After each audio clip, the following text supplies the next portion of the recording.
Hey guys, welcome. Hey E-Tool. Let's see. Hey Miss Dramadome. 2003 ANAB. Google moderator team. Hello. Still don't know who you are, but hello. Hey Boston Rose. What's up, girl? Okay, so I was just over hanging out with ACB and Andrew and Dingo and Kyle and AK Twin Mommy and a few other people. And we were having a pretty good time and they decided to end. So I figured, what the hell, I'll go live. Impromptu stream. So, here, let me put the invite down here. And then I'll pin it. Yeah, I just forewarning. I'm drinking a margarita, so I'm kind of feeling myself right now. I'm not gonna lie. So there may be some excessive, giggling, and I don't know, shit talking. I'm also streaming from 2 different channels. I have my backup channel, which is always golden. If you guys would like to subscribe to my backup channel, always golden, I would appreciate it. I'm going to actually start doing more content over there. I just haven't really had the time. And I'm gonna be honest, I've been sort of like, it's not a priority. YouTube hasn't really been a priority for me as of late, so I've had to deal with other shit, life, right? So anyway, feel free to come up and join me. Let me pin the StreamYard really quickly. Hold on. There we go. Wow, I have 3 thumbs down already. I haven't even started anything. Must be my pictures. Right? Everybody's got their haters. Hey, Dramadome. Hey, Jessica S. Hey, Docs. Hey, Nemi. I love Nemi. She's so funny. Okay, so let me move this over here. Oh, I forgot I had that one underneath. Boop, there we go. Yeah, if you guys have gotten the new update for OBS, has it changed at all? Because I'm still learning this shit, okay? Like, I'm not on DFK level or anything, but I'm, I'm still learning how to use OBS and all that stuff.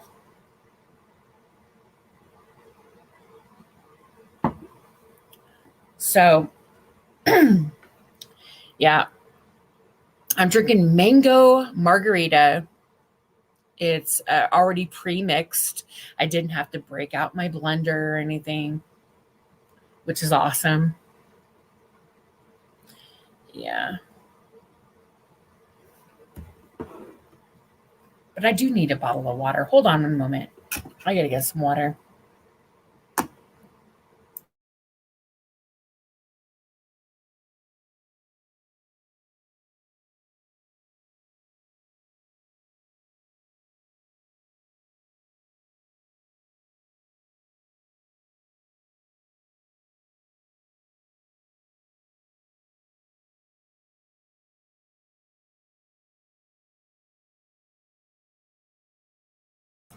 Okay, I'm back.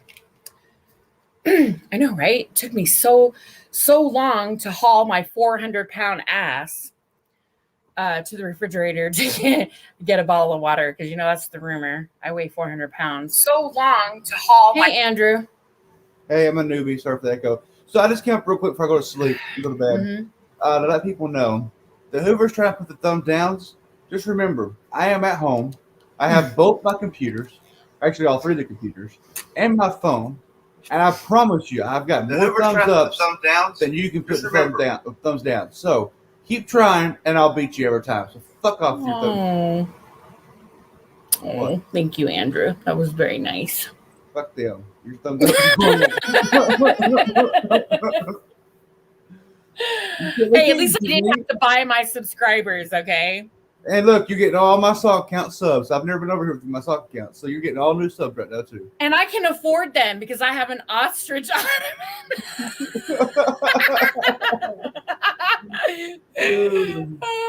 think that's funny. 10th man always tells me that Golden's rich. She has an ostrich I can afford subscribe. I can buy my subscribers. God damn it, I'm rich. Okay, Damn, none of my sock I live in a accounts gated sub community, and I have an ostrich.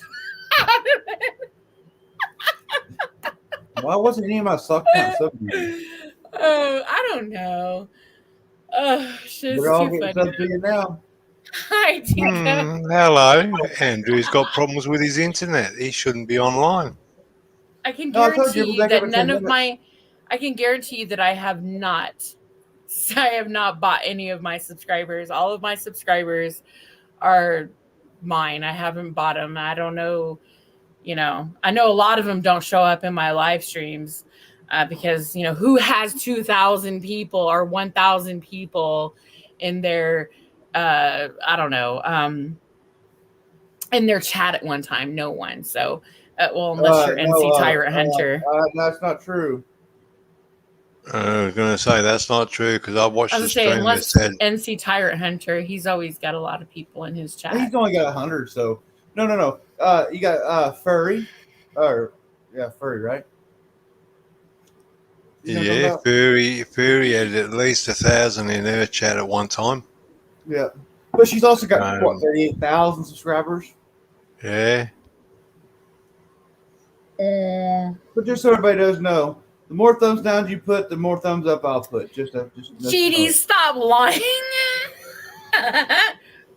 He's my biggest supporter, by the way. GD adores me. So he just likes to play.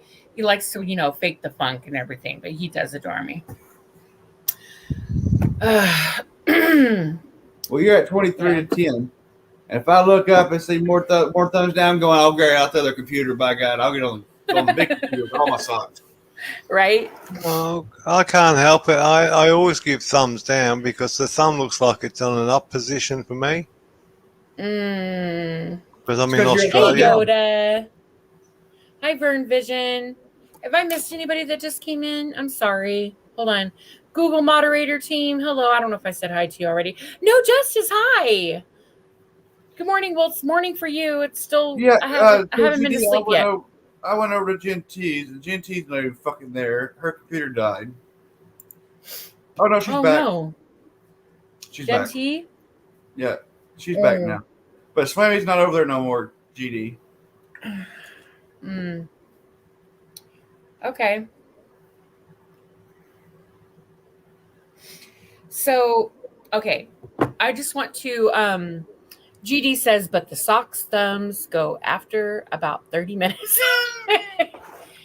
A lot of times they do. A lot of times they do disappear. GD, are you testing me right now, GD? Are you trying to put all your thumbs up, all your thumbs down on the video? Aw. Fuck you, GD. I got more socks than you do, dude. You know I do. Fuck with me. Let me get the phone no. Fuck with me, GD. Don't challenge Andrew because he takes that as, like, you know, personal. Yes, I do take it very personal. Andrew, where's Ace? Laying next to me, watching, listening to Gold Eyes on her headphones. Well, go to bed, the pair of you. GD says he's not. Yeah, I don't believe you're alive. Hey, lie to me. Hello. Yes, GD will lie to you. Oh, it's Oxy Angel. Tim Maddox. Hi. He said he's just here for a few minutes. Well, thank you for at least thinking about me and coming in and saying hi. I follow a channel which has 3 million subscribers and only about 10,000 likes. Another channel has 1 million subs and only a few thousand watches live. Wow. See, that tells you a lot, though. It really does. That's why analytics are very important. When I look at my analytics and I compare them, and I have done this, I will admit, I have done this. I have compared my analytics to some others where I'm like, okay, you know that YouTube has Whoa, I'm hearing my Sorry. own voice. Sorry, that was So my phone. YouTube has thought my channel within a year's time will actually be, what am I at, like 1,200 subscribers I think I am right now, which isn't shit in retrospect. I will be triple what I am right now, because that's how fast I'm growing as a channel, which is cool. Because that tells me that even though there are people that may or may not like my content, they still watch. So hey, it's kind of like what Sheba was talking about. Hey, Kanile, thank you for coming I up. nearly spat my coffee out of his name then. I was gonna say MILF Hunter. I'm like, so it just tells me that whether you like my content, well, you still like my content because you're here. You're still watching because something about me that you like, whether you think I'm a train wreck or not, you think I'm full of shit or not. Something about my channel you enjoy, so you keep coming back, which is why I don't really hate on people that go to channels that I particularly don't care for, or them personally. I get it. I understand the desire to want to see other channels, even though you may not particularly like that person or their content. You enjoy a train wreck every now and then, right? The meltdown, the drunk stream, in my case. Okay, so but I can say that I'm a fun drunk, except I think NC Tyrant Hunter, you were here on New Year's Eve. He was up on here on New Year's Eve, and I was crying, and it wasn't pretty, but hey, it happens. So Sorry, I'm too busy putting thumbs up. It's just, I noticed I'm blocked in your chat. you are? Yes. Nuh-uh. Let me see. Bullshit. I tried to leave a comment 3 times. Okay, listen. I sometimes have moderators that get a little stuck in their feels, and they time out people for specific reasons. I don't know. I have rules, and they know that they abide by them. Sometimes, though, they do time people out, and sock accounts are a big one. Especially sock accounts are just shitsters, and they've seen them in other chats, and they cause a lot of problems. So, like, my Two Beagles does that. I get it. I don't really get on her for that. I understand. I'm not timed out. I'm blocked. So I'm going to. Were you talking shit in my chat at one time? Just saying. I've rarely been over here, so I mean, I don't know what I may have said then. People, make sure you go hit the thumbs up. I'm trying to find switching accounts. Let me look. My YouTube studio. I'll just open it up really quick. Look, people, you let the thumbs down catch up. Don't make me get back on my phone. Son of a bitch. Not she devil. People are just haters. That's okay. Well, it doesn't bother me too much. They're doing that because I challenged them, and they're going to Yeah. They're not going to win though, Golden. I know. They don't know who they fucking with, right? They don't. Maybe Roman. I'll just keep going. I got plenty of stocks. All right, I'm gonna change it to subscribers because I'm getting ahead of the fuckwits. Right, that's what I did. I usually do this when I schedule a live stream. I usually do all of this ahead of time. But yeah, I figured what the hell. And while I'm in here looking for blocked people, but yeah, I figured what the hell. Let's see, masterization. I'm echoing. No, it's me. I'm sorry. It's okay. I'm playing your stream because I'm Bloody, Things like that have gone up, but you're a bloody noob, I Andrew. don't know about it. So, Kanile, where are you from? Florida. Florida. a little evasive there, aren't you? I was going to say, can't you Well, tell no. by the accent? No, only reason is because in chat he says a lot of things like mate and bloody hell and Oh, I just like saying that shit. Yeah, things like that. So I was just kind of wondering if I was missing something.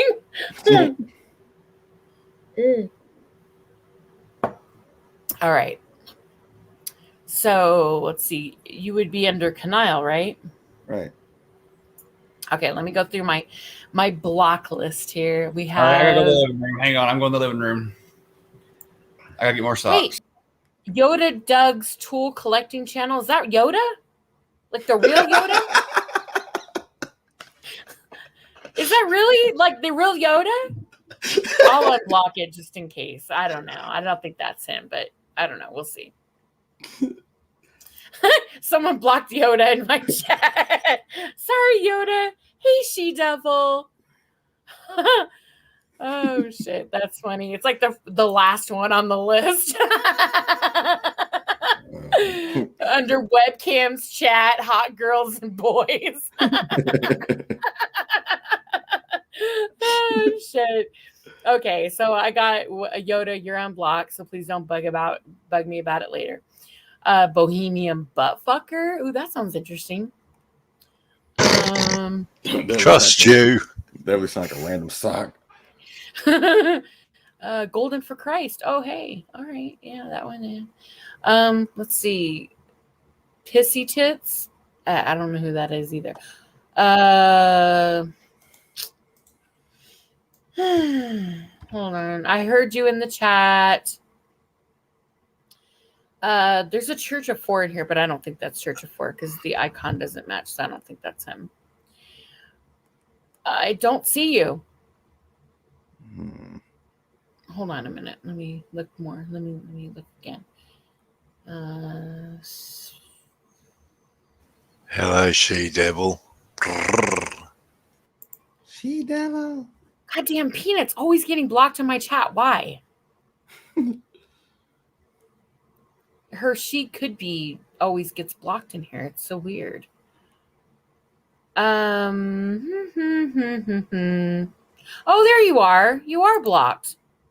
Oh, I'm sorry. All right, you're good. Okay. I'll just keep it open. You've got a rogue mod. Yeah, I don't know. You must have said something to piss someone off. I don't know. Bones and arm competition. What'd you say? I said bones and arm competition. Oh, Jesus. No. There's no competition, honey. Sorry. Okay. Yeah, I'm sorry. Look, if I was 20 years younger, maybe, but yeah, no. Yeah, sorry. Fuck that. Keeper of the list. Hi, 2 channels running. Yes. You know, I kind of forgot for a minute there, and I'm like, this is how invested I am in YouTube. I kind of forgot that I actually had a backup channel. I don't know if you guys are aware of this. Jeff probably knows, and so does Andrew. When I first started YouTube, I started going live probably I think it was July, the end of June, early July. It was right after the whole thing where I got doxxed and all that bullshit happened. Okay, so I went live for the very first time. I was live literally for like 2 weeks. And from the moment that I started going live, I was a complete drama channel. So I laugh when people say, oh, Golden, I can't believe your channel's a drama channel. I'm like, my channel's always been a drama channel. I mean, I may not have wanted it to be that, but it has been from the moment I started. Tammy Linlin, what called out one of, if you guys know Tatted Aviator, I had him on my first panel, and Tammy Linlin called him a fake and he's a veteran. He's I believe an Iraqi war veteran, and forgive me if I got that wrong, Tatted. And I really do believe that, he's a friend of mine. We've had, really deep conversations and stuff. So the fact that he would say something like that to him, and it all happened on my panel, from that moment on, yeah, my channel unfortunately has been drama on it for the most part. not something that was intended. So, but anyway, Wow, Yoda, that's it's kind of fun, funny. and we Look, have lots people- of different discussions. So anyway, I'll just take You it people from there. couldn't help me because I'm on my phone trying to do all this stupid shit. I couldn't help I'm me not out even paying here. attention. I gotta look now. Jesus Christ, I'm- really? I'm losing 55 right now. downs? You guys suck. It's GD. I know it is. He's outrunning me because he can switch back. I'm just gonna put it out. GD. Nobody. Who else has sock accounts like that? Nathan Johnson's the only other one. Yeah, but Nathan wouldn't give a shit. Wait, what? Giving you thumbs down? Not unless GD must be GD told him a bored. fucking favor. Oh hell no. See, hold on a minute. Calling Ouch. all socks. Yeah, it's a Discord, isn't it? Oh hell. Did he put that in Discord? I'm going to put it in Discord. Shit. I have a ton of alt accounts, but that was just to troll a particular person. I don't use any of them over here. Well, this is getting boring as fuck doing this with my fucking phone. I'm about to give up. I'm tired of fucking putting the damn thumbs up, going through accounts. Come on, people in the chat, get them thumbs up there. Get them fucking help me out with GD. I'll probably put fucking 35, 40 fucking thumbs up. Y'all only put 10 I people. guess I'll help out 35 with of y'all. my 50 alts. I don't have any sock accounts. I can't even help myself. I got like 50 Yeah, or this 51. like totally sucks. Come on, Ken, get them in here. You guys suck, man. I'm still trying, Golden. It's okay.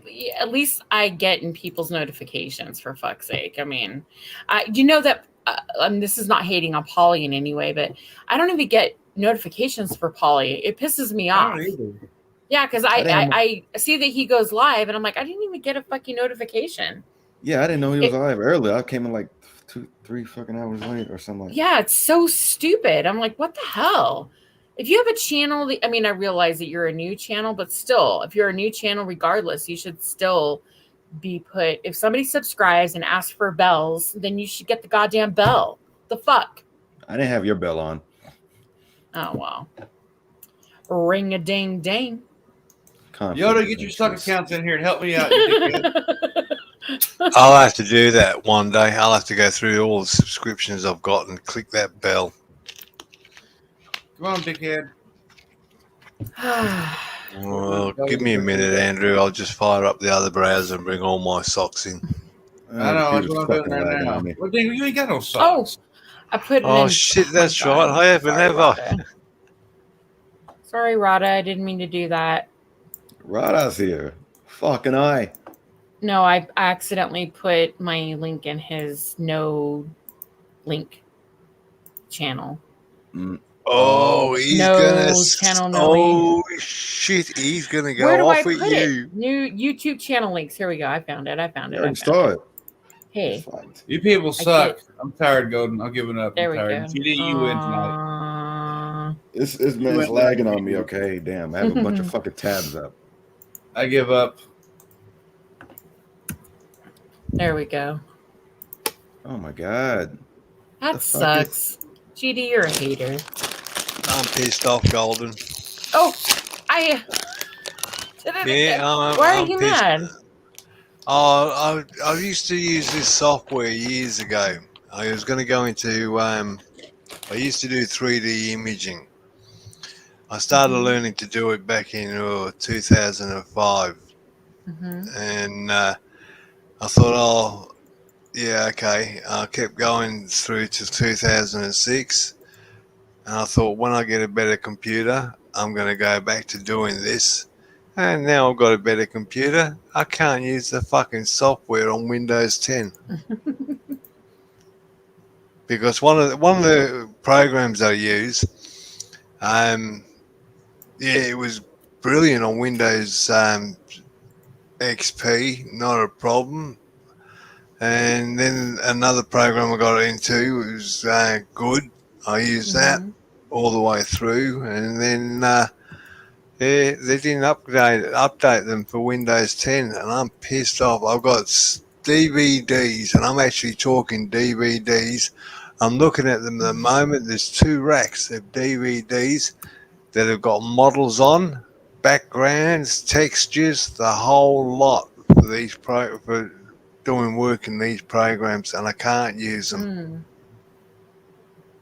I was actually going to get back into them, and I'll give you an idea. Sometimes, one image I did.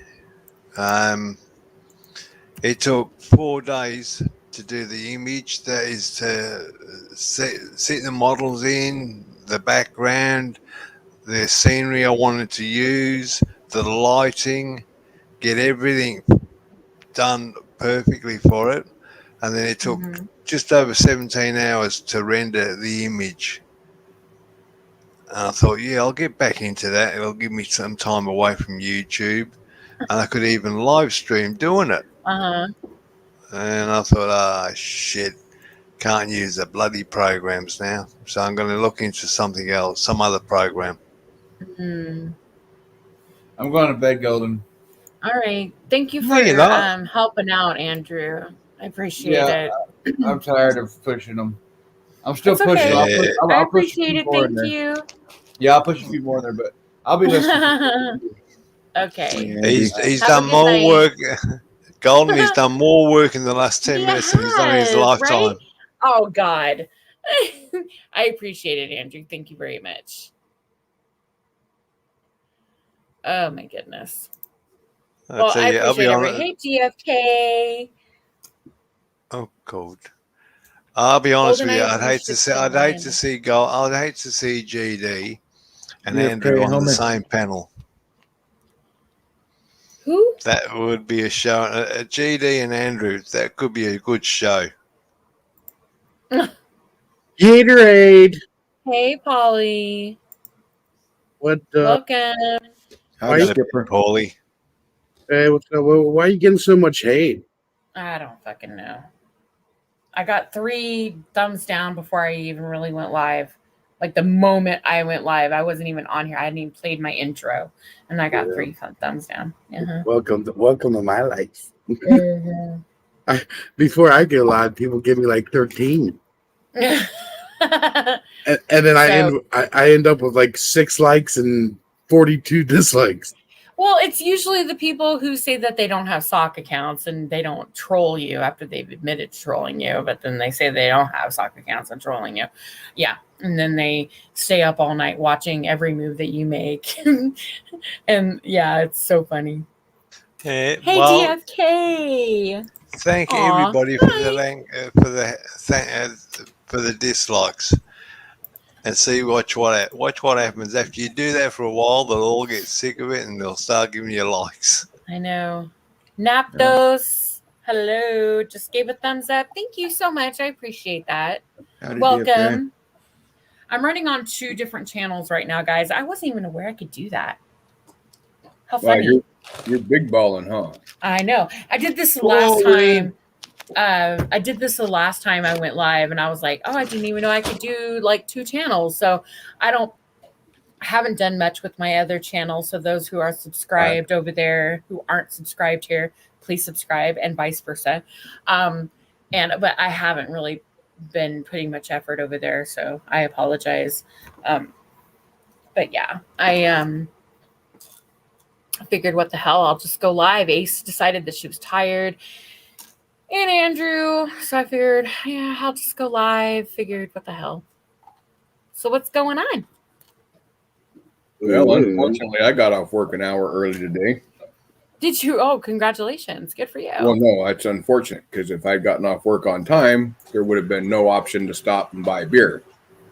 Oh, okay. So, are you saying that you're... DFK? Yeah, I'm drinking too. No, look. Really, DFK? Really? Oh, it's a 0 alcohol. Good for you. Oh, okay. Pisses me off. Alcohol-free Heineken. They charge $11 for a 6-pack of this. Yeah, I can almost get an expensive. 18-pack of my beer for the same price. Yeah, DFK, no alcohol. And Golden, are you telling me this whole time I'm fighting fucking the thumbs up on a fucking wrong account because there's 2 different accounts going right now? What? Are you running on both of your channels? Yeah. So that's where I'm losing this fucking battle. It's because I Is got that two what- different fucking channels going. I'm not getting you, motherfucker. Oh, Golden. I did not know that. I didn't know that made a difference. Well, yeah, each channel has a. I ain't going on the other account. Fuck that. Oh, I didn't know. Well, on my Golden Eyes side, it does say 87 down, 64 up. What's the other side say? Let me look. Hold on. Part of the one on my Yeah, side. 87 down. GD, you suck, dude. Seriously. On both of them? No, on my gold, only one person is actually watching on Always Golden. One person. It's probably you or GD. It probably is me. I mean, And I thumbs have up two thumbs down and 4 thumbs up, so I'm actually gaining over there. Oh, we'll set this one So- down and go over there. Yeah, no. It's 87. Really, 87. I only have 40 people in my chat right now. Yeah, it's because they all Well, have micro penises. yeah, I must put all my thumbs up in this other channel. Well, I'm tired of putting thumbs up. Sorry, People go. in my chat right now. This is too funny. Hey, Blue Eyes. Yeah, so yeah, I'm calling all sock accounts. Please help me out here. Please. So anyway. All right, give me a little bit. I'll be back. Oh yeah. So I did a little bit of research on the thumbs down theory where everybody's talking about, oh, thumbs down, it doesn't matter. It's still, it's still a view. It's still a click. It's still, well, analytics YouTube looks at a thumbs down as whether or not you get, what is it called? Recommendations. If you get put in the recommended and, whether or not people like your stuff. So it does affect. Yeah, it does. It does affect it. And I like it. If it makes you feel better to say, well, it's still a view and it's still considered a thumb and it's still activity and all that, which is true. It's still activity, but YouTube does still look at it as shitty content and they're not going to recommend it to anybody if you keep getting thumbs down. Just saying. So please thumbs up, because I know I don't have shitty content. Occasionally I do. Occasionally I do, but tonight's not going to be one of those nights because it's 2:26 in the morning for me, which I know in everywhere else in the United States is probably, I don't know, people are leaving, closing time. Yeah, but I live in Las Vegas, so go fuck yourself. And we don't close clubs until 6 a.m. There it is. As I sip on my margarita. So, yeah, because I hear that a lot too about, oh my God, Golden's such a drunk. Yeah. She's drinking. It's in the morning. Oh my God, I can't believe she's drunk and it's 10 a.m. 10 a.m. for you. It's not 10 a.m. for me. Anyway, what's up, Polly? Nothing. Like I woke up from a text message. Oh, have a good morning, Aussie Angel. Good night, I should say, because it's night for you. Ozzy, right? don't leave me, Ozzy. No, it's mid-morning for you. Ozzy. I gotta have Blue Eyes up here. She's funny. She's so funny. She always makes me laugh. A boom, boom, boom. Okay, so I'm really into Halloween. Okay. And my house is fully decorated right now. Uh-huh. I was late this year. And usually my house is fully decorated by October 1st, but I didn't get a chance to do that. I ran late. So, but my house now, it's October 16th. I'm fully decorated. It's been a week. And so I fully got everything done. And now I'm like I've been in full Halloween mode for a while, but is there anybody else out there who goes through this thing where they like watch all their scary movies and all their Halloween favorites and they dress up? I even do makeup and we paint and we do sip and paints and we do pumpkin painting and pumpkin carving, and we do baking and tombstone pizza rolls and shit like that. No, I don't go that far, but I do watch horror movies. I ever actually go through what you call it? Yeah, I can probably watch 4 or 5 horror movies in the night. I was looking forward to the new frigging Resident Evil movie, and after watching the trailer for it, it's not even worth it. Ryan Upchurch, Cyrax claiming to know him. What? Oh Lord God. Okay. I really get into Halloween. Okay, one, if you guys are looking for any new movies to watch Freaky with Vince Vaughn. It's new on HBO Max. It's funny as fuck, and it's kind of gory if you're not into the whole gross stabby serial killer shit. But it's funny because it's Vince Vaughn. Come on. But it's really good. You need to watch it. It's funny. And I really liked it. It was fun. The only thing I'm not happy about, Golden. I can't watch zombie movies. I love anything. Honestly, Really? anything. I love zombie. Yeah, no, my wife won't watch zombie movies. She doesn't like them. She can watch anything else, but put a zombie movie on, and she walks away. Well, it is kind of gross. I mean, eating human beings, it's kind of disgusting. Nah. Nah. No, it's not disgusting if you cook them properly. Okay. Zombie movies I like. I do like zombie movies. I'm more of like a paranormal, like Satan worshipping, witchy, Ouija board type ghost type stuff. I like that kind of stuff when it comes to horror movies, unless it's Michael Myers. Serial killers, slasher movies, Michael Myers. Yeah. I was recently watching Black Summer. Yeah, I love the paranormal stuff. Mm-hmm. I think the paranormal stuff really scares me because there's a chance that stuff could it could be real. Slasher movies, we know we have serial killers and stuff out there. But is there a Michael Myers? Is there somebody that's going to die and then come back and kill you over and over and have like 13, 14 sequels? I don't know. Probably not.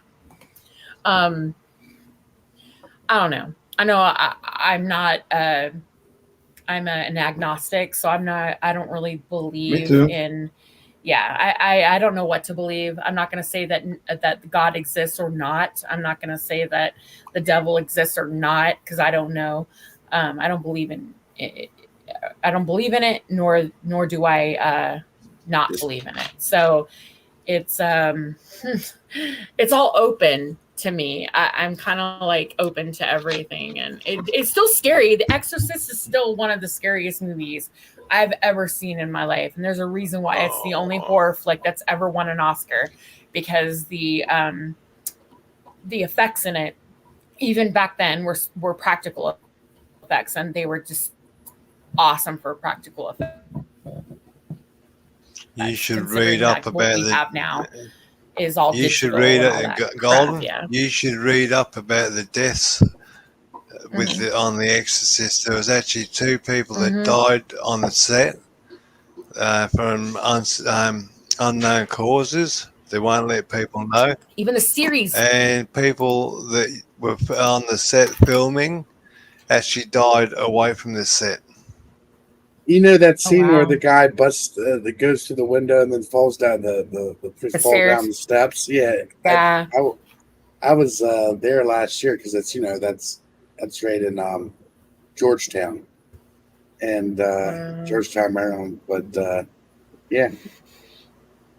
That movie came out when I was a baby. I wasn't even able to watch it. I was like 3 years old. So I wasn't able to watch it. But I think the first time I saw it, I was like 9. I think I was 9. And my auntie, Carol, God rest her soul, love you, Auntie Carol.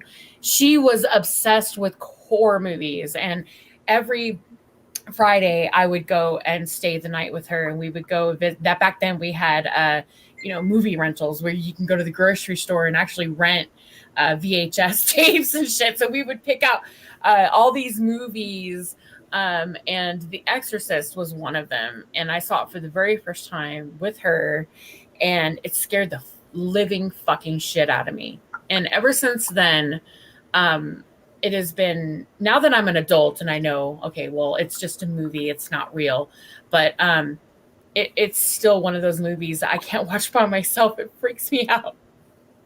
I can't. I'm the same with Nightmare on Elm Street. There's one, the first one. I watched it all the way through, not a problem, and the girl was sitting on the end of the bed. And I thought, yeah, it's over, so there's nothing going to happen. Bloody Freddy came up out of the bed and dragged her in. That scared the crap out of me. And actually, Golden, you know that The Exorcist, how the girl got lifted up off the bed onto the ceiling. Mm-hmm. You remember that part? That wasn't Linda Blair. That was a stunt woman, and she had cables attached to her, and the harness that she was in, when she got dragged up to the ceiling, it pulled her up too quick, and it actually damaged her back. And because Linda Blair was so young for that movie, they had to have psychologists on set. She had to get talked to all the time because she was nearly having psychotic breakdowns. I'm sure. Hold on, I'll be right back, guys. Please, I gotta pee. I'll be right back. Oh, I smell my dinner cooking. All right, everyone. She left. Let's go. Porn bomber. Oh, shit, I can't. My camera's not on. I haven't got a camera. That's right. I don't own one. Give K, porn bomber, go. I don't know how to do that shit. Everyone, let's play 2 Girls, 1 Cup.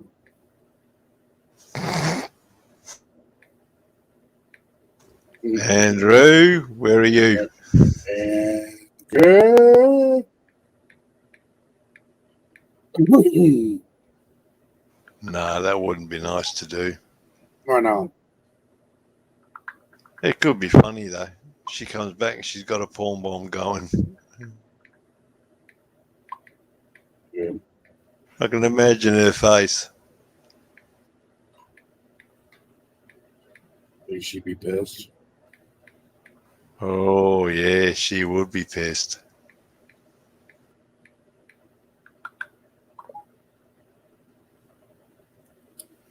Mm-hmm. BFK. What's up? What are you doing? Drinking this fake beer. Not impressed with it either. Really? Really. Okay, are you not impressed with it because The taste. it's not giving? Oh, it's the taste. Does it taste different? Hold on.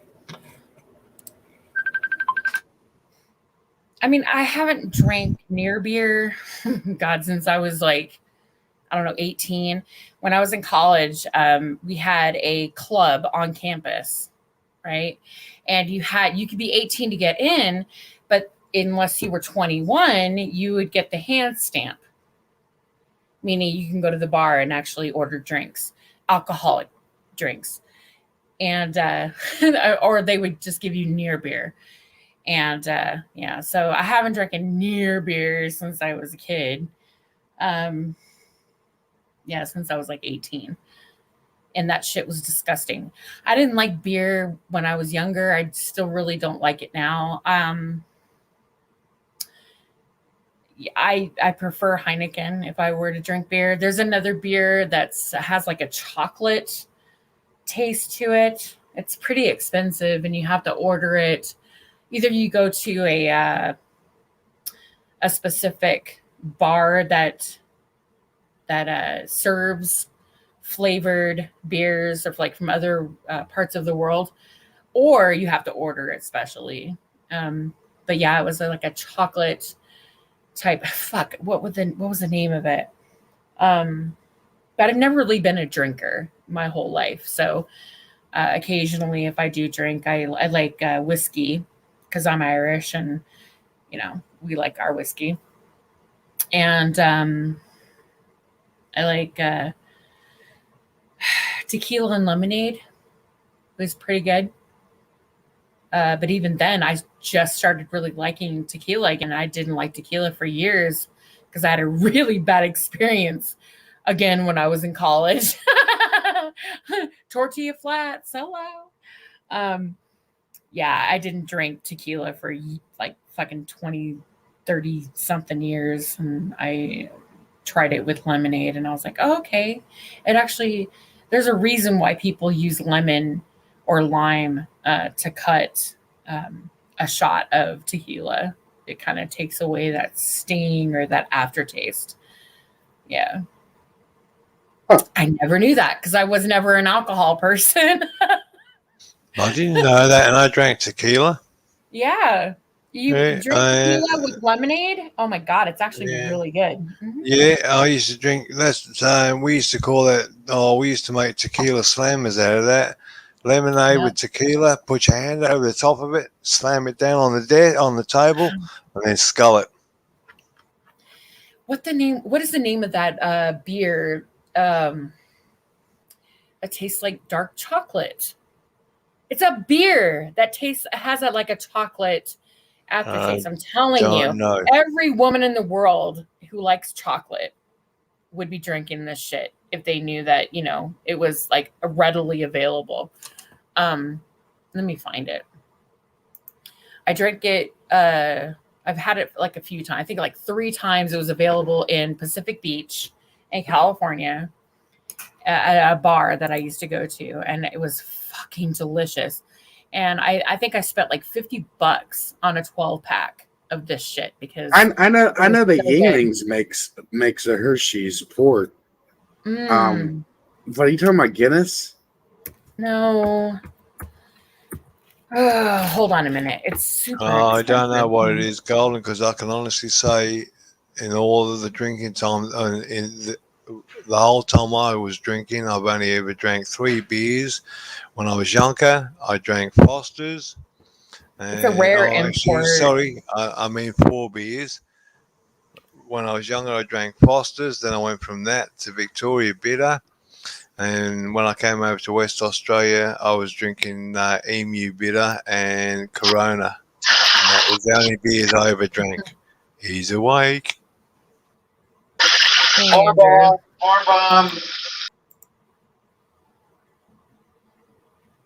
Was that really a porn bomb?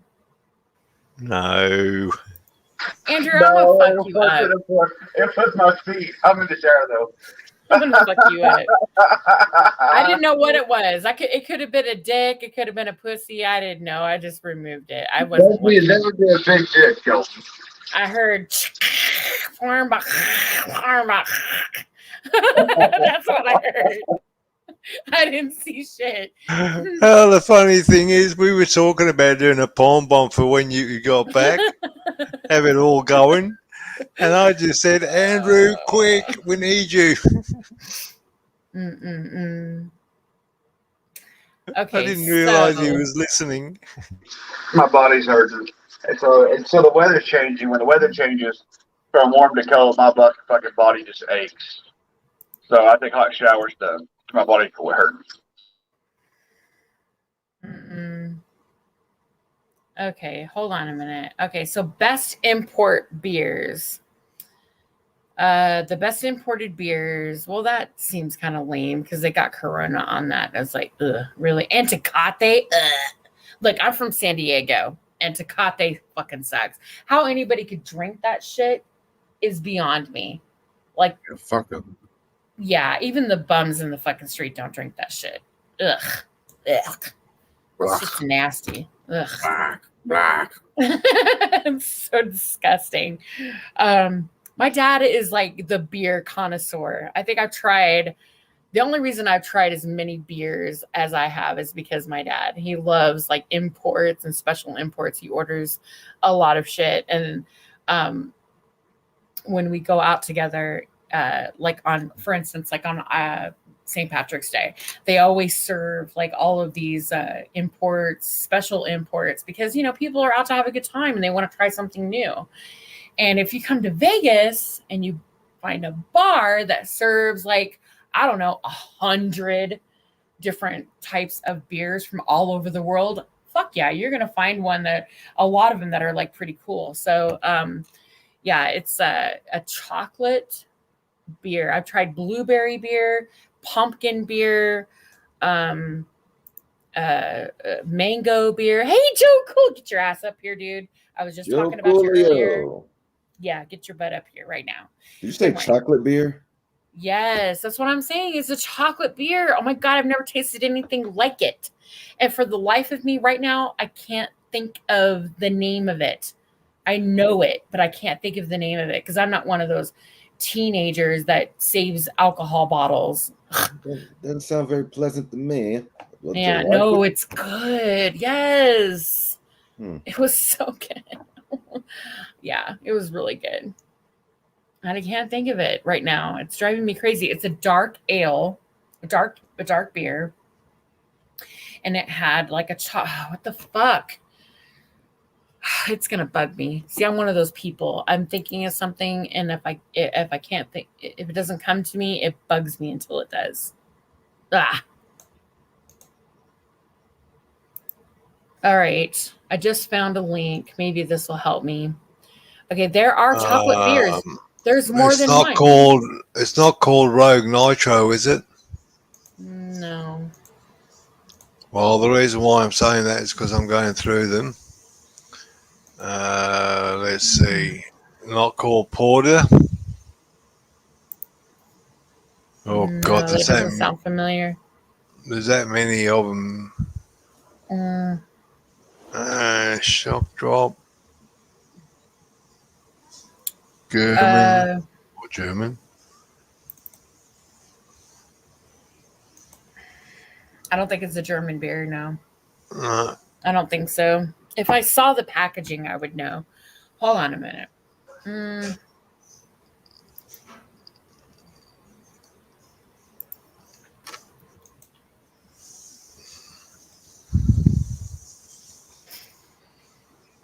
Now that could get me into drinking beer again.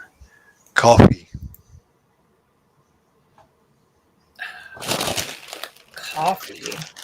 Coffee flavored beer? Ugh, yeah, coffee. Very good. Coffee stout. Yeah, I'm pretty sure it's a stout. It sounds like it would be. If it's dark, it would be a stout, right? Yeah. Yeah. Hold on, let me see. There's one here I'm looking at. Grain to glass. Chocolate coffee stout.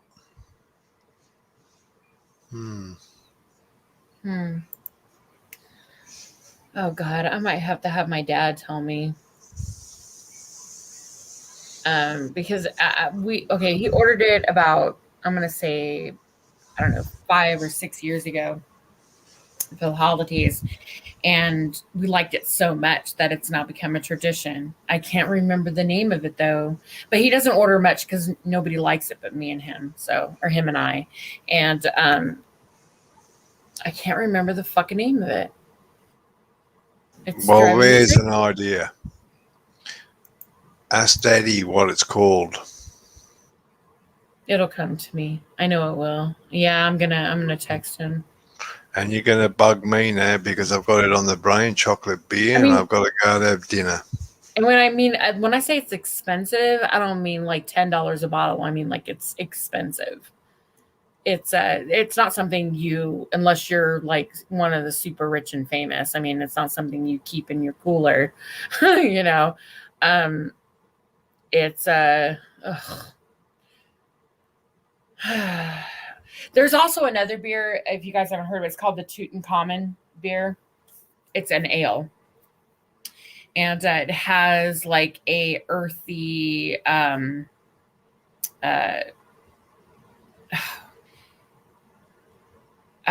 my God, and I can't even think right now. It's old, but it has like an earthy old what the fuck? Let me just look it up. Hold on. It's called the Tutankhamun Ale. Hold on a minute. You watch, you'll do a search for it, she'll get everything on Tutankhamun apart from the I other than the ale. Tutankhamun Ale. Okay. Oh fuck. Can you believe it? It actually came up. Hold on. Who just came up in my Hey Joe. Yay. Joe Cool. What's going on? Good morning. Morning, knucklehead. I'm being a really bad boyfriend. I didn't sit Oh yeah. rare. Being a really bad boyfriend. I Oh sent God. Aaron, I don't even know, I'm sorry, Phoenix to go get sugar from 7-Eleven, and it's like 3-something in the morning. Oh, for your coffee? Yeah. Oh shit. Wow. Yeah. Okay. Good to see you, Joe. Not good to hear you though with that voice. Oh Hey, fuck you, Golden, Dingo. I've got to drop. I've got to go get Wow. something to eat. Easy, Okay, Dingo. thank you for coming up, Dingo. Not a I problem. appreciate it. Take Go care. eat some Bye, chocolate. Canal. Bye, Joe. Go drink some chocolate beer, Dingo. There you go. There you go. I know he's like, what the fuck's this bitch talking about? Chocolate beer. No, for real. I'm gonna find that shit out because I'm gonna text my dad. It's too early right now because it's still like it's only 2:50 a.m. for me. So It's a bunch of them. I googled it, and the first 3 popped up, and they're all different. Plus, there were a bunch more if you wanted to look at more. it's a rare it's a rare import. Well, I wouldn't say Maybe rare. a stout It's just- too. A couple of them was stouts. It has to be because it would be dark. Yeah, it's being that it's logical. chocolate. It If you're is gonna make dark. it It is dark. chocolate or coffee flavor, it seemed like you'd go with a stout. Yeah. Uh, If you guys have never had Samuel Adams Utopias, which is Oh also my God. pretty good, yeah. If you can't find a Samuel Adams that you like, you're not trying hard. I'm not bullshitting you. Utopias, though, is one of the best ones. It's expensive, but it's good. But Utopias, if you want to try something really good, it's pretty good. I don't even like the way beer tastes, but I got to tell you, Me neither. I had another buddy come out the store. I was just walking down the street. Apparently, it was his first time trying a new flavor. Sam, he's like, Joe, you got to try this. I'm like, no, I mean, you got to try it. It's that good. Like, beer's not good, bro. You got to try it. He was just so charged, and he was right. Shit was good. And they got so many different flavors. Every 2 or 3 months, they come out with a new flavor. They come out with seasonal flavors. Sam Adams, if you don't mind spending an extra couple of hours, is the way to go. Yeah. You'll find something you like. I can't remember. Yeah, I just text my dad. I'm not going to sit here and stress over it. I just text him, so he'll hopefully be waking up in 3-4 hours and tell me. Anyway, so what's going on, Joe? Did you get a chance to watch my stream? That smear campaign stream? I did, and this is the only one I've ever watched. The only stream I've ever watched. Oh, that makes me feel good. It is. It's the only stream I've ever watched. And yes, I watched it. And I've been just with fucking Phoenix every day. So I've been down probably a couple of weeks easy. That's and good. Then she was with me at the Airbnb. And then we went back to our auto crib, and now we're back in Denver with Big Sovereign Citizen. And she's still with me today, though. I think I'm heading back to Chicago today, and getting on back on. Yeah, but it's been so fun. It's been so great. I saw, tarantula in the backyard. Who'd have thought I'd ever see that in my life? Oh shit! You've never seen a tarantula? No, not in real life. Not in real life. All right, this thing was, she had to tell the dog, get away, and put the dog in the house. I mean, have you ever seen a rattlesnake in real life? I've seen a rattlesnake dead. I saw Dead. yeah, dead. I saw a really big snake. I don't know if it was a rattler or not, and it jumped in the water to get away. But that was it. It was really big. It was bigger than I am. Hey, Cindy. Antelope. I was with what is his name, Liberty Freak, and we was out to Eric's property. And there's it's on the mountains, and there's a hill over the property. And he was like, I asked him what wildlife is around. He was like, well, there's a sole antelope that comes to stand on that hill early mornings. And I was thinking, I was out there on the mountain at Eric's property for a couple of days too. I was thinking, you know, I would be so blessed if I could see that antelope. Well, a few days later, we're driving through the desert. I make a wrong turn, and a fucking half a herd fucking antelope crossed right in front of the car. I'm like, oh my God. And one got stuck, couldn't get past the gate, so he's right by the car. I got to see fucking antelope. I got to rub a horse. I've never touched a horse in my life. I was just, you know, fucking a bunch of cows. I had to stop the car because cows were passing the street. No, I had to stop the car because cows passed the street. Oh, right? I was gonna say, don't let nobody clip that. All right, don't please. I was fucking a bunch of cows. Trust me. Don't let anybody clip that. My stalkers will have that video up by morning. Oh, for real. Joe fucks cows. Oh my God. Is he really cool? Hey, you're cool if you fuck cows. Right, cool cow fucker, right? Oh shit. Hold on a Look, second. I hope you're having a really good time. I'm Yeah. Hold on, Aaron. Phoenix. I just doxed him like this poor girl. Phoenix just got back. Hold on. You didn't dox her. Everybody knows her name. But yeah, if she doesn't want you saying it, it might not be a good idea. Yes, you do. All right, give me a second, girl. I ain't going away. I'm just gonna get my.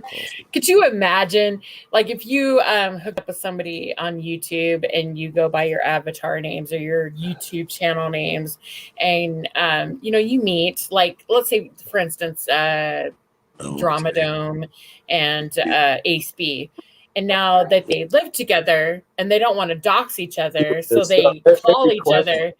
It's a habit, right? You get in the habit of saying, "Hey, Ace." Hey, Drama or Drama Dome or whatever. Well, Andrew is Andrew. He's pretty, you know, whatever. He's out there with his name or whatever. But Ace is Ace. You know, she is who she is. And then all of a sudden, you live together. You're walking around the house saying, "Hey, what's up, Drama? Hey, what's up, Ace? Hey, baby. Hey, what's going on, Ace?" You call each other by your real names. It's like you risk doxing each other on fucking YouTube if you're on YouTube together. It's kind of weird. Dox party. Yeah. I mean, I can't even imagine going around, "Hey, Golden." Like, who calls me Golden but people here on YouTube? Nobody. It's so weird. I would actually be very surprised if someone recognized me on the street and be like, "Hey, you're Golden Eyes." Like, yeah, no, I wouldn't expect that. And I'm going to just throw it out that no one has ever done that. By the way, I'm not some YouTube star where people are recognizing me on the street. I did, Andrew. He says, "Did you just dox me, Golden?" No. I guess I did. Yes, Andrew. Oh, shit. Now he's in my basement. I'm in trouble. You fucking doxed me. No, so I kept replacing. So the other day I went to the smoke shop over in Bixby, right? And I'm in the window and I hand the guy my card to pay for my cigarettes. Comfort Doll. I know Comfort Doll doesn't come up on panel. And but Cindy, you had a lot to say tonight. You want to come up here and share with the class? But so I was getting cigarettes, and my debit card I use is from my Cash App, right? My Cash App is set up in Not Now Maybe Later. So on my Cash App card, it says Not Now Maybe Later. So I hand him my card, and as he's handing it back to me, he goes, "Are you the Not Now Maybe Later?" I'm like, "That's so funny." Oh, what do you mean? He goes, "The YouTube channel. I think your name's Andrew, the Not Now Maybe Later." And I said, "No, I don't know who that dude. What's he do?" He goes, proceeds to tell everybody's Cop Watch channel and this and that. I said, "Oh, them people are fucking idiots. That's hey buddy, how you doing? That's me. Wait, your Cash App card said not now, maybe later, or Yeah, hang on, I'll show it to you. Hang on. oh, well, don't show me. Well, no, it would have the number on the back, so I guess it's okay. But still, that's funny. That's funny. Do you know, I've actually, there's only like 2 t-shirts that I've made, and one was cunt because of emo. I made a white t-shirt that had bright pink. It was like a dark fuchsia pink, and it was like a gradient pink all the way down, because he called me a cunt like 5 times in his video. So I made a joke out of it and made a t-shirt. It was just for me. I didn't like sell it or anything, but I thought it was funny. Cunt. And I wore it, and everybody actually liked it and asked me where I got it. And I'm like, oh, I made it myself and all this stuff. So I owned it. And then another t-shirt that I made was Golden Eyes, which was my gold eye, which is my eye. And I just imposed it with the extra gold in it or whatever. Not now, maybe. Oh, that's so cool. See, that's Yeah, the cool so thing about I ran out of room for the other R, for later. Yeah. But, Not now, maybe later. I like that. That's I can't cool. I can't show you the back because the back has all my information. See, mine actually has my signature, so I can't show mine. What card is that? It's a Cash App card. It's a Cash App. This is the back. It has my name You up need there. to get you one of those, Joe Cool. It has my name up there, and then my actual real name, and then it has the debit Visa. But the front of it. You need to get you one of those, Joe. I'm gonna get one. I'm gonna put it in Phoenix' name. Yeah, because put it in your name. It actually, listen. I swear to God, Joe, if you put anything else in someone else's fucking name, I'm gonna choke the shit out of you. You're annoying me. Yeah, exactly. Thank you, Andrew. It ain't funny, Joe. It actually it actually has a bank account number with a routing number and an account number. It's just like a bank account. You can use that to link to a PayPal account, by the way. So you don't have to depend on anyone else. I can link my shit. because I still can't even. I guess I could send it to my bank account now. I could send Cindy, Exactly. Joe, just send it to my bank account. So you don't Joe, have to just send do it. all of that. Joe, just send it to my bank account, buddy. I mean, even if you have a business account, which is what I have on PayPal, you have a business account, it actually links you. You can link all of your stuff to the same account, so everything coincides. Just so you know, I used to work for a bank back in the day, and if you try to fuck with anything as far as like money laundering, Why'd you kick they Joe? have. I didn't. He dropped out. No bullshit. You kicked him, Golden. No, he said he had an issue with Golden. Yeah, it wasn't. Burn Vision docs me in your chat. He's telling me I live in Oklahoma. You do live in Oklahoma, goof. You I said did. it yourself. Right. We know. Listen to your accent, really. This ain't fun no more. I can't be doxxed anymore, so no one gets in trouble for doxing me. No, exactly. It's weird how it works out like that, right? It's like once you've been doxxed, it's kind of like this freedom. Look, when I first came on YouTube, and I'm just one of those people that I like to talk. You guys all know this about me. Yes, we do. Yeah. So I'm very, forthcoming and honest about everything. And I kind of like put everything out there up front. I didn't know in the beginning because I was naive. I had no clue the limits and the extent that certain people will take to like hurt you. So I was, really out there with a lot of my information. And since then, I've realized that there are some, fucked up people here on social media, especially here on YouTube. And once they become obsessed with you, and I mean obsessed, not the word when people say, oh my God, Golden, you're so obsessed with it. Yeah. No, obsession is when you actually do research on someone to try to find out like their history, their family, things about them, where they went to college, where their families live, how many children they have, where they where they went to elementary school and high school. This is obsession, which is what I've experienced here on Golden, YouTube. Vern doxed my car. That's so weird. Vern doxed my car. Vern did that? He doxed my car. He's driving this. No. I drive a BMW. Wow. Yeah. See, nobody takes over like my mind that much to like worry about where the fuck you did or did not go to school, or who your family is or not your family, or what else? What else did they find out about me? Oh yeah. Where you work, where you didn't work, how many jobs you've had in your lifetime. Your resume, for fuck's sake. I've had my resume given to me. It's crazy how much stuff we can get, isn't it? It's like, look, listen, my resume is pretty impressive, so I actually wasn't mad at that. It's amazing the stuff we can get. All right, just saying. I mean, you know. I think it's funny because there's people out there who are just really pathetic, and they're so miserable that they're just looking for any reason to tear someone else down.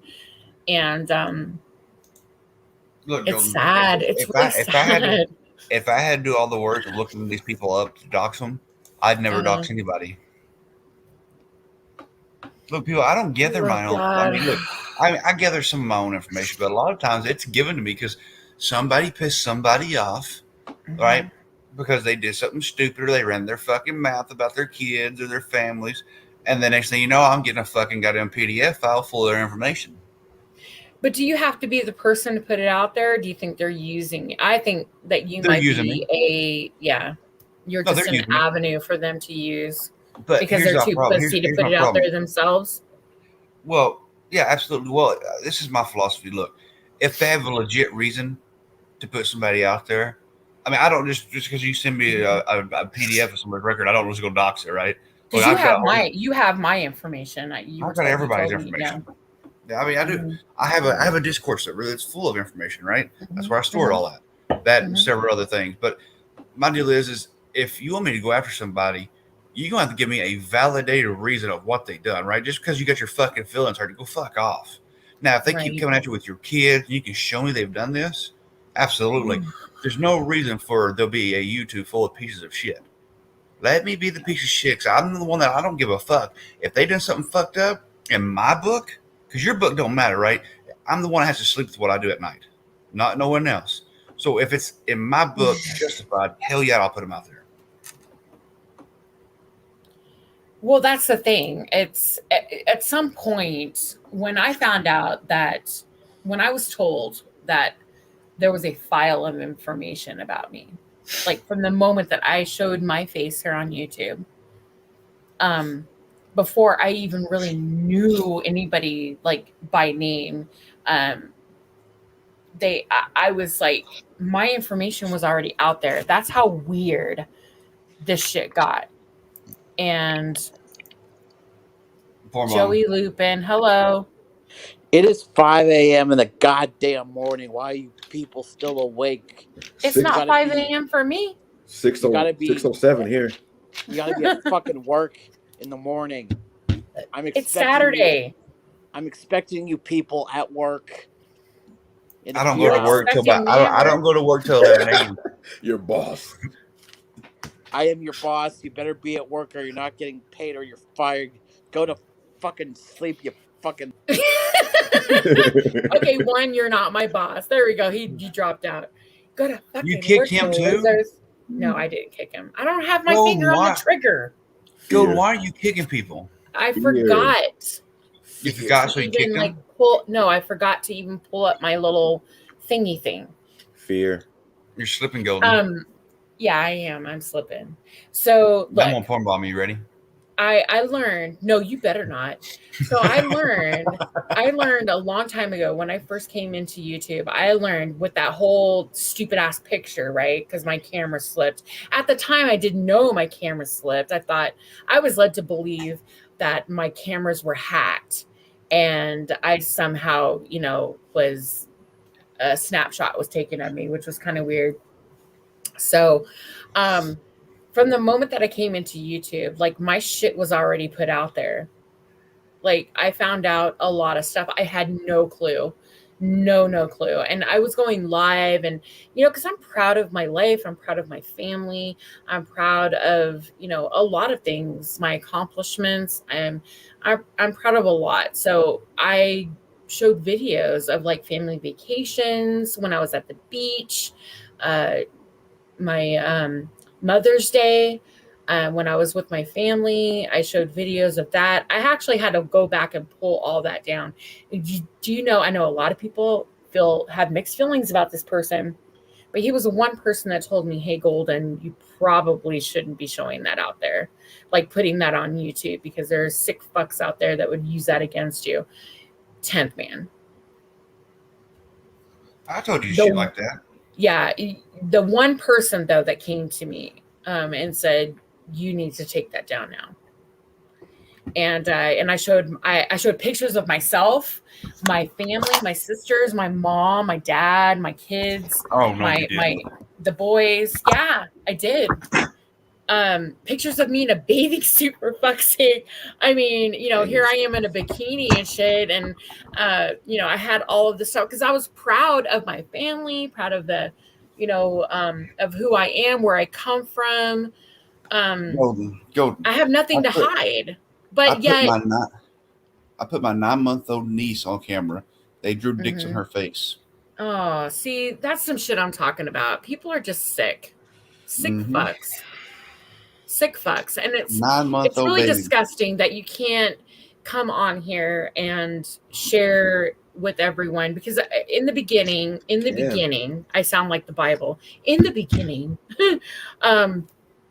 in the beginning, I felt like I made friends here, and people were sincere and real, like myself, and I was willing to share with everyone, even my ups, my downs, the worst times of my life. I've shared things that were embarrassing to me, things that, were the lowest of the low with me. And this predates, the whole, I'm not even going to say the name, but I'm talking about all of this. Like, I really felt comfortable because, I'm a talker by nature. I'm a people person. It's what makes me good at what I do, though, for a living. Okay. It's a part of me that makes me good at what I do. So, and having said that, it doesn't, it resonates with everyone. At the same time, it also resonates with the sick fucks out there that go, wow, this bitch loves to talk. Let her keep talking. And they just file the information that they're gaining from me away until they can use it against me later. And it's really sad. And you people wonder why I do some of the shit I do. These people fucking deserve the shit they fucking get. Some of them do. Yeah. They do. I mean, look, look, Andrew, you have a very large channel. I can't even see. When I first started here on YouTube, I didn't have any followers. I wasn't even a channel. I had no content. I used my name. I was just somebody who watched other people. I was the person in the chat.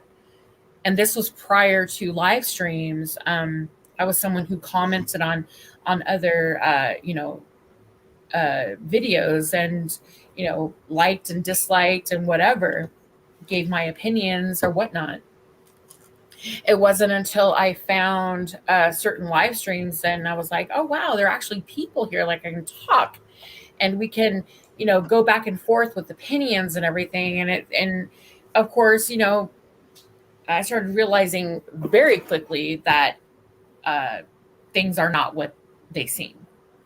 And that was with the whole Colonel thing. And so I kind of got a crash course on, how fake people can be. Oh, yeah. Let me tell you about it. And yeah, the fakeness and the scamming and the using, playing on people's sympathies to hit their Cash App and their, look, I get a lot of shit for the simple fact that my Nightbot posts my PayPal and Cash App and all that in my chat. It only, I think it's set to like 45 minutes or some shit. I don't know. Mine's over 10 minutes. Yeah, mine's not that long. But I was asked by Ross Kahn. She was the first one to ask me last year at Christmas time. And she asked me, she was like, hey, where's your PayPal? Where's your Cash App? And I'm like, I don't have it in my channel. And she's like, you know what? You need to post it because I'd like to send you something for Christmas.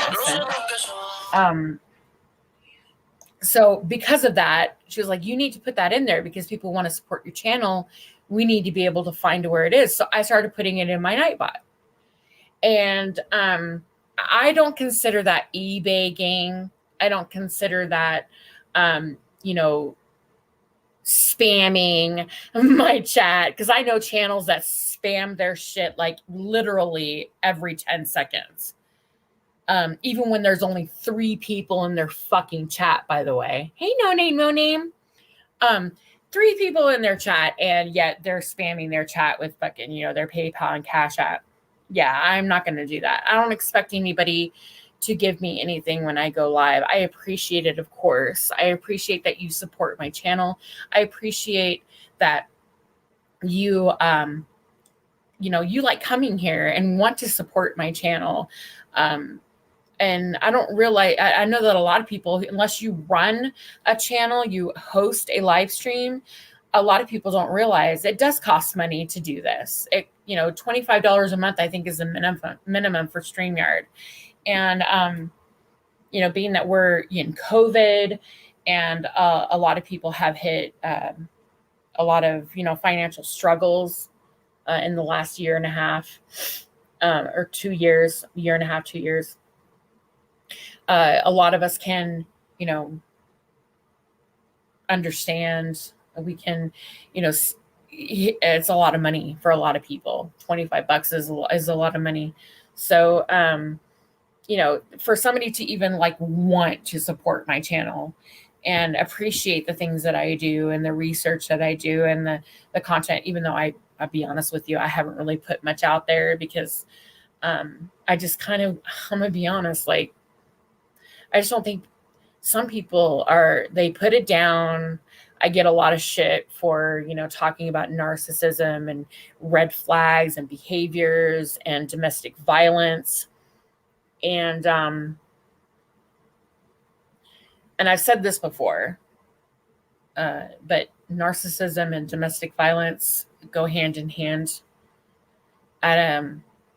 If you do the research, like, every abuser is usually a narcissist. So it's kind of ironic for me, being that, I volunteer a lot of my time in domestic violence shelter and then having the experience that I have with narcissism and learning what I've learned in the last year. It's kind of like, it's almost like it's destiny. I'm destined to be at this point. And I get that some people don't understand it and they can make fun of it and laugh at it and maybe ridicule me for it. And at first it bothered me a little bit. Now I really could give a fuck because I get emails and I get people coming to me who understand. And I, say, look, Golden, you've opened my eyes. You've led me to this point where I can ask for help. I don't have to be afraid anymore. I can make that choice to walk away. I don't have to worry about my children. I don't have to worry about the next day because I know that there are people out there who care. And there are people out there that can help. Even if it's just a mouse click away. And that to me makes it all worth it. So all you motherfuckers out there that want to hate and talk shit and say, oh, Golden, all she ever does is talk about that narcissism bullshit. And all we ever have to hear is about domestic violence, narcissistic abuse. Well, go fuck yourself, because out there somewhere is someone who's actually thanking me and other people like me who are putting this information out there, who are saying, if it hadn't been for me seeing this and continuously posting this stuff and having me read and having discussions, then I wouldn't have gotten to this point where I would have been brave enough to just walk away. And it makes it all worth it for me.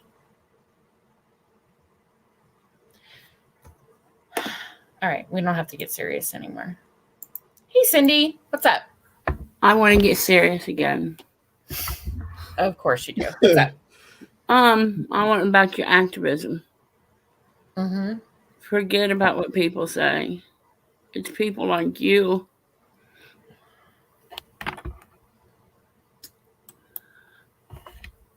that people like me need.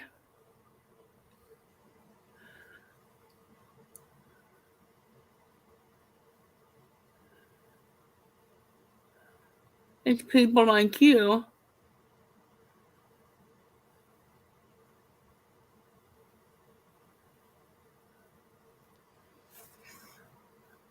that I should have called Saturday night instead of doing what I did.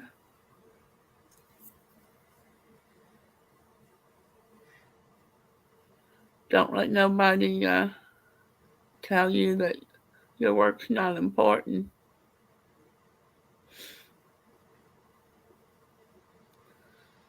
Because your work to keep a domestic violence woman from doing something stupid.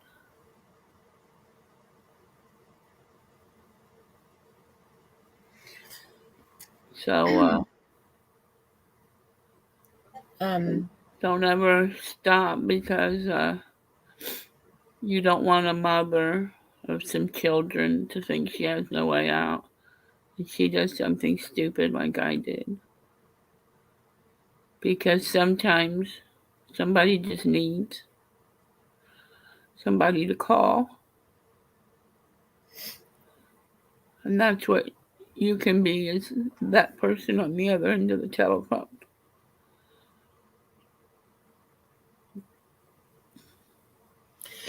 Keep up your work, Golden. Thank you, Cindy. Do you, you don't have to come up here and say that. You have my phone number. You know you can call me. And you can reach me in other avenues. But I appreciate you saying that. I really do.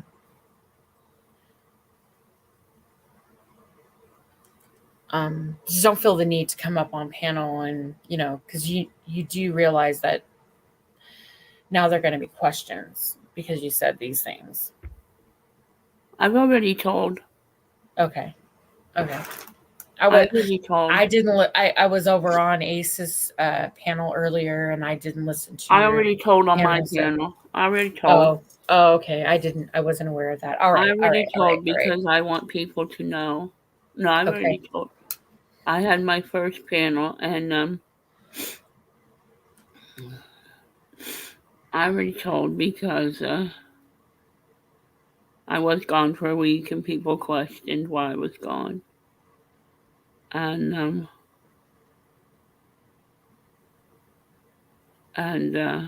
plus people need to know not to get to that point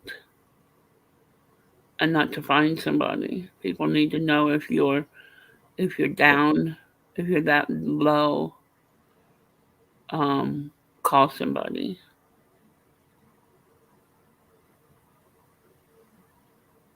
If you get that low, don't do something stupid. Find somebody.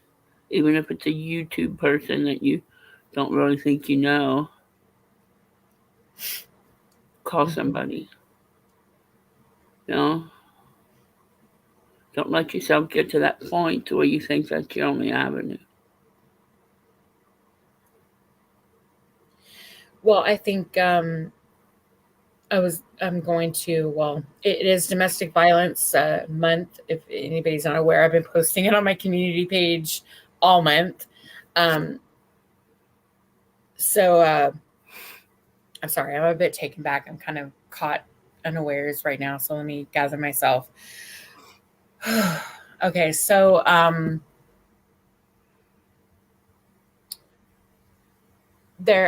was gonna hold a stream about what to do if you think that if you have a friend or someone that you know of that may be suffering from domestic violence, and there are things you should do and not do, which we'll go over. I'm not going to do that tonight because look, I've been drinking and I'm not drunk or anything, but to me, this is too important to just make light of it. And I would never make light of any of this, by the way, but I would like to be in, control of all my faculties and all of that stuff. I don't want to fuck anything up. And I've made everyone aware. If no one has been aware of this since the beginning of my channel, since the beginning, before I even started live streaming, when I was over on Tanks, I made this very apparent from the beginning that I do volunteer a lot of my time in a domestic violence shelter, and here in Vegas and in California. But here in Vegas, you have to be certified. You have to go through courses. So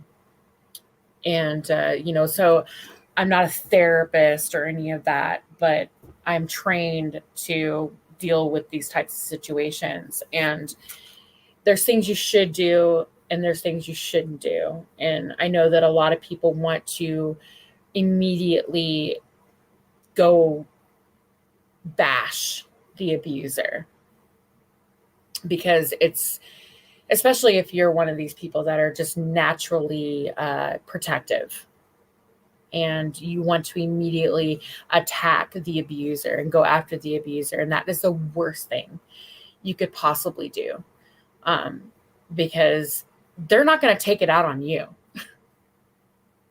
They initially may get pissed off at you, but it's YouTube.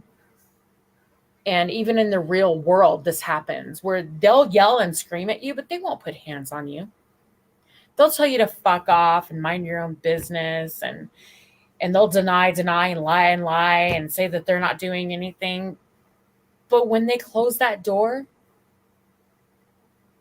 their victim is the one who's going to suffer in the end. So you're not really helping them.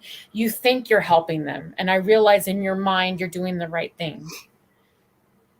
But you're really not helping them because they're still there. They're in their home. They're in the line of fire. And when that door closes, all of their aggressions that they couldn't take out on their accuser, they're taking out on their victim. And it's the worst thing ever to confront the alleged abuser. So please, for the love of God, if you feel that someone is being abused, never confront the abuser, ever. Andrew, I am in no way asking for sympathy. What I did to myself.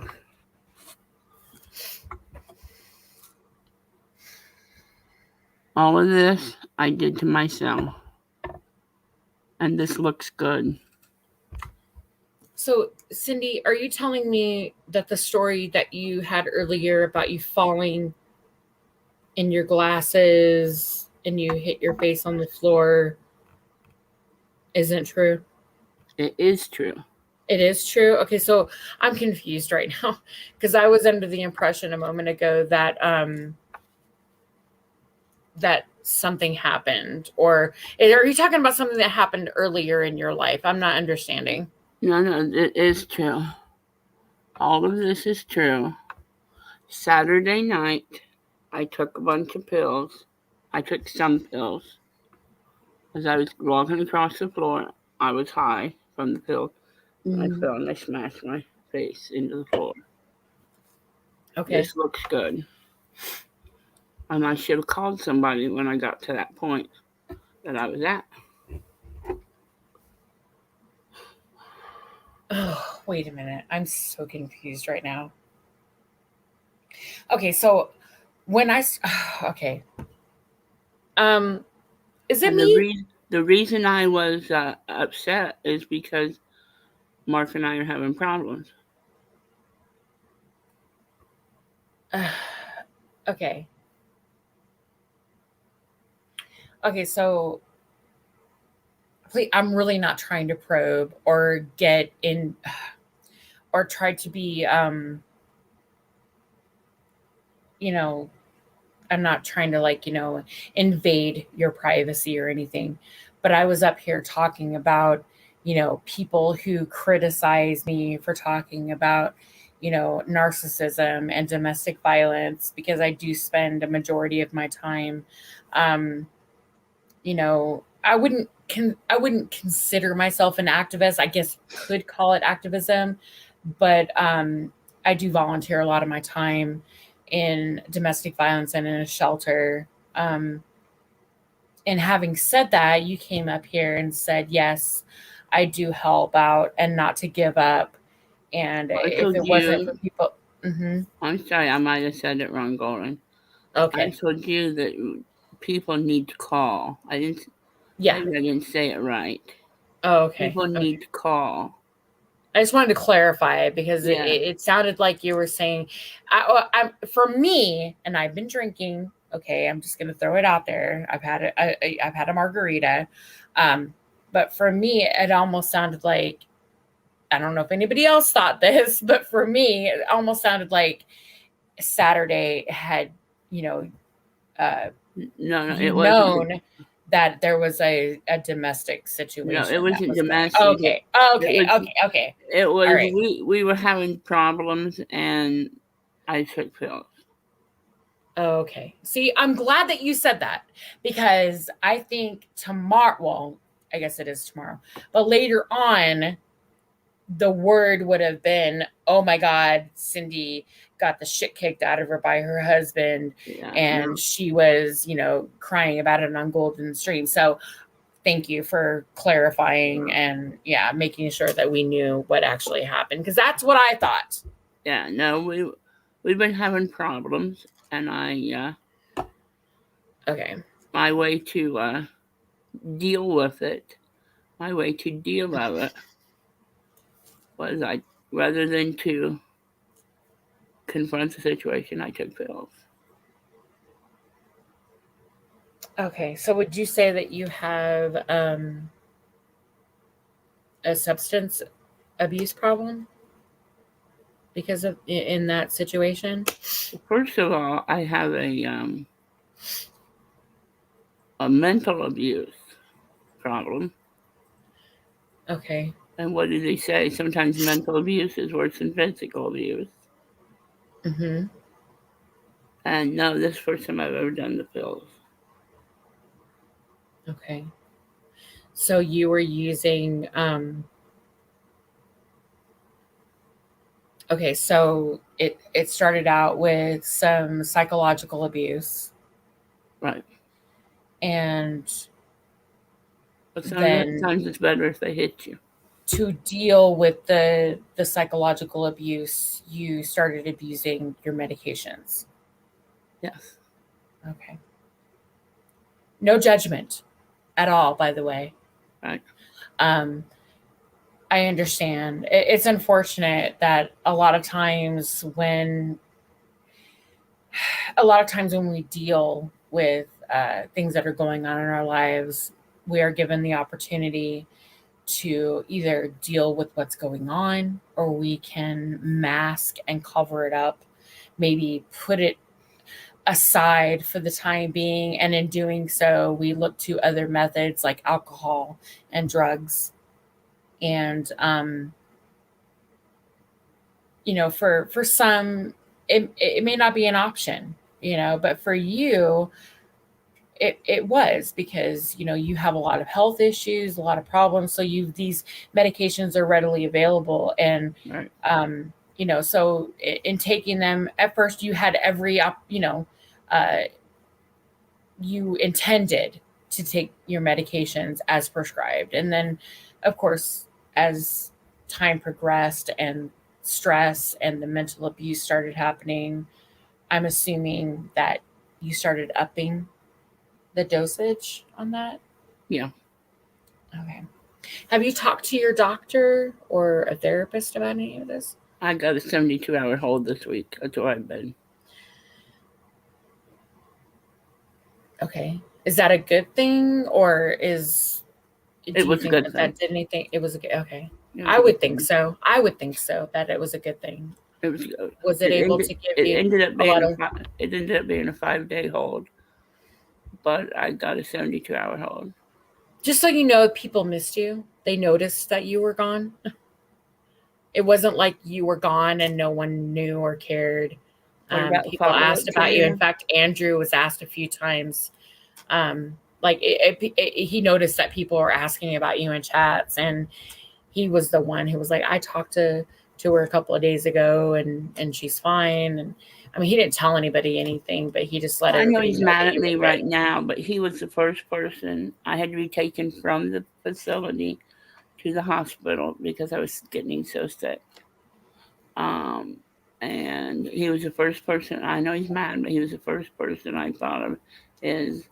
I got Mark's phone and I said, I have to tell Andrew what's going on. So he should know that, like it or not, I do love him.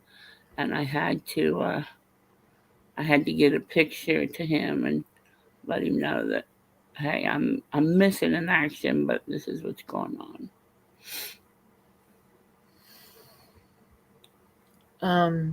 He might be asleep. I don't know. I'm sorry. But just so you know, he was keeping people abreast of your situation, not getting into detail, but if he had seen that, where's Cindy, where has she been, just giving people the heads up that she's okay. Yeah, well, that's good. The 3-day hold turned into a 5-day, and it was a good thing. Well, that's good.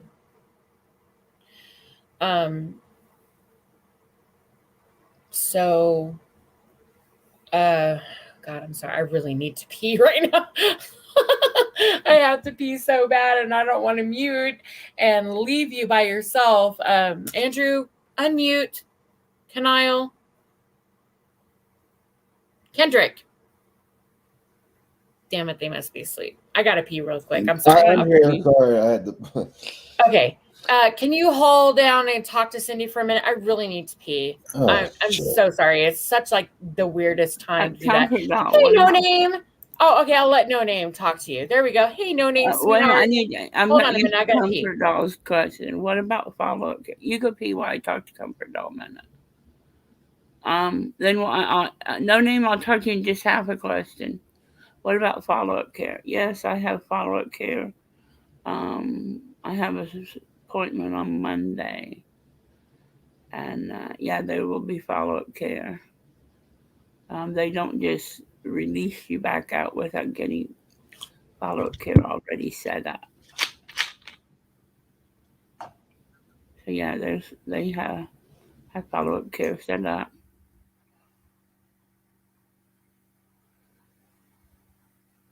And my particular follow-up care is about 6 miles up the road, not far at all. Hey, No Name, what are you doing? No name. Oh, I'm hooking. See, I'm working on my Afghan. Oh, fantastic. This is the new color. And see, I came up here because often just watching me crochet is very comforting to other people. Okay, Cindy, I'm praying for you. I'm crocheting for you.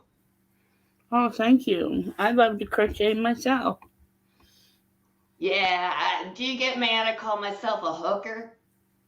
I could use that one on my husband. I'm a hooker today. Well, I don't like the needling because if the cat comes by or the kid needs something and you drop everything, the needles fall out. And how many rolls? I mean, it's just ruined. But with crochet, you rip a couple stitches out and you're good to go again. That's true. That's very true. I was hoping I could provide some happiness to you. I know it's a non sequitur. You always provide happiness.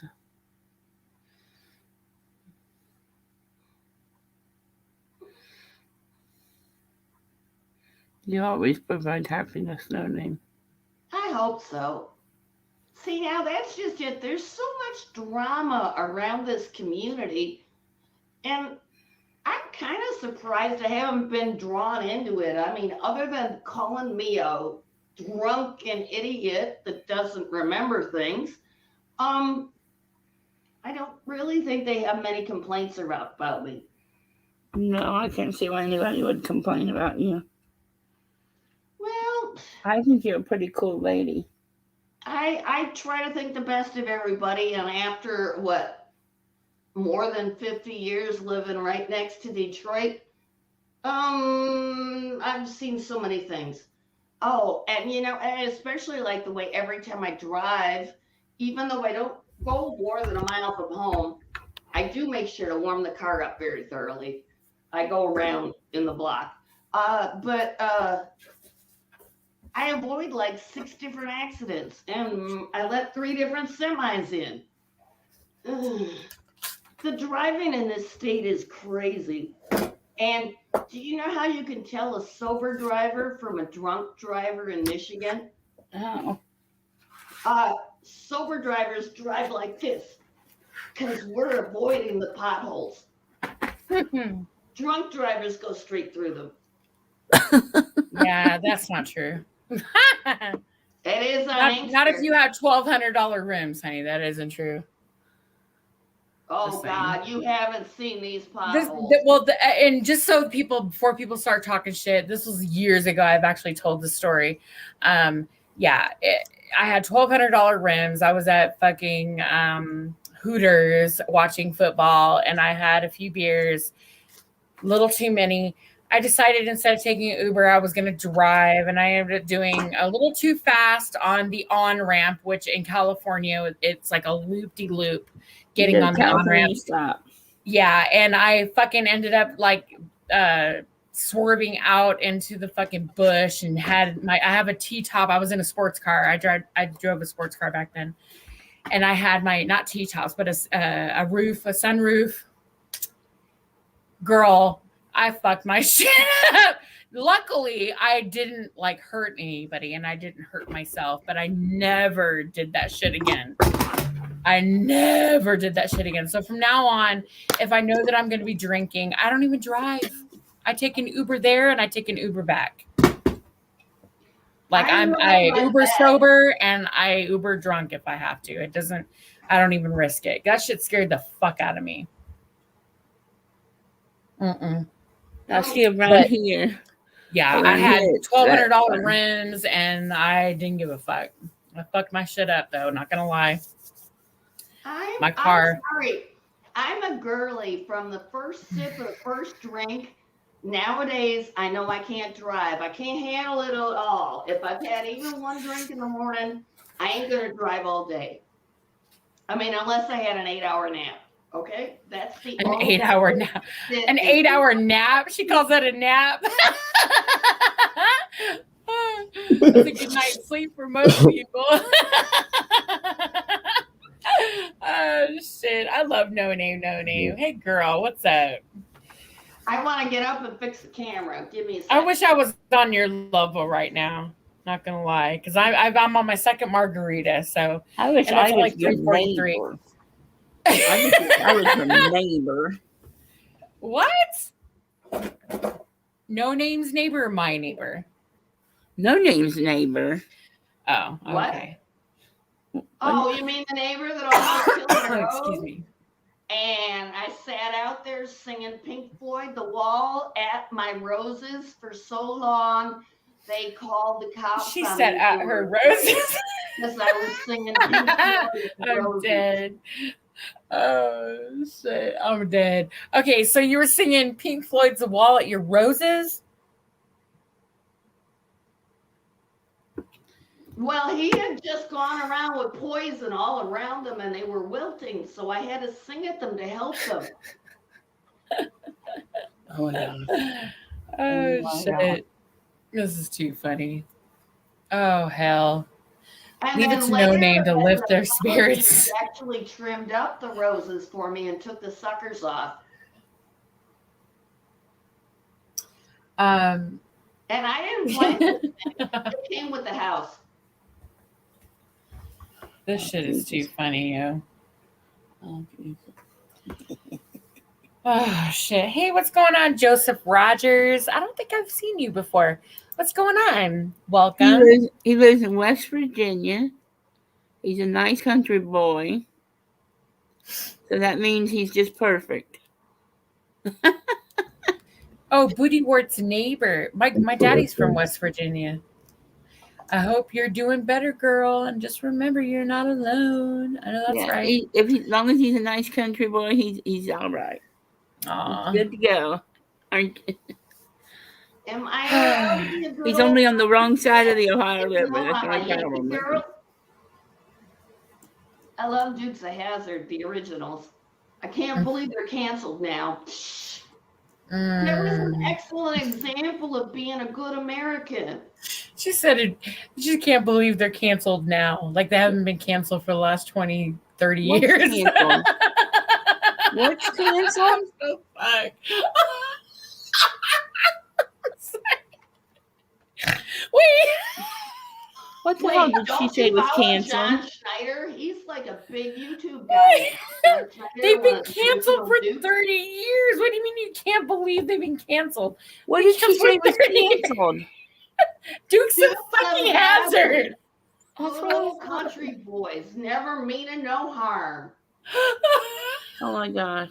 I just want to make sure. I just needed to confirm.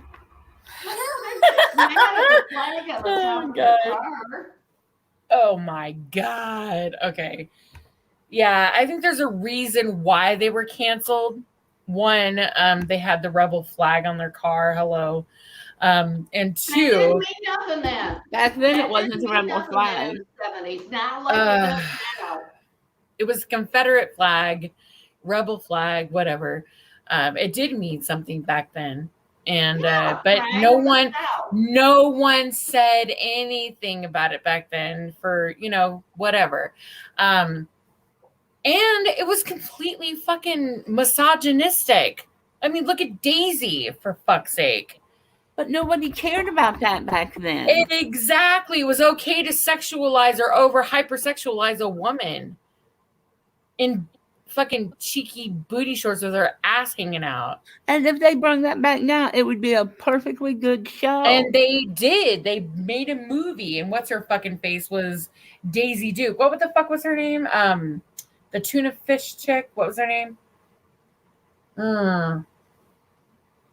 Oh my god. Help me out, guys, in the chat. Poon, you know who she is. I know you do. You probably have a poster of her on. Jessica Simpson. She played Daisy Duke. And what did she do? She played a dumb blonde.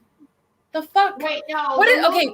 What is count. up? That's not What is canon. up? Wait, no, hold on. What is up with women who think that playing stupid, dumbing themselves down is somehow attractive? I don't Women think who you've want to get a I don't man. think you've actually watched No. Dukes of Hazzard. Daisy was part of the brains of that outfit. She was, but she was Man. not. No, but she was played out as a dumb broad No. in that show. Yes, she was. She was made to look cute in booty shorts and a crop top, and that was it. She was eye candy. Well, she was and eye so candy, you're but I not don't think allowed she to was wear that considered in public stupid. or you get raped. And what happened to all women get to wear what they want? I can say women can wear whatever they want, but in the movies back then, especially, I did not go anywhere near the Duke movies. I was warned away. In the movies and in television, women were hypersexualized. I mean, look at the TV show Charlie's Angels. You had 3 women who were absolutely fucking gorgeous. Farrah Fawcett, gorgeous, beautiful. Okay. Where's the other 2? Yeah, I can't remember their names right now. Jacqueline, help me out. Jacqueline, what, Peters? Was her name Jacqueline Peters? I don't remember. Anyway, she was the brunette. And then you had the other brunette who was kind of boyish, who really didn't get a lot of popularity because she had shorter hair and she was more like the boyish figure. She didn't have big boobs. She had a flat ass. She was another one who was like extremely beautiful in my opinion, but she didn't get a lot of hype because she didn't have double D's. But the whole Jacqueline Smith. Thank you, Joseph Roberts. Thank you. Were brilliant women. Kate Jackson. Thank you, Kate Jackson. Basically secret agents on hire. Yeah, Kate Jackson. Comfort Doll got it right. Yeah.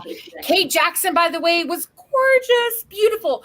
When I was a little girl, I always thought she was beautiful, and I always wondered why. She had this, didn't she have like a Japanese mother? I think she was like, interracial or biracial. But the she had a Japanese mom. The Charlie's Angels were sexualized also. Absolutely. That's what I'm saying. They were hypersexualized. And then of the 3 women, Kate Jackson was the least favorite out of the polls as far as little girls who wanted to be Farrah Fawcett or Jacqueline Smith, who was one of the premier models back in the day. The brunette. Well, Kate Jackson was also a brunette, but she didn't have big boobs. She had a flat ass and she didn't have the wavy long locks. And, you know, to me, I thought she was beautiful. I mean, she's still beautiful. But she wasn't the most popular. So you have to look at how women are perceived in the media. So, but yeah, Kate, I agree. Joseph. I think Kate was beautiful.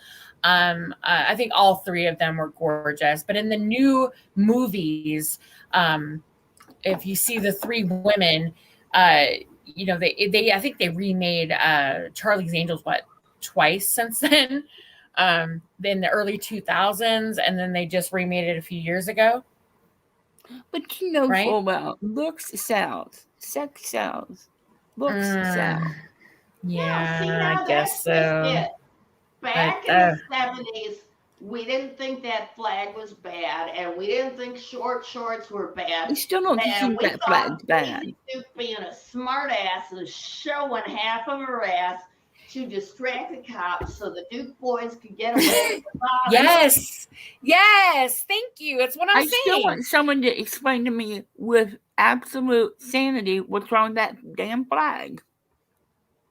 Oh God! Well, we don't want to go there because we could be here forever with that shit. With the Confederate flag. Ain't nothing wrong with that flag. Going back to the sexuality. So, okay, we have women in the movies. We have women in TV. Why is it? Okay, so women were judged on how, how large their breasts were, how cute their ass was, how beautiful their face was, their long flowing locks. Can someone tell me why James Bond didn't have his dick measured before he was cast? No, wait a minute. Let's go to Chips. Boo. Let's go to Chips. Tell me why Ponch's shirt was tighter than John's shirt. And that's why James Bond was a white guy, because he could bed the white females with their secrets and get it out of them in bed. What? What? Ponch's shirt. What? No, really. Wait. What's the secret? Hold on a minute. Wait a minute. Did you just see the white guy? Basically, okay, essentially what she just said, a white man could talk a woman out of her panties more than a. I heard that. But that's what I heard. Girl, I ain't never the been talked out of my 70s, panties more okay? than a black man. Come on. But Ponch's on chips. Ponch's Girl, shirt was please. tighter than John's because Ponch had a whole bunch of muscles and John didn't have them. So don't tell me a man ain't sexualized also. Wait. What? I had a Wait, huge what? crush on If fucking you're a Eric black Estrada, man by in the way, when I was a there's no kid. way your papa Yes, was and up wasn't there. Eric No Estrada's fucking shirt way. always tighter so it showed his And muscles? it stick out like a sore thumb. I think they all did. I That think they was all part had of their it. You gotta shirts be a tight. white man. No, not like you go back and Hmm. find this thing. Not like Eric Estrada's. His You know was who I tight had a and you you could see read- every rip. Have you read Cindy any would know that. John novels? Do you know who Ian Fleming is? James Bond, Ian Fleming. Okay, so James Bond, I always had a huge I love James Bond. From the moment it's that only from I the never even screen. knew about books. I only saw the movies. Right, And you've only seen it on the screen. You never read when the I book. was a kid, yes, I was a little itty bitty, and I saw James Bond, and I was like, oh, him and fucking Elvis Presley.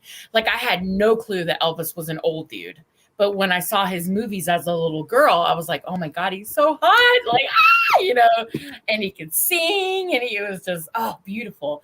And then when he died, I was devastated. I'm like, oh my god, he died, and my mom was like, he's an old man. Like, he was an older guy, like, well, not old and by my standards now, but back then as a 4-year-old he was old. So I had no clue that he looked much differently and he was going through a lot of hell and all that shit. But James Bond went through novels. James Bond That's where James matriculates. Bond is. That was awesome. Yes. Sean Connery to me will always be James Bond, but and Roger Moore was good. That's what I grew up with.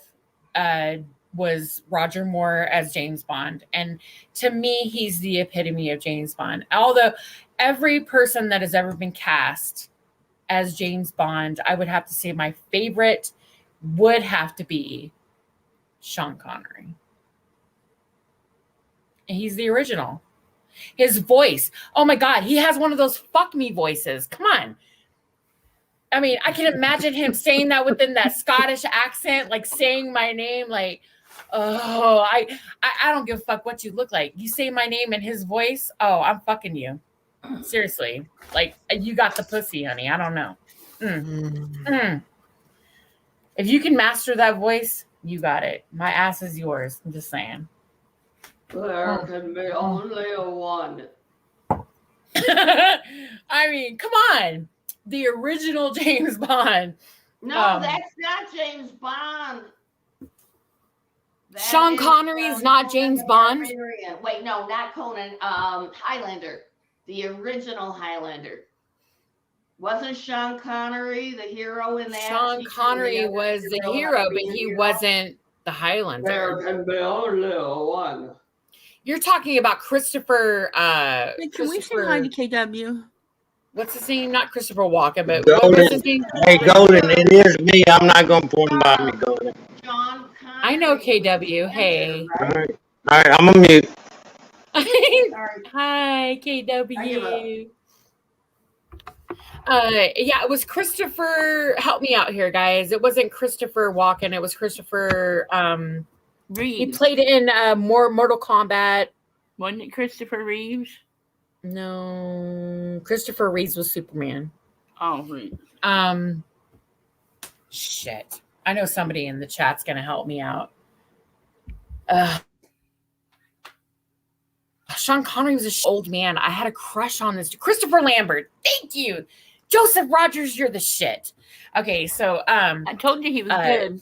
Yeah, he is. I told you.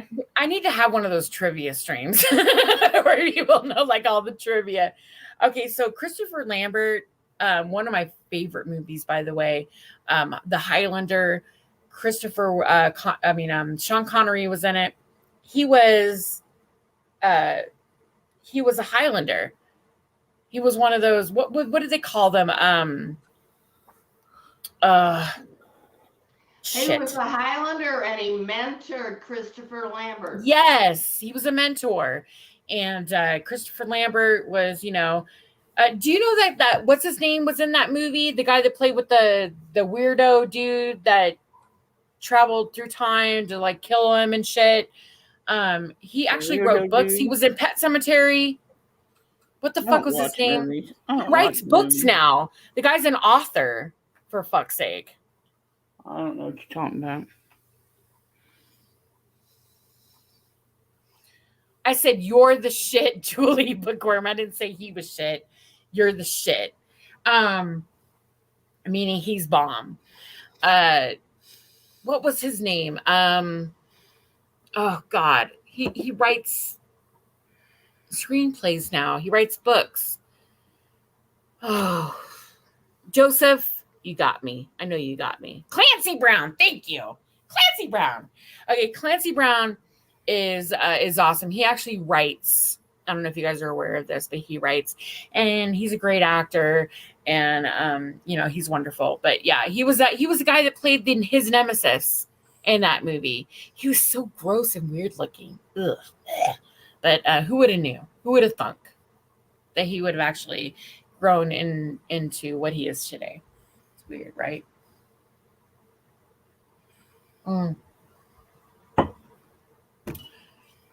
All you need is somebody to acknowledge your talent and to help, you know, it needs to flourish.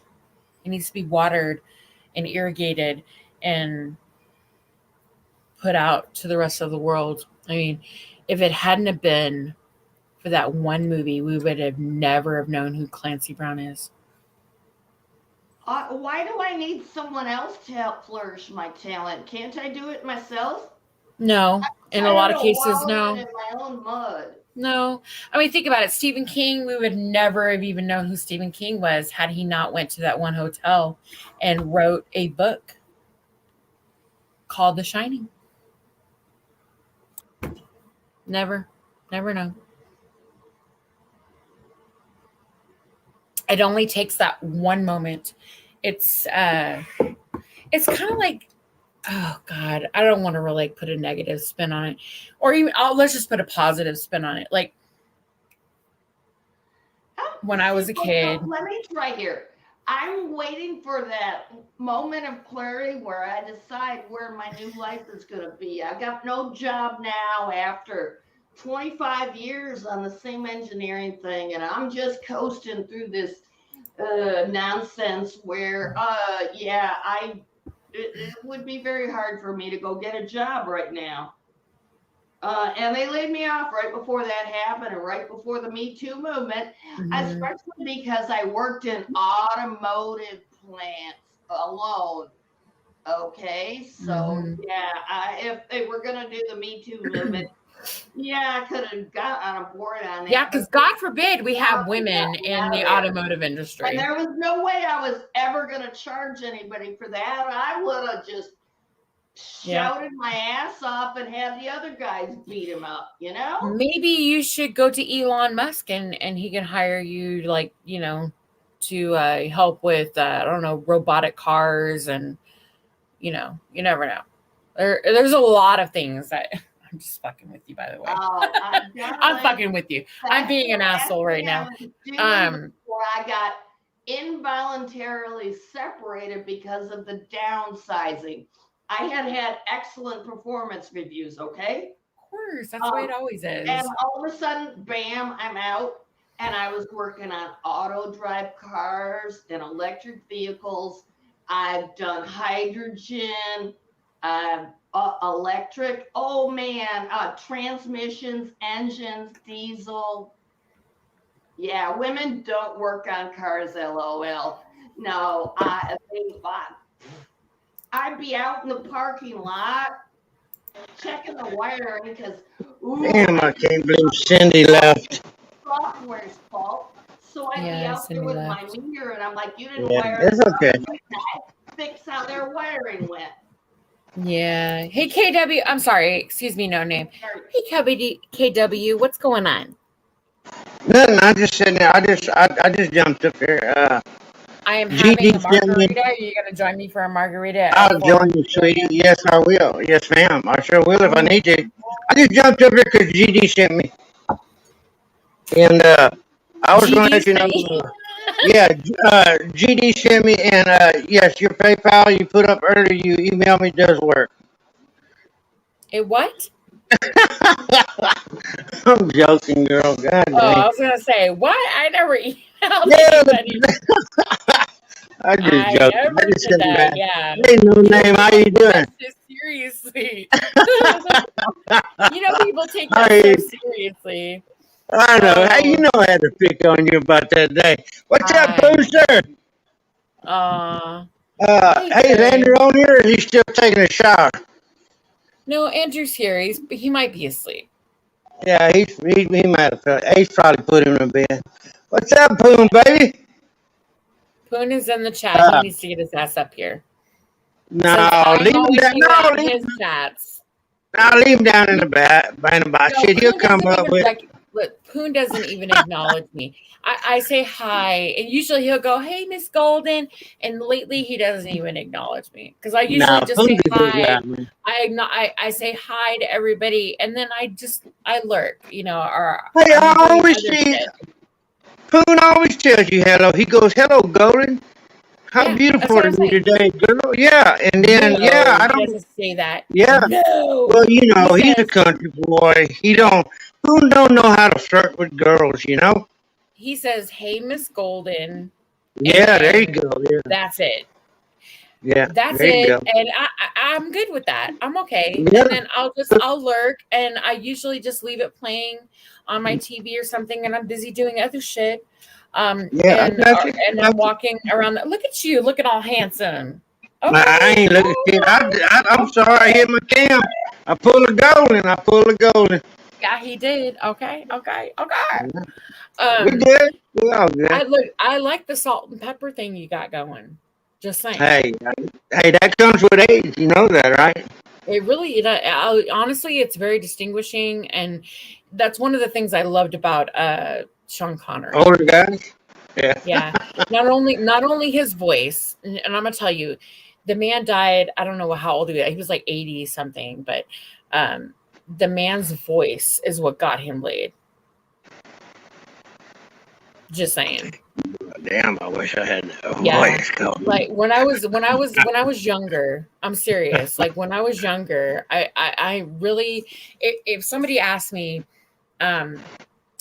if I was into older men, I was like, not really.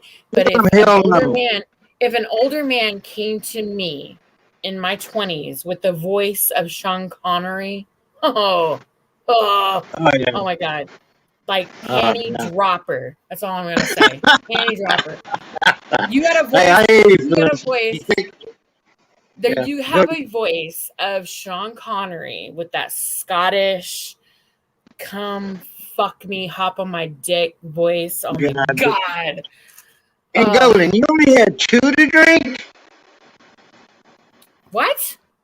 You only had 2 already? Yeah, I've only had 2. I'm not even done. Look, I'm literally. Hey, I'm gonna be Sean Connery before daylight in Texas. No. Hey, Poon, I got your deal, Poon. I see you in the message. Yeah, take care of her. Make sure she's okay, buddy. I mean, literally, like I'm only in love with one man, but with Sean Connery, God rest his soul. God damn, that man is sexy as fuck. I don't give a shit what anybody has to say. That man is sexy. He was sexy from the moment that he became, fucking James Bond. And I was a child. Like, I don't even think I was born when he became James Bond. But the moment that I realized that he was James Bond, and I was like, fuck, who is this James Bond dude? I want to fuck him. And I didn't even know what that meant. But I was like, God, he is just awesome. And I started reading the James Bond books because of Sean Connery. And I was like, I'm going to say I started reading James Bond when I think I was 10. The first time I read a James Bond book. Yeah.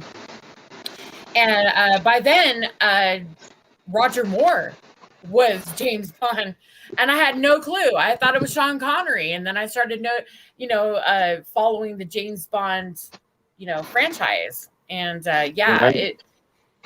out of all of the James Bonds, I would have to say Sean Connery is my favorite. Another one would have to be, the guy who played Thomas Crown, which is another one of my favorite movies, by the way, The Thomas Crown Affair. I don't get time to watch movies. What was his name? Where are you? What's his name? Joseph? Steele. Yeah, Remington Steele. Joseph, where's your name? The other role. Yeah, he's another one of my favorites. And then Daniel Craig is another one. I love him. And I think the idea of having a black James Bond, because they don't really specify in the books whether or not he's black or white. I think that the idea of having a black James Bond, which I think they were considering, what's his name? He played in Thor as the Gate. Oh, you're talking about that KW dude. Yeah, I know who you're talking about now. Yeah, I got you. No, he played in Stephen King. Idris Elba. Yeah, okay, so Idris Elba, they were considering as, because he's British. And I thought, wow, yeah, totally. Yes, thank you, Julie. She's got it. Okay, so Idris Elba I think he would be perfect. I mean, one, he's fucking hot. Total panty dropper. As you would expect any James Bond guy to be. I mean, fuck yeah. God damn, you're running through a lot of panty droppers tonight, chick. Yeah, look, you got to be a that's a good thing. That's a good thing. I'm not about to give up the pussy just to anybody. I'm just saying. I hear you, baby. Yeah, you got to be tight like the poon. You got to keep the poon tight. Oh, go ahead, no name. Go ahead. Oh, Julie, yes. Go ahead, no name. Okay. Do I get to say who my favorite heartthrob is? Is he a James David Bond guy? Niven. Who? David Niven. Who the fuck is that? Who is that? Look him up. He's been all Jesus. over. I would have sworn no name would have said Donald Trump. My grandma my grandma's sister, my Aunt Avon. She's my great Aunt Avon. My grandma's sister was in love with a man. I can't remember his fucking name, but I bet if I text my mom right now, she would tell me. But she was in love with this dude, and I was like, who? I never heard of him. Ever until she died. I never heard of him. But she was in love with this man. Like, to the point of, like, she collected all his memorabilia. When she died, they were, like, taking literally, like, taking a stock of, like, all of her memorabilia and all the shit that she collected on this dude. I'm like, wow, my auntie was a creeper. Like, she was on, like, some stalker shit. It sounds like, yeah. Yeah, it was weird. I'm like, what? Like, look, Wait, I've never been there's upset. a difference between a fan that collects things and a fan that goes to their home. Oh, yeah, she did that. Oh, She shit. took pictures outside of his house. Yeah. And she was married to my uncle, my great uncle. Yeah. I guess I didn't learn any of this until after, like, she died. His name, my Uncle Edward, he died a long time ago, like 20 years ago. And I guess it was always an issue. and with between them, because whenever they would go, he lived in California in Hollywood. I can't remember his name. What the fuck was his name? I don't know if I've ever shared this with anyone, but I actually have someone famous in my lineage. I won't say their name because I would never do that. But a lot of people know who she is. Come on, Goldie. It's a woman. No, it's a woman, and I would never say who woman. she is. Oh my gosh. Okay. Yeah, it's a woman. All right. But since then, I would never do that because I've never met her in person, and it's just not something that I really like. I'm not gonna try to clout chase or try to be famous or any of that shit. But All right, I do have someone famous in my family, and I do also have because I come from a line of musicians and songwriters, and yeah, you do. So Hey, you remember my first heartthrobs was one of them was Goldie Hawn, and nobody that lady. But check this out: when I was in high school, Farrah Fawcett was the chick. She's still the chick. I know, and Goldie Hawn. That was my two best girls. The moment that she died, even from the moment that she died, unfortunately, she was just gorgeous. Even at her death, I mean, she was just beautiful. Yeah, it's crazy. That was my two actor ladies right there. Julie the Bookworm says she's related to Marie Antoinette. That's very interesting. Oh yeah, she's beautiful too. Did you find that out through some sort of going back? Oh shit, what's the word I'm looking for? Some type of oh my god, what's the word I'm looking for, you guys? Where you go look on gene thing where they go back in your genes and your family history and all that. Yeah. I know who ancestries and stuff like that. Yeah, ancestry. Thank you. Fuck. I'm sorry. My hemoglobin. Look, my hemoglobin is low. It's okay. And I have a difficulty right now in concentrating. And on top of that, I've been drinking. So yeah, I'm kind of like a dumb fuck right now. It's cool. Yeah. But yeah, it's one of those things. I know my family, and I come from a family of musicians. I'm just going to give you guys some hints so you can play a little game. I don't care. I come from a family of musicians. I've let this out before. Musicians, banjo players, violin, guitarists, singers. One of these singers is someone people know very well. And I've actually, as a little girl, I know Booty Ward very well. Booty Ward in Texas, which is where my family, a lot of my family live and are from. They're not Texas. God damn. Yeah, in Texas and in the South. I found out I was kin to someone. Well, I ain't gonna say his name, but I'm joking. Yeah, I'm not kin to Boone.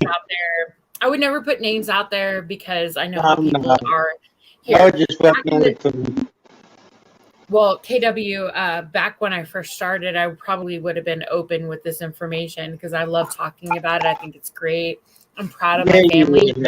But now that I know how fucked up people are here on YouTube, look, I'm proud. I know I can sing. I come from a family of very talented individuals. So I have no issues with that whatsoever.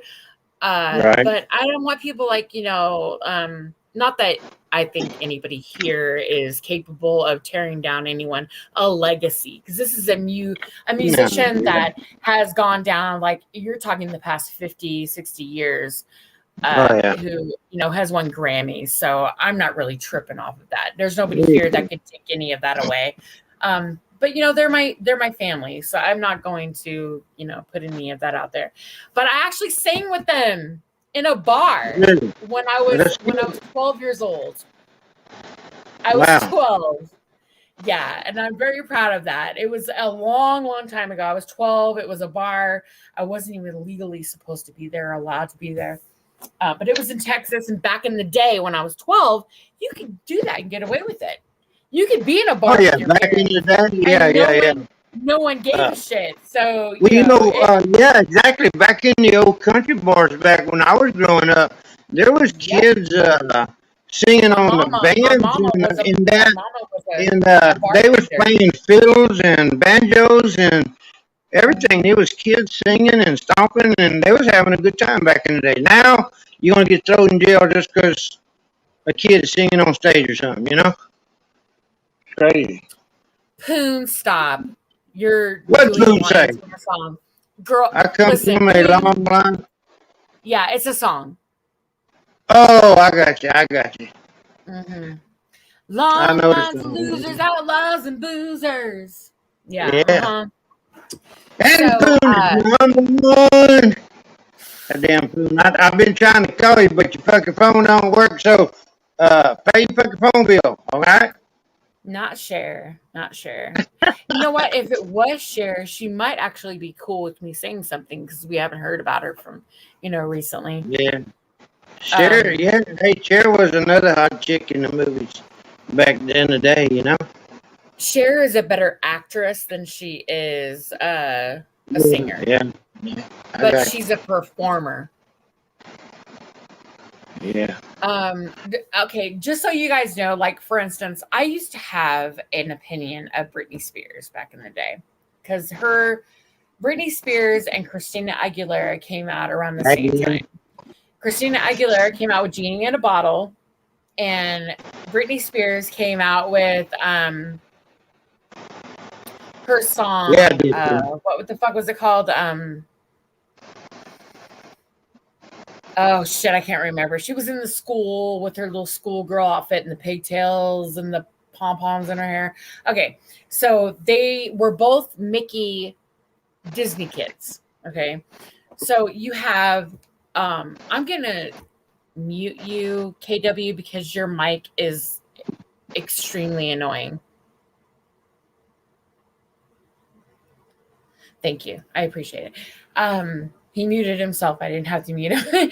Okay, so they came out around the same time. So you have Christina Aguilera, who, god damn, that girl has an awesome voice.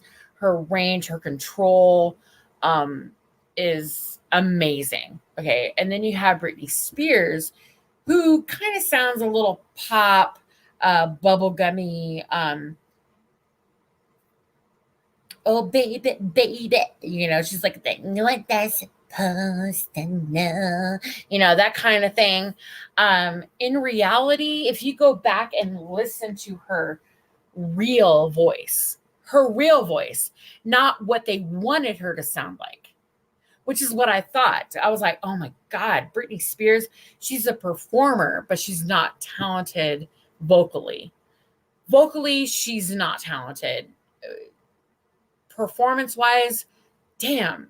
I mean, she's got the look, she's got the body, she can dance, she's got everything. And she's wonderful. Baby, hit me one more time. Thank you. She's awesome. And then you have Christina Aguilera, who is gorgeous, but on top of it, damn, that girl's got a voice. I mean, her range, her control, but again, they had control over what the record labels had control over what they put out into the world. So you had Genie in a Bottle, Baby Hit Me One More Time, very poppy, very nichey, very kitsch, all of that. So I judged like, okay, yeah, Britney is a performer. She is. And all of her subsequent albums, I think 2 or 3 before she lost her fucking mind, and started, tripping. She had a fucked up man in her life who was abusing her, and then her family abused her. Even before that, I really believe that her family, her dad, her mom, completely fucked up. As opposed to Christina, who had a very supportive family, who supported her in everything that she did. I would say that Britney kind of sort of just, she was more marketable. She, according to Disney and the labels, she was the moneymaker. She had the look, she had all of the family. The thing with the media, and I don't know if people are aware of this, but the thing with media is that it's not just the positive that sells, it's the negative. We see this here all the time. People love shit shows. Okay. They love to tune in to the negative. Even people they don't like. They could hate you.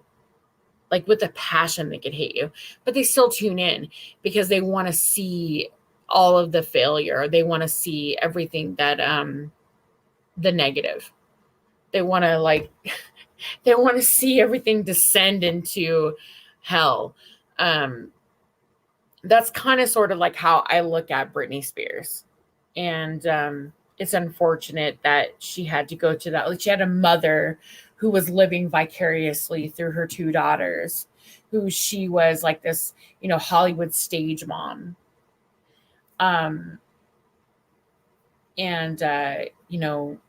Would feed into the sexualization of her children.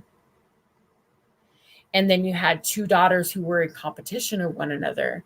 You had Britney, who was extremely talented, who had the showmanship and the marketability. And then you had the other daughter who was younger, equally as cute, but not as talented, but did have the willingness to learn and be just as marketable as her sister. Unfortunately, it didn't work out for the younger sister. It worked out more for the older sister. But the older sister had to go through all the hell that she went through.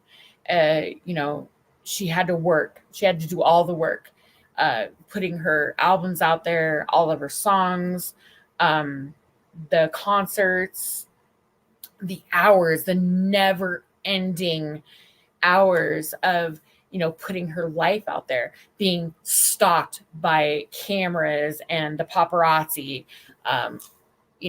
Then when she finally found a man that she could settle down with, had a couple of children, again, she was never at peace. She was constantly stalked by the paparazzi. Her family was still depending on her to pay their bills and to, take care of them, and kept making them feel like, they had to be there. She had to be there for them. And now, fast forward, she's now broken free. 'Cause she did have a mental break. And who wouldn't have a fucking mental break after going through all of that? You had a mom who really didn't, yes, she loved you, but she wanted to live through you and your sister. And then you had a father who really, I'm just kind of guessing here because I really don't know them personally, but I'm just guessing, he just wanted to control everything. He wanted to control the mom, the children, and now that they're older, it's yeah. 20 years later, fast forward 20 years later, he had control over her entire life for 20 fucking years. Because she, 20 years before decided that, I'm not taking this shit anymore. The fuck? What do I have to do other than shave my head and cry for help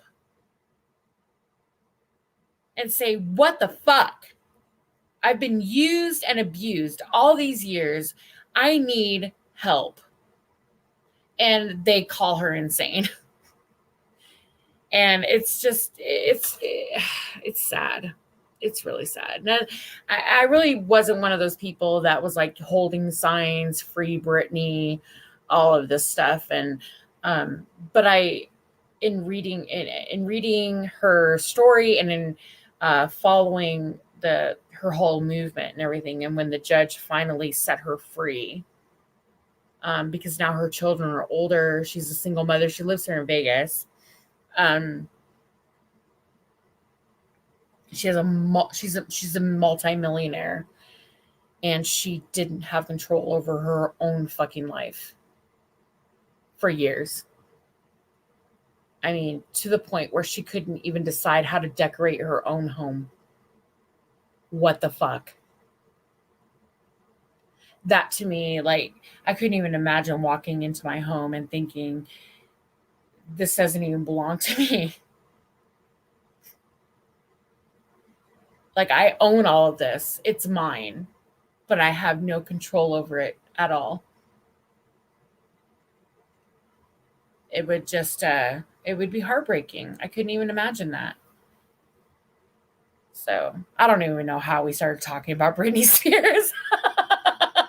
I'm sorry, you guys. But yeah, it just this is how things snowball, though. You know, how people can be taken advantage of very early on in life, simply having a talent, for being pretty, and who has a beautiful voice, and they're marketable, and they get taken advantage of not only by corporate America but by their own families. It's pretty disgusting if you think about it.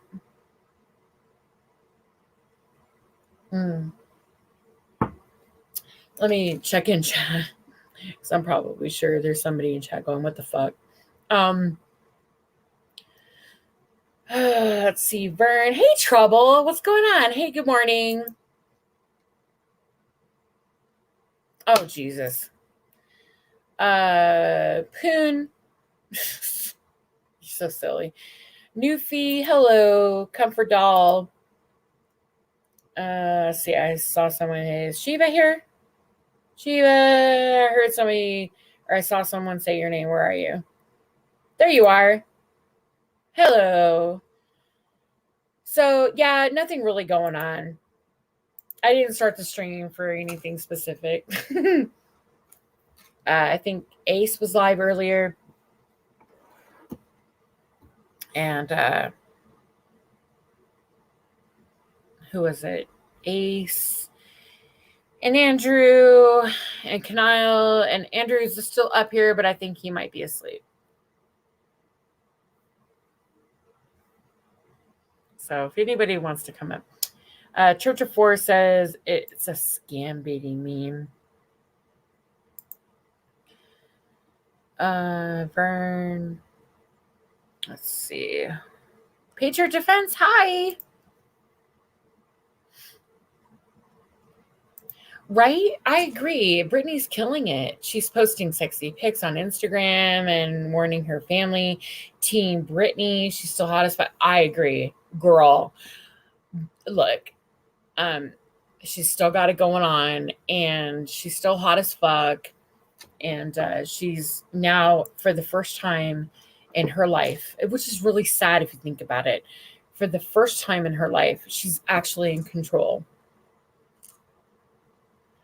And I know her family's pissed, but fuck them. Fuck you. Clapping hands. Because I guess that's the new fuck you.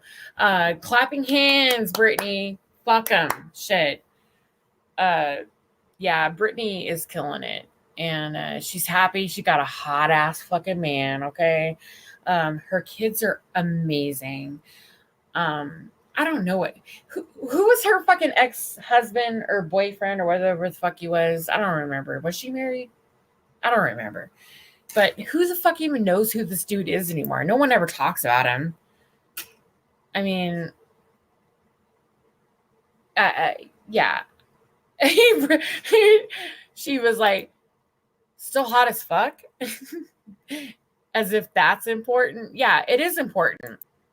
Because to me, for Britney anyway, the trauma that this woman has been through in her life, and the amount of shit she's had to go through to even reclaim something that's rightfully hers, by the way, that she worked her ass for. Not her mother, not her father, not her sister, or anybody else, but something that she's worked her fucking ass off for. Now she can finally reclaim that is amazing to me. I was saying this earlier, like when I first heard of Britney, it was Britney and Christina Aguilera that came out at the same time. Baby Hit Me One More Time and Christina Aguilera had her hit Genie in the Bottle. I thought to myself, oh my God, Britney Spears is a no talent. She can't sing for shit. She's a performer, no doubt. You know, she's cute. She's a performer, but she can't sing for shit. And then I have Christina Aguilera, who can sing. She's got the pipes. Not a performer, but she's got the voice, right? She's totally got the voice and the look. She's beautiful. She was cast in Moulin. I mean, she was, not cast in Moulin Rouge, but she was cast in a lot of movies. She's done a lot of like soundtracks like Moulin Rouge. Wonderful career. And then you have Britney, who I thought was just, she's cute. She's a performer, no doubt. She can dance, performer, takes charge of the audience, but doesn't have a voice. Little did I know, though, this is what the record company wanted us to see. Because looking at her when she was a little girl and performing, oh my God, this girl's got a fucking voice. Like she would belt. Like, I mean, what the fuck? I had no clue that this girl could sing the way she could sing. I had no idea. And I was sitting here like, okay, they came in at the same time. Disney took notice of both of them. And Christina may have gotten a little bit of a more advantage because her parents were like, gave her the confidence in herself. Like, this is who you are. This is your voice. This is your style. You go with it type of thing. And they still try to control her because that's what record companies do. They want to sell a product. You are no longer a person to them. You are a product. Okay, so you're going to sing what they feel is marketable. So she's saying Genie is a Bottle, which was a hit. Okay, same with Britney Spears with Baby Hit Me One More Time. And it was a hit. Now, going forward, though, a one-hit wonder doesn't make it. You got to be able to put in the work. And Britney Spears did that. And so did Christina Aguilera. They went in completely different directions, obviously. Is an observation of virtue. Yeah, exactly. It's...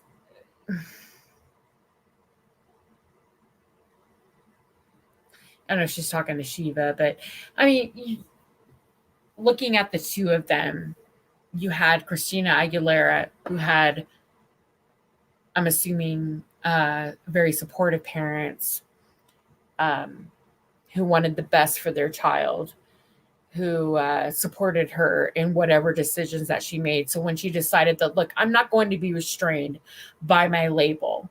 They want me to sing bubblegum pop. I'm not going to do that. I want to sing and write and do what is right for, what is good for me at that moment. Britney Spears didn't really have that. She wanted to do that. She tried to break free with her whole, the circus. If you guys remember that album that she came out with, and she was like, trying to be, they actually worked with it though, because it was marketable, because at the same time, if you remember, she was kind of losing it. She was losing her grip. Not only with, her family, but she was losing her grip with the paparazzi and with everything else. So with the media and all of that. So they kind of worked around it. If you look back on all of it, God damn, I should make a documentary. I don't even really know this woman, but it's really sad how they used her. She was no longer a person. She was no longer a woman. She was someone that they could use and market. And when they could no longer market her as an artist, they marketed her as a crazy person. They marketed her as a lunatic, some crazy bitch who could no longer take care of her children, who could no longer take care of her life, her own being, her own self-worth.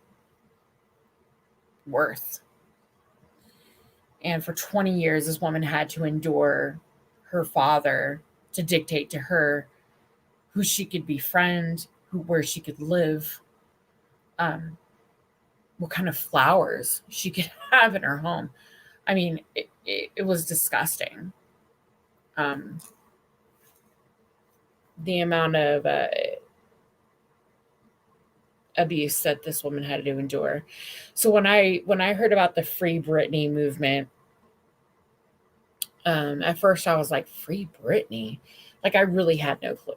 I really didn't. I mean, I'll be honest, I really couldn't care less. I didn't really follow her career after, she shaved her head and lost her fucking mind and all of that. She was in Vegas and she did her shows here and stuff, and she does live here. But this woman has spent a majority of her life slaving for a record company and a career that personally she loves. She loves her art. She loves what she does. But the people who are profiting off of it and her pain, it's disgusting. And these are supposed to be the people that love her and care about her. Like her father and her mother and her sister. I remember seeing a video of her sister, like after the Free Britney movement. You didn't hear shit from her fucking sister for years. Like, you haven't heard anything from, I don't remember her fucking name right now. Somebody please help me. Jacob, where are you? Joseph, I'm sorry. Joseph, where are you in the chat? You didn't hear shit from this bitch. And then all of a sudden, Britney wins her freedom. And then all of a sudden, she's making YouTube videos and press conferences and all kinds of shit, crying about, I really wanted my sister. Bullshit, bitch. You didn't want shit for your sister. You didn't want shit for her.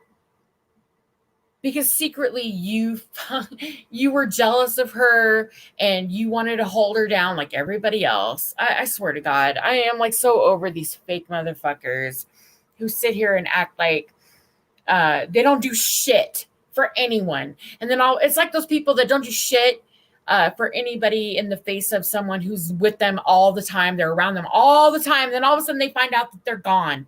They've died. And then they want to cry and talk about, they were such good friends of mine. I loved them so much. I can't believe they're gone. Oh my God. Oh. Go fuck off. You didn't give a shit. You didn't give a shit then. You don't give a shit now. Don't sit here and try to fake the funk and act like you were their friend. Fuck off. I swear. I really can't with these motherfuckers. And you guys know who the fuck I'm talking about. You guys have seen this shit all the time. Hey, Trouble. Get up here, girl. I know you're dying to get up here. Hey, Poon. Shiva, I know you're dying to get up here, too. Tell me what the fuck is up. Golden, what the fuck are you talking about? Shouty Shiva. I heard some nonsense, and I had to get up here and see what this was all about. Oh, shit. I love Shiva. No, I'm not going to say love, but I really like Shiva. I know he says that a lot of, I don't understand why people put me on a pedestal. and expect something more of me. Like, I understand that. Oh, look, here he is. Hey, Shiva. Hi, I heard there was all sorts of nonsense, so I thought I'd come up and see what it was all about. The nonsense. What's going on? It's nonsense. It is nonsense, right? Oh God! I'm just playing. I'm just saying. But it's true. Yeah. Why do people put you on a pedestal? I don't know. It's amazing. You say that all the time, and I think that to myself, like, because I remember when I first met you, I thought, wow, you intimidated me. Not gonna lie, you did. You intimidated me. You made me nervous, and I thought to myself, wow, because I thought this guy is super intelligent. And no matter what, no, I know, right? But I thought to myself, I know, because you know a lot of big words, that's why. But I thought this guy's super intelligent, and I'm gonna say something, and I'm gonna piss him off, because the whole shouty Shiva thing, right? And I'm gonna piss him off, and he's gonna get mad at me, and that this was a while ago when I first met you, and you called me, I can't remember. Oh, the drunk stream, yeah. That's not a good first impression, is it? Yeah, exactly. So from that moment on, I was intimidated by you. I can say that I'm not anymore. And I remember you doing a stream saying that you don't understand why people put you on a pedestal.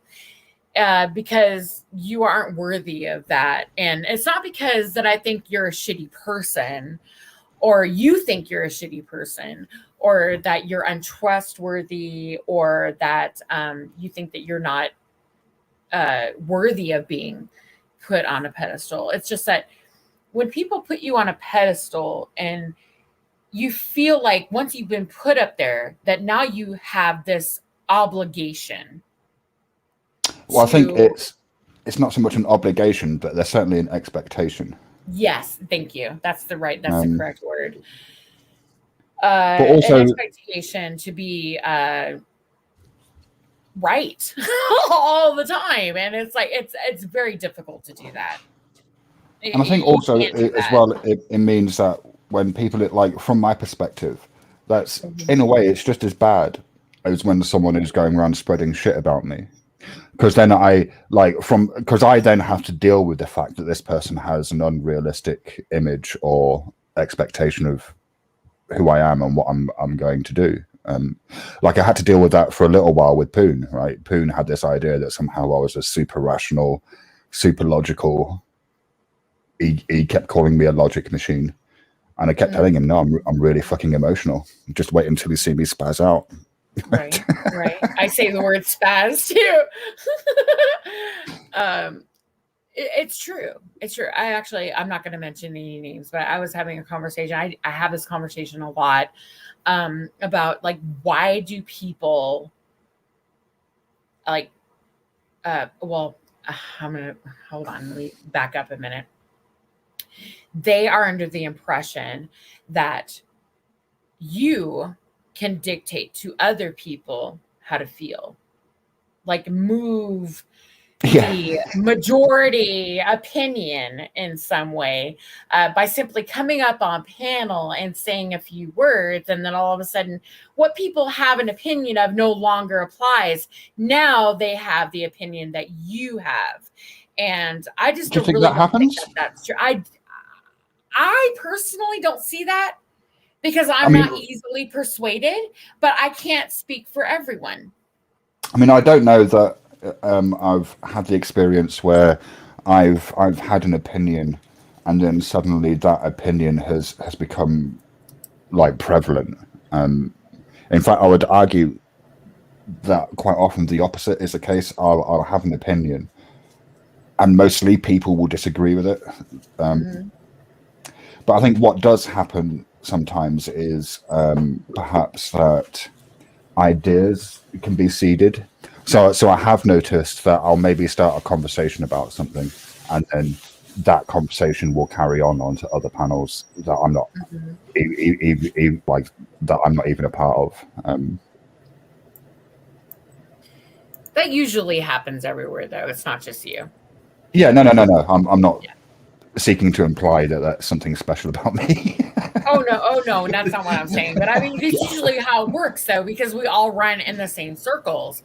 So when a conversation is happening on one channel and it ends there, it'll usually, go to the next and commence from there. So, yeah, that's usually how it works. But don't you think that sometimes it is a bit overwhelming to kind of do you feel like sometimes you have to live up to certain expectations?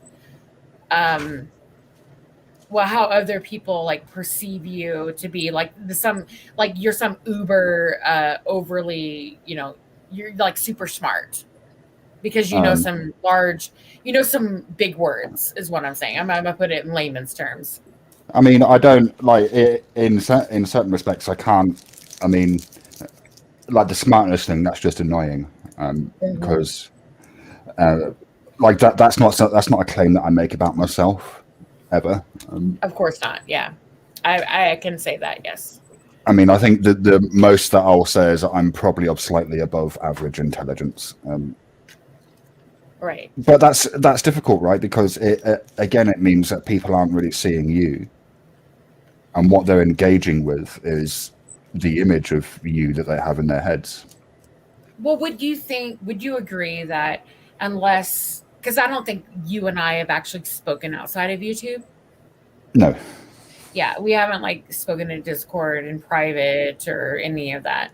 So unless someone were to speak to you in private, they only see you for who you are or what they witness here on YouTube. Yes, although I am pretty much the same in real life. I would say the same for myself. I am the same person I am here on YouTube than I am in real life. I would say. I mean, I think I'm probably more exaggerated on YouTube.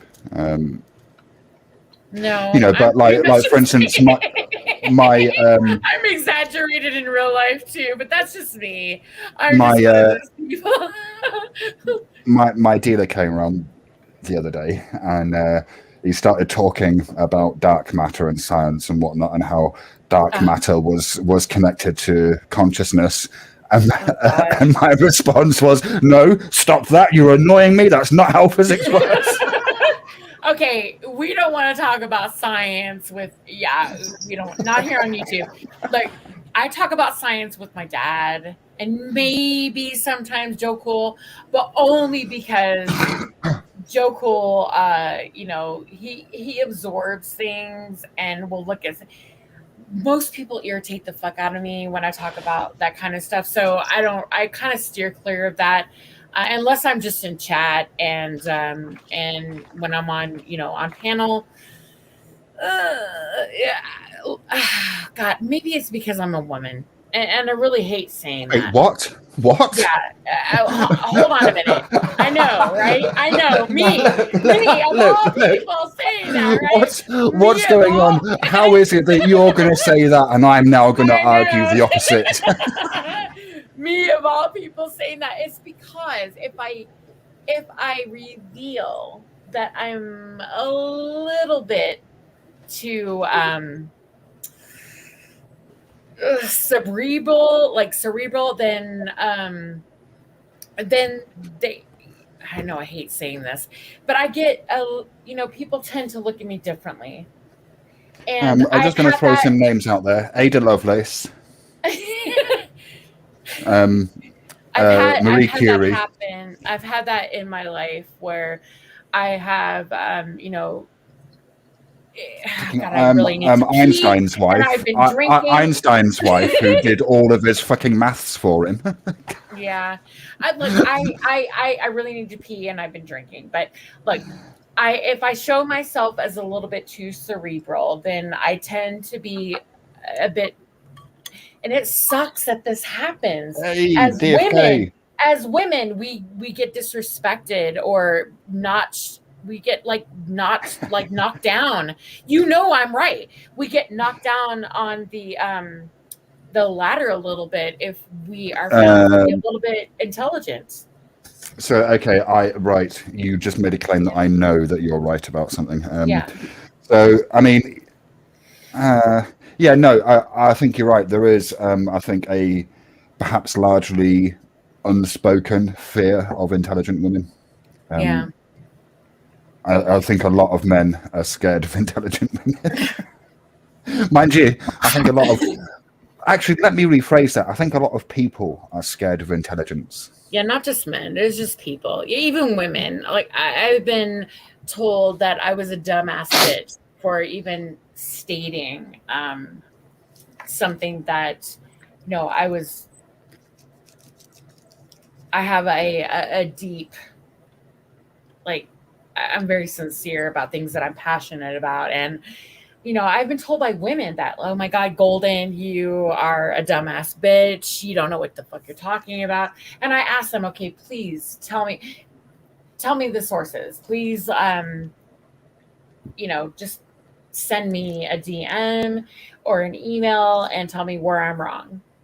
And they can't. They never do. No, well, women are much more vicious than men. Absolutely. I agree with that. You know, look, I don't know. I really don't know. I really need to pee, though. I can tell you that. I'm very passionate about that. I do need to pee. Hold on. Be passionate about urination. Go on, go to the toilet, woman. What's wrong with you? I'll be right back. Hold on. Hello, DFK. Good to see you on the alcohol-free booze. Yeah, good man. It don't taste right, though. It doesn't taste right. You'll get used to it. Well, no, I think it has to do with the brand of it. All right, yeah, it could be that as well. But this was the only alcohol or non-alcohol beer the store had when I got off work, and I didn't have a lot of time to go shopping. How are you bearing up with all that? You know, it's only been, what, today's day number 5 or 6, whatever. I lost track. But how are you, like, have you experienced any physical or emotional kind of kickback? Nope. Nice. I went 2 weeks not that long ago, so.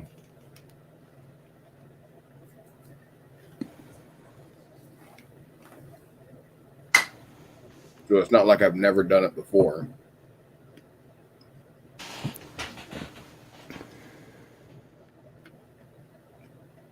And despite what one person says, it doesn't always require professional help. No, it doesn't always require it, but it's certainly useful and helpful to get it. Because there's no guarantee that just because your psychophysiological system responded like your body and mind responded one way before, that it's going to respond the same way in the future. Right. You know. Yeah, I'm just kind of curious if there's like any withdrawal symptoms that I should be very wary of, where if I start feeling them, it's like, then you definitely need to contact professional help immediately. I mean, are you getting any sweats, feelings of sickness? I mean, I've never been an alcohol addict, so I don't know what it's like to, you know, go through that. But I'm guessing there are going to be like physical markers, right? Yeah, it's just stuff like that I'm curious about. So if I start noticing that, it's like, wait, somebody said something about this, so let me make some phone calls and get some help. What about what's it called, delirium tremens? Do you get that? What's that? I know it took me a while. I had to drag my 500-pound ass across the way to pee and get myself something to drink, and then come back. And I'm just fucking around, by the way. I'm drinking a margarita, Shiva. Hey, DFK. I was here when you left. Like, hello. You weren't saying anything, though. That's because you and Shiva were talking. I was waiting my turn. I'm not drunk, so I didn't interrupt. Oh, okay. Well, I'm buzzing, just so we know. I am drinking margaritas. And I live in Vegas, so fuck off if anybody wants to, judge. Oh my God, Golden, she's drinking at 5 a.m. Well, it's 4:57 Vegas time. Oh, and that's the my party time doesn't too. start here until 1 a.m., 12 a.m. So yeah, fuck off. Anyway, I'm on my second margarita. You So lush. I'm buzzing. I'm not drunk. I'm on my second margarita. You lush. Oh, I thought you said I'm drunk. Okay, so So I'm sorry. you're on your second margarita in what? Almost 3 hours. I had to pee, and yeah, So second margarita in 3 hours. So is there like a nipple on the top of that margarita glass or what? No, it's a wine glass actually. Because I was going to drink a glass of wine, and I decided, nah, I'll drink margarita. My daughter bought a premix margarita, a mango. It's actually pretty good.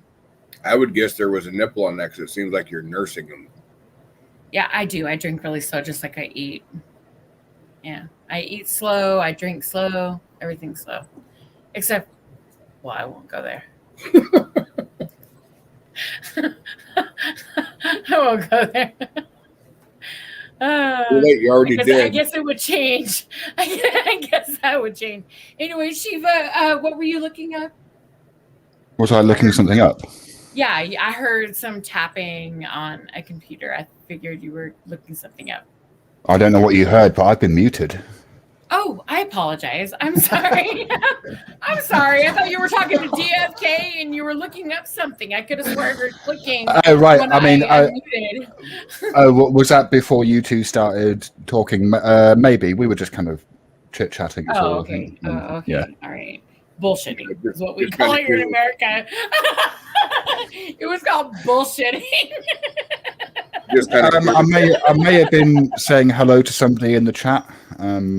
Perhaps. I just typed hello, Anne, so maybe you heard me type that. Okay. All right, cool. In fact, I'm going to type Nemi. So is that the same typewriter? Did you hear that sound? I did. Yeah, so it's probably me saying hello to Anne in the chat. Oh, okay. I'm sorry. I apologize. I assumed. So,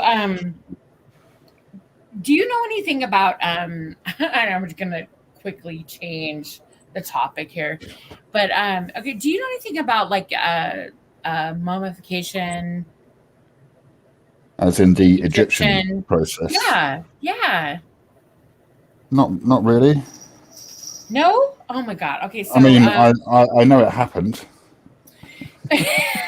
It happened, or it happens. Oh yeah, it did. It happened. Actually, do you know that they actually still practice that till this day?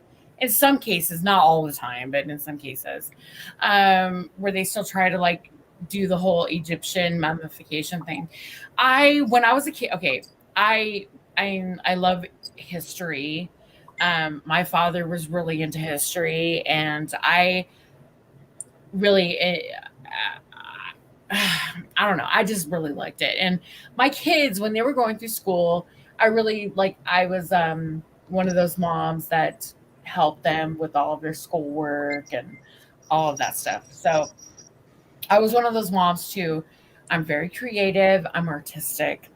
And when they were going through school and doing the Egyptian history, and mummification and all that, I actually helped them build a sarcophagus with the mummy inside, and I did the whole canopic jars with all the organs, and they what each jar symbolized, and what god, because each jar has a god and all of that. So I went through all of that with them, and we were talking about that earlier, and my daughter actually sent me a text about canopic jars, and Mom, do you remember that you did this with me and all of this? Like, look, can we just say, I know, Shiva, you don't have children because you've expressed this, but as a mother, as somebody who've I speak to, and I've tried to teach the things that I've learned as a kid. Because I know, look, here in America, I've noticed here in the schools that my children have gone to, they really don't cover everything in history that I learned when I was a child. It's almost like everything gets diluted. Has anybody noticed that? Like the further that you go back in history, like when my father was a kid, history was much different that he learned in school. And then me, the history that I learned was different from what. Well, yeah, but you. And then you my children. Yes. You grew up in a period of relative peace, right? So, like your father, when he was growing up, the Second World War would have been a much, probably, if that was the right time framing, but like that would have been much more fresh in people's minds. Yeah, because my grandparents, yes, you're correct. The Second World War. Well, the history that they were kids, they were teenagers during the Second World War, so they learned things much differently. My great grandparents, World War I, and then the Korean War in American history, was something much different. So it's strange to me that when my great grandfather was alive and he would tell me his stories even my great great grandfather, I actually met him. I was a little itty bitty, but I remember him. I don't remember our conversations, but I remember him. But he was I come from a very artistic family. I come from a family who kept ledgers and diaries. Back then, that's what they did. They didn't have TV or, any of that shit. So they actually wrote a lot of what was going on around them at that time. It wasn't anything about therapy. It was just what they did. And I met him, I believe, once or twice when I was just a little itty bitty. But his ledgers that he left behind stayed throughout my family. And I'm one of those people that actually has a lot of that history in my family. It was left to me on my father's side. So looking at all of that, I look at this and I'm thinking, Jesus, these people, their experiences, I'm sorry, you guys have to forgive me. Like my hemoglobin's low. It's hard for me to even on a normal day concentrate, but now I've been drinking and it's even worse. So excuse me if I'm not like. That's right. Yeah. No, just blame the hemoglobin, Golden. No, I really am. Look, 20 minutes ago, I was fine, but sometimes it happens. So I am going to blame that. But no, it really is. I look back and I look at these every now and then. I'll look at the ledgers and diaries that my family has, women in my family, Bibles. My great grandfather started this Bible thing where they would write down all of the births and deaths in my family, and every birth and every death. And then there was a story behind it. So they would say, see this, and this, and it would be numbered and colored. And they would write a number on a diary or a ledger and a color. So we would look towards it and it would be the history of their lives. And it would be 20 different ledgers or more. I mean, I have all of this in different chests. One of them is a chest that my dad had when he was in the army, when he was in Vietnam. And he put all of these diaries because he was left these ledgers when he was a kid. And my dad is still alive. But it was left to me because I was the responsible one and I was the oldest daughter of his. So all of this is up to me. But I'm looking at all of this and I'm like, wow, I mean, this is who can say that they have an entire history of their family in their garage or in storage that's just sitting there in a locker that their father was given in Vietnam, a Foot Locker. I don't even know how I started this conversation. I'm sorry. You started off the conversation by talking about your daughters and this Egyptian project. Oh, Jesus Christ. Thank you. Jesus. See, that's where I'm. Yeah. But But it's about teaching your kids history. I think that's where I went from it. You know, because history is so important. I think it's important that the real history is taught, though. I think it's been so diluted over time. You can't teach real history. Don't you think so, though? No. I mean, history is written by the people who win. So the history, all of your history, is correct. Is you are correct with that. Yes. Like, I mean, yeah. Civil War, especially, right? Here in America, we have the Civil War, and history was written by the winner. Civil War. So we only know. That's why when you look at like I think Cindy was talking about the rebel flag, the Confederate flag. We call it the rebel flag, Confederate flag. There is a history behind it, but there's also a bias behind it, a racist symbol. There's also a lot of misinformation. There are flags that get labeled as the Confederate flags, and they're not. They just look very similar. But there are flags that are specific to regiments, aren't there? That look like the flag with the cross and the stars on it. But it's not that flag; it's a different flag. So the Confederate flag, wasn't it about the stars and bars? I mean, you should know. It's your bloody history. Well, I mean, because, you know, there's people that would say, you know, the Confederate flag, the stars and bars, it was actually intended for an entirely different purpose, or it had a different symbolism. Yeah, maybe. Oh, excuse me. I'm sorry. I had to burp. I mean, I don't think flags don't necessarily that they don't.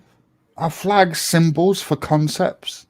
I thought flags were just a means of identifying parties and for communicating. Like, so on the seas, flags are used to communicate, right? You use flags to communicate from one ship to the other if your radios are not working. That's the old way of communicating from ship to ship was using flags. But in this context, they just like a flag is just a symbol for this group of people, isn't it? Well, like it's what you would use. It's what you would. I mean, I don't know. I'd need to look at the history of flags. But don't they come out of battlefield standards? Maybe I'm making that up. You're correct. It did. There was one man that carried the flag. It was the Guard of Colors. And it still carries on to this day in our military history. I don't know about your military, but we have the Color Guard. And they're responsible for our American flag. And every morning and every night, they unfold and rise the flag, and it's all about a ceremony. And at night, it's the same thing. It's a ceremony. They take it down. They unfold. It's a symbol of our. Yeah, no, that's all stuff. That's all stuff that you lot are all putting onto it. See, it's like Helen says, they were used as a rally point on battlefields. Mm-hmm. Right, so you'd and like field signs during so war. Yes. Yeah, so you'd wear the flag on your arm maybe so that your friends would know not to hit you with their swords and to hit the guy with the other flag. But this whole thing of flags, wear this that whole on thing of their arm? Or yeah, they just field carry signs. Colors. It's called field signs. Field signs, Okay. yeah.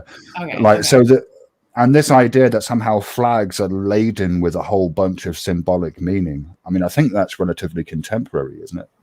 That's a relatively contemporary interpretation of flags. Because in America now, the Confederate flag is offensive.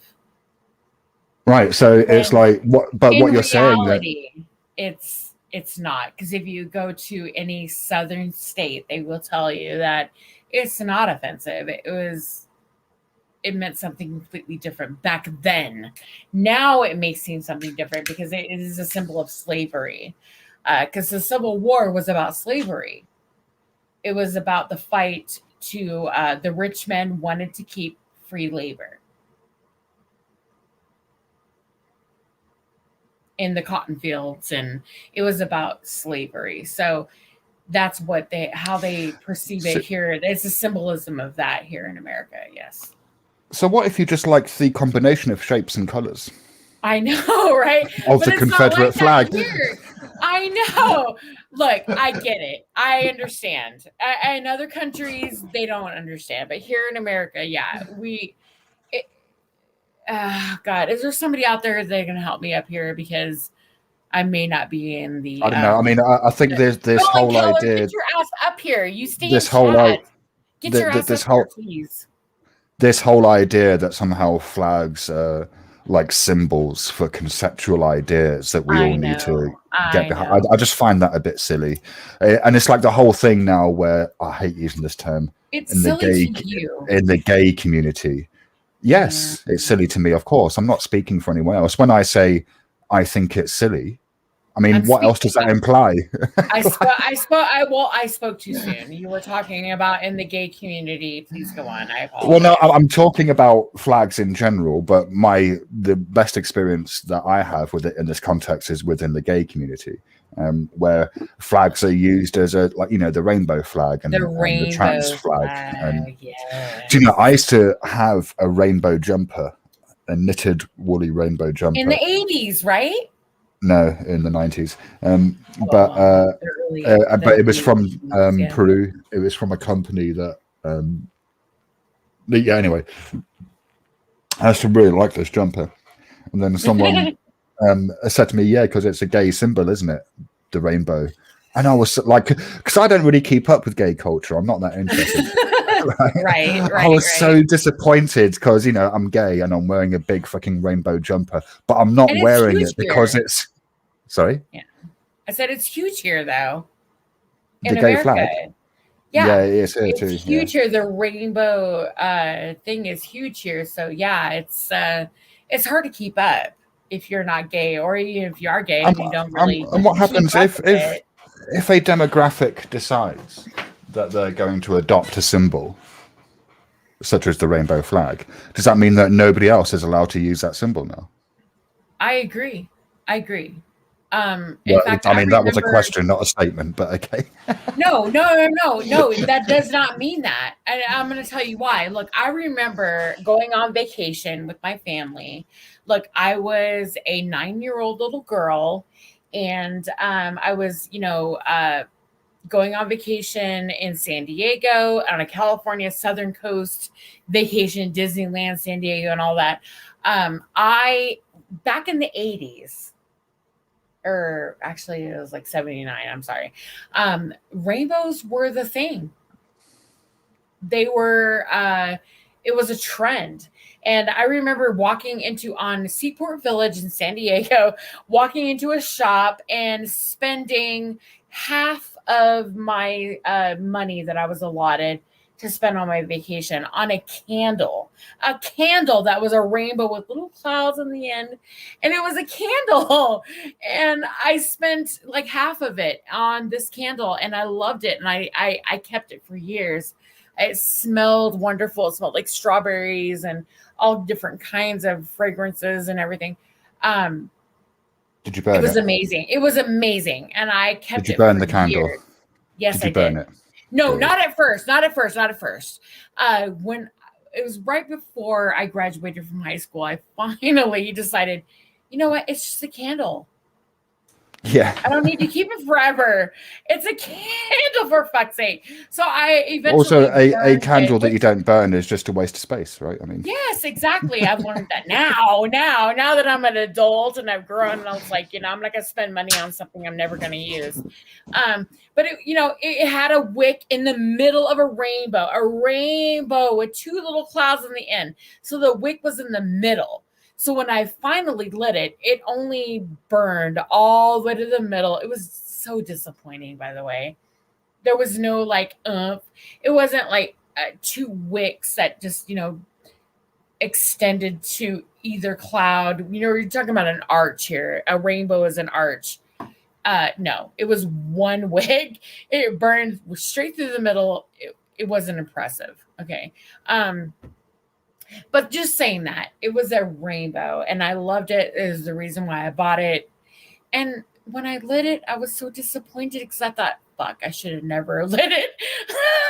It was so much prettier when I didn't light it. No, you should have lit it when you were a child, when you would have been impressed by whatever you saw, right? I mean, yeah. But if it sparked and all that good stuff, it would have been really great. But no, it didn't. no, that would be a fire risk. I Health and guess safety. so. Health Oh, and God, safety. I'm so happy you're coming up. Thank you. Helen Keller. Hello. Hey, Helen. Good morning. Good morning. It's afternoon here in the real world. Right? So with the Civil War and stuff like that, most of that was about the industrialized North, not or wanting to exert control over the raw material South. So the North needed to have the South, but the South didn't need the North, and the South didn't like how the North was trying to pass edicts and control how the South worked. The South actually was emancipating African Americans faster than the North was, so it wasn't directly about slavery. That's just what we say to sound righteous. Okay, can you say that a little bit slower? Or when I'm sober. So, essentially, slavery wasn't as important as the fact that the South had resources and the North needed them. Exactly, because the North didn't have as many resources as the South did, and the South said, well, we can just trade with France, we can just trade with Britain, we can just trade with whoever. We don't need you, but you need us.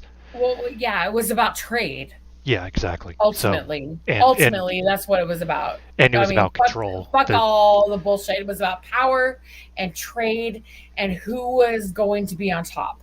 The North didn't want. Oh yeah, well the North was issuing edicts to the South, and the South didn't like that. They felt that was an overreach. They shouldn't be able to tell them how to live. So Of course. the South was actually emancipating far faster than the North was.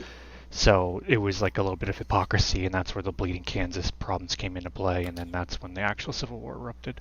Can you send me those sources? Because I've heard that, but no one's ever actually sent me the sources that actually prove that.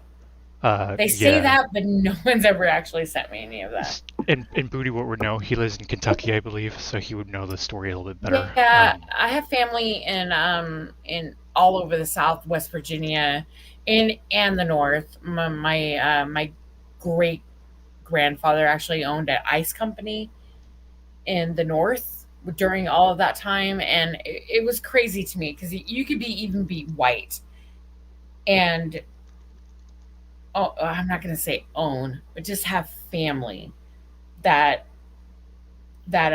even looked of a certain color. And back in the day, I don't know if you guys are aware of this. Back in the day, I want to say like the late 1800s, early 1900s, when the Irish were coming here to America and they wanted a better life. And you know this because the Irish were treated as slaves. They were indentured servitude, essentially. Well, not essentially. It is what it was. I mean, they were trying. I'm sorry. Not maybe not. I'm sorry. I know. UK invented indentured servitude. Okay, yeah, they were indentured servitude. They couldn't afford their fare from Ireland to the Americas, so they agreed. Yeah, but neither could most of the people from England or Scotland or Wales. Yes, you are. That correct. wasn't just peculiar to the Irish. It's because the Irish were a cheap source of labor, whereas the British were able to like pay and guarantee loans. Yes, yeah, and the Irish it was indentured servitude. I mean, they agreed to pay a certain amount when they got here, and I'm only going by the ledgers of my great grandparents. They agreed upon a certain amount before sailing here. When they decided to sail and they got here, they were given a different amount. And they couldn't say anything because they were already here. And they had to sign upon that amount. and they were essentially servants until they paid it off. And it took them years to pay that off. And so when I hear people talk about, life is hard, I don't have anything, it sucks. I've given a hard, you've been given shit your entire life. Yeah, well, yeah, I don't know. Maybe it's because I look at things. Life is hard. What are you talking about? Yeah, it is. It is. Life is hard for millions and millions and millions. Look. Just because you're in a privileged position, no, which you are, living in America, you're in a privileged fucking position. Yeah, life is hard. If you're not living in a, I'm privileged. Fuck right. yeah, If you're not living in an ivory tower, life is fucking difficult now, today, for millions of people. Yes. Right. I agree with that.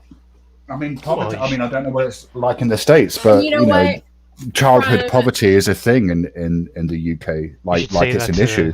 You should say that to one of the Rockefeller kids. It's an issue here in America.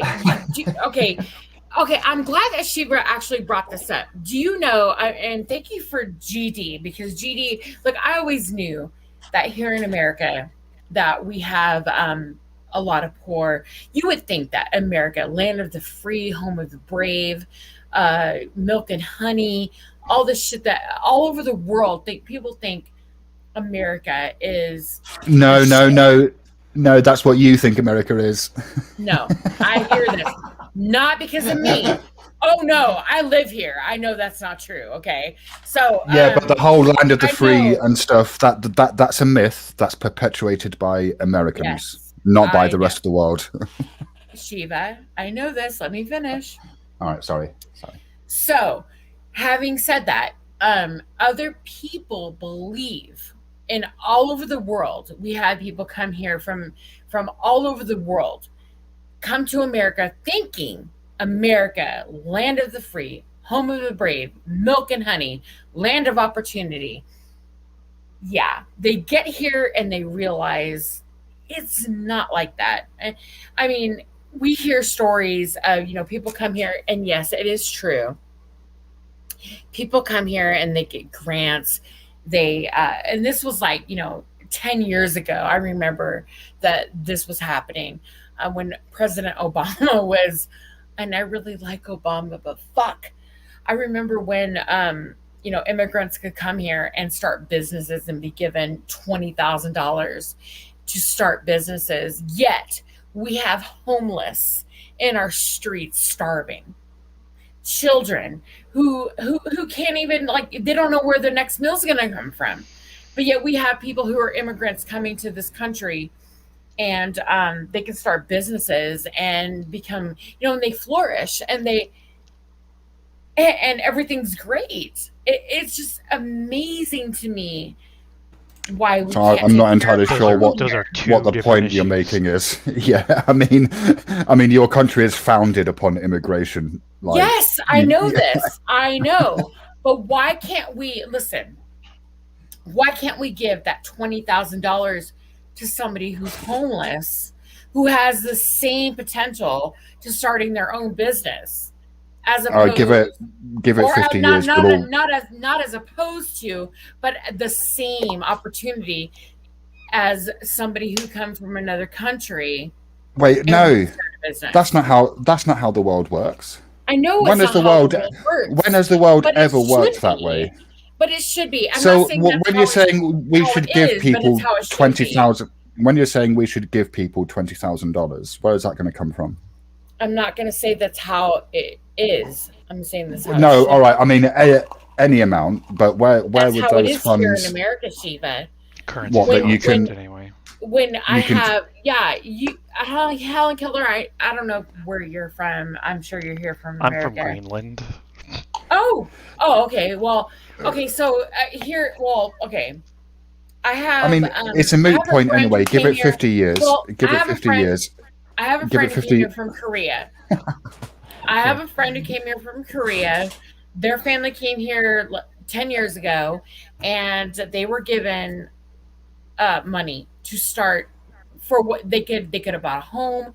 They could have done whatever they want with it. They decided to rent an Given it by whom? Our government. By whom? Our government. What they did? What just the United States government? It was just called the government gave them money. American government, our government, The gave feds them control money and the said, economy. pretty much, yeah, and said, look, I'm going to give you this money. They take a lot. There's some variables. It's not like you can come here and have no credentials or any. So where would the money come from, Golden? This like this. Let's say it's let's say it's $20,000. Let's say it's $20,000, right? Where is that going to come from? Look, I'm an intelligent woman, but I don't work for the U.S. Department I can answer okay? that. They or the print immigration. They print that money. Yeah, quantitative easing. Yeah. That's dude. This is the reality in which we live. What is I know. your country Yeah, I know. with all their money, Shiva? What is? Wait. What is? That's a bit of a switcheroo you've gone into there. Because you just asked me where does the money come from. Well, how the fuck would I know? I don't. Right, but I don't think you understand what. I don't think you fully understand what I'm asking you. If you have a situation where you give someone $20,000 to start a business, and you're doing that for every citizen? No, every citizen. It would depend on their background, where they come from. Like if they have a business degree, let's say in. So you need a degree to get this money now. So now there are qualifying conditions. I'm assuming because, again, I don't work for the Department of Defense or immigration. I'm assuming isn't this a moot point? Because in 50 years, it's just going to be Isn't this a moot point? Isn't this a moot? Oh my God! Isn't this a? Oh my God! Okay, hold on a moment. As a businesswoman, and I have Oh a my background in God! marketing. As a businesswoman in marketing, if I'm going to invest in a business, Right. Yeah. if I'm going to invest my money in a business, I would invest in someone who has a background in Right, but that's not what we're talking about. We're not talking about a banker lending money. We're talking about a government giving out funds indiscriminately. Okay, so It is. Unfortunately, our country does that. And shit. also, Sorry. it's a moot point. I've been trying to say this for at least 10 minutes. I'm going to fucking get it out. It's a moot point because I guarantee you that within, 50 to 100 years, it's just going to be a universal basic income. There won't fucking be jobs. I agree, because guess what? Doing nails and selling, stupid fucking robotic instruments is gonna mean shit 50 years from now. Yeah. I mean, that will all still need to be done. But, cars, buildings, infrastructure, all of that's going to be automated. I don't know about that. But I mean, cars already are, right? Well, actually, Mostly. nails are automated. Do you know that you can actually go get your nails painted in a salon and just go by a robot? You can go. Yeah, but then you'll get your nails manicured. So yeah, but then you'll have a situation where the plebeians will all just use the automated service, and then the ones who have the money will have the bespoke. That's because you get a higher quality. Yeah, just like I can get my pizza delivered by a automated car. I don't. Cars there's too many variables for. No, you can. Here, you can. You can get your pizza delivered by a car. Yeah, I think self-driving cars are becoming a thing, Helen. They're trying. You can order a pizza. It drives up to your house. You walk up to the car, you give them your ID or card or whatever, and they open the window and hand you your fucking pizza. Well, with self-driving stuff, there's too many variables. But they do that. Yeah. But when you say, Helen, when you say, we still have Uber drivers and Lyft and all that shit, but it is, it'll eventually get that way.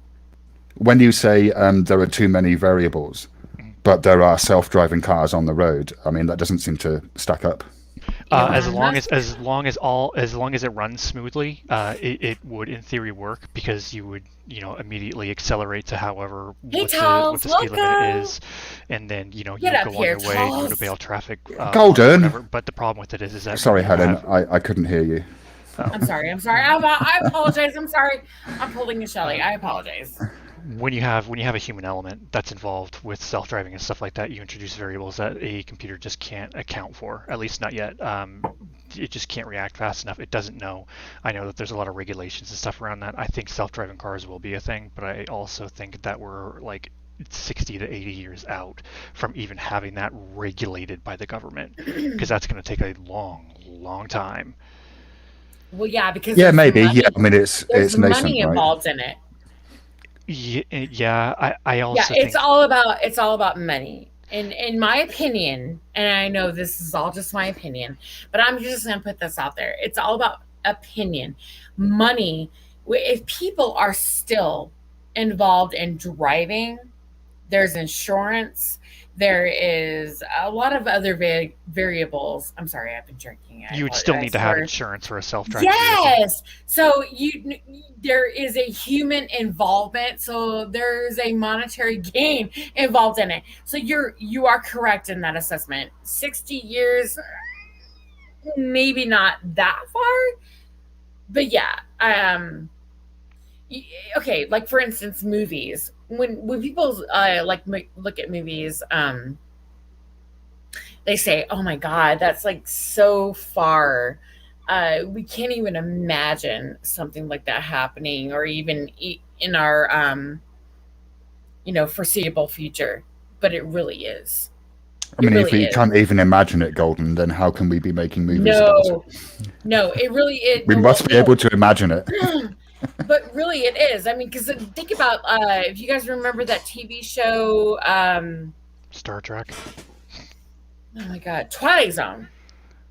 Twilight Zone. If you look at past episodes, again, please forgive me. I'm not thinking.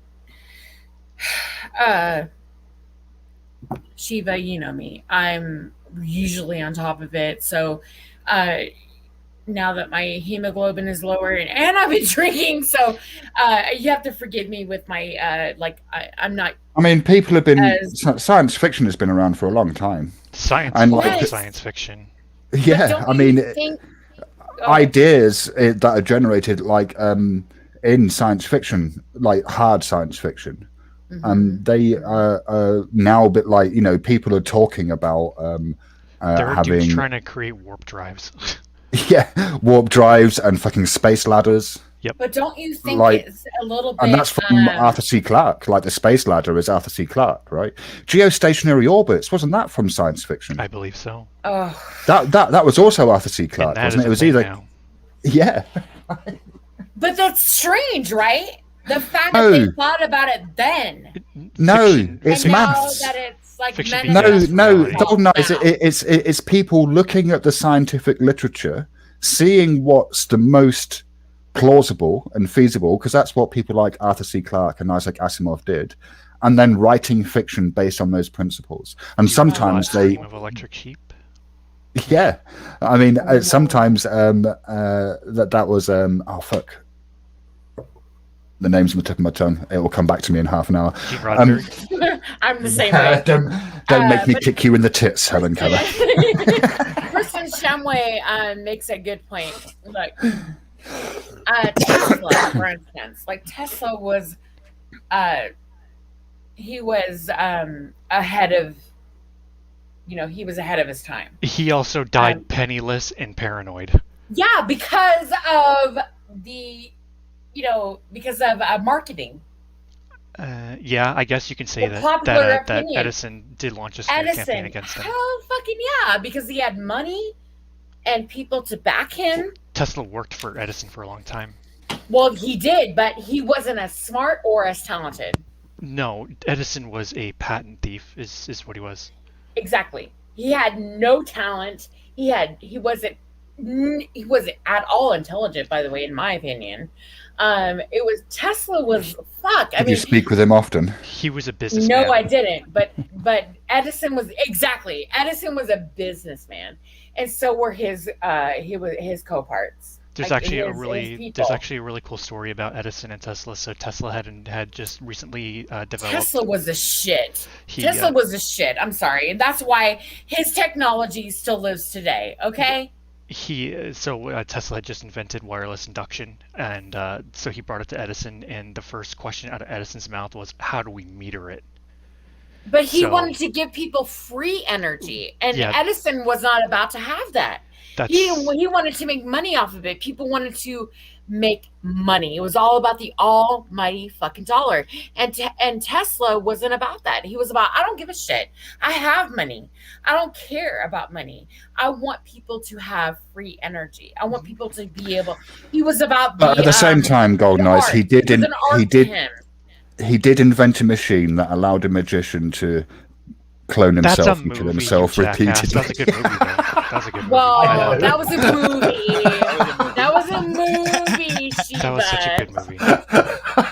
I couldn't resist. I'm not stupid. That was such a good movie. Dude, David Bowie. It was a good movie. It was a good movie.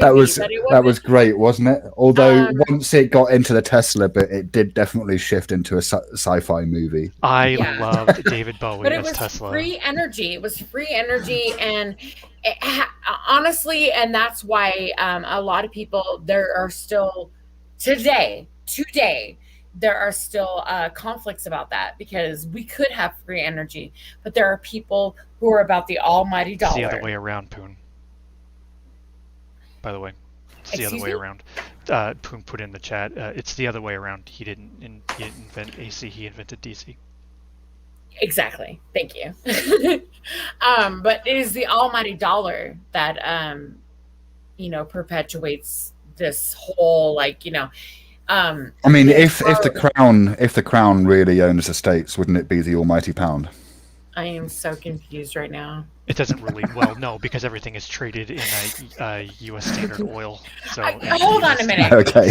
Hold on. If StreamYard or YouTube is listening right now, it would be awesome if anybody on my panel was able to, let's say, highlight a comment that they were about to address. It would be great. Can I counter, if anyone from YouTube or StreamYard is listening right now, please do not institute a function where panelists can highlight comment without my permission. No, seriously, because you just now addressed a comment in my chat, and I have no fucking clue, because I'm not really following my chat consistently, and you are Hang on, which comment? Towards, I don't know. No, I don't know. No, I don't think we were addressing a comment in the chat, Golden. Oh, you weren't? No. You said booty wart. I don't know. I didn't say booty wart. Somebody said booty wart. I think you might have misheard. Maybe I was looking at the. I'm sorry. Hold on. I'm gonna have to rewind my whole chat now. I apologize. I'm so sorry. I apologize. But to get back to the whole Tesla thing, wireless induction is a very good idea. The problem with it is that there is so much diffusion that it's not viable. Now, I've heard there are theories that people can use the Schumann resonance to kind of amplify that and create almost like an umbrella for it. But I mean, you have to remember that Tesla, he had good ideas, but he could never perfect them, and that was his main problem.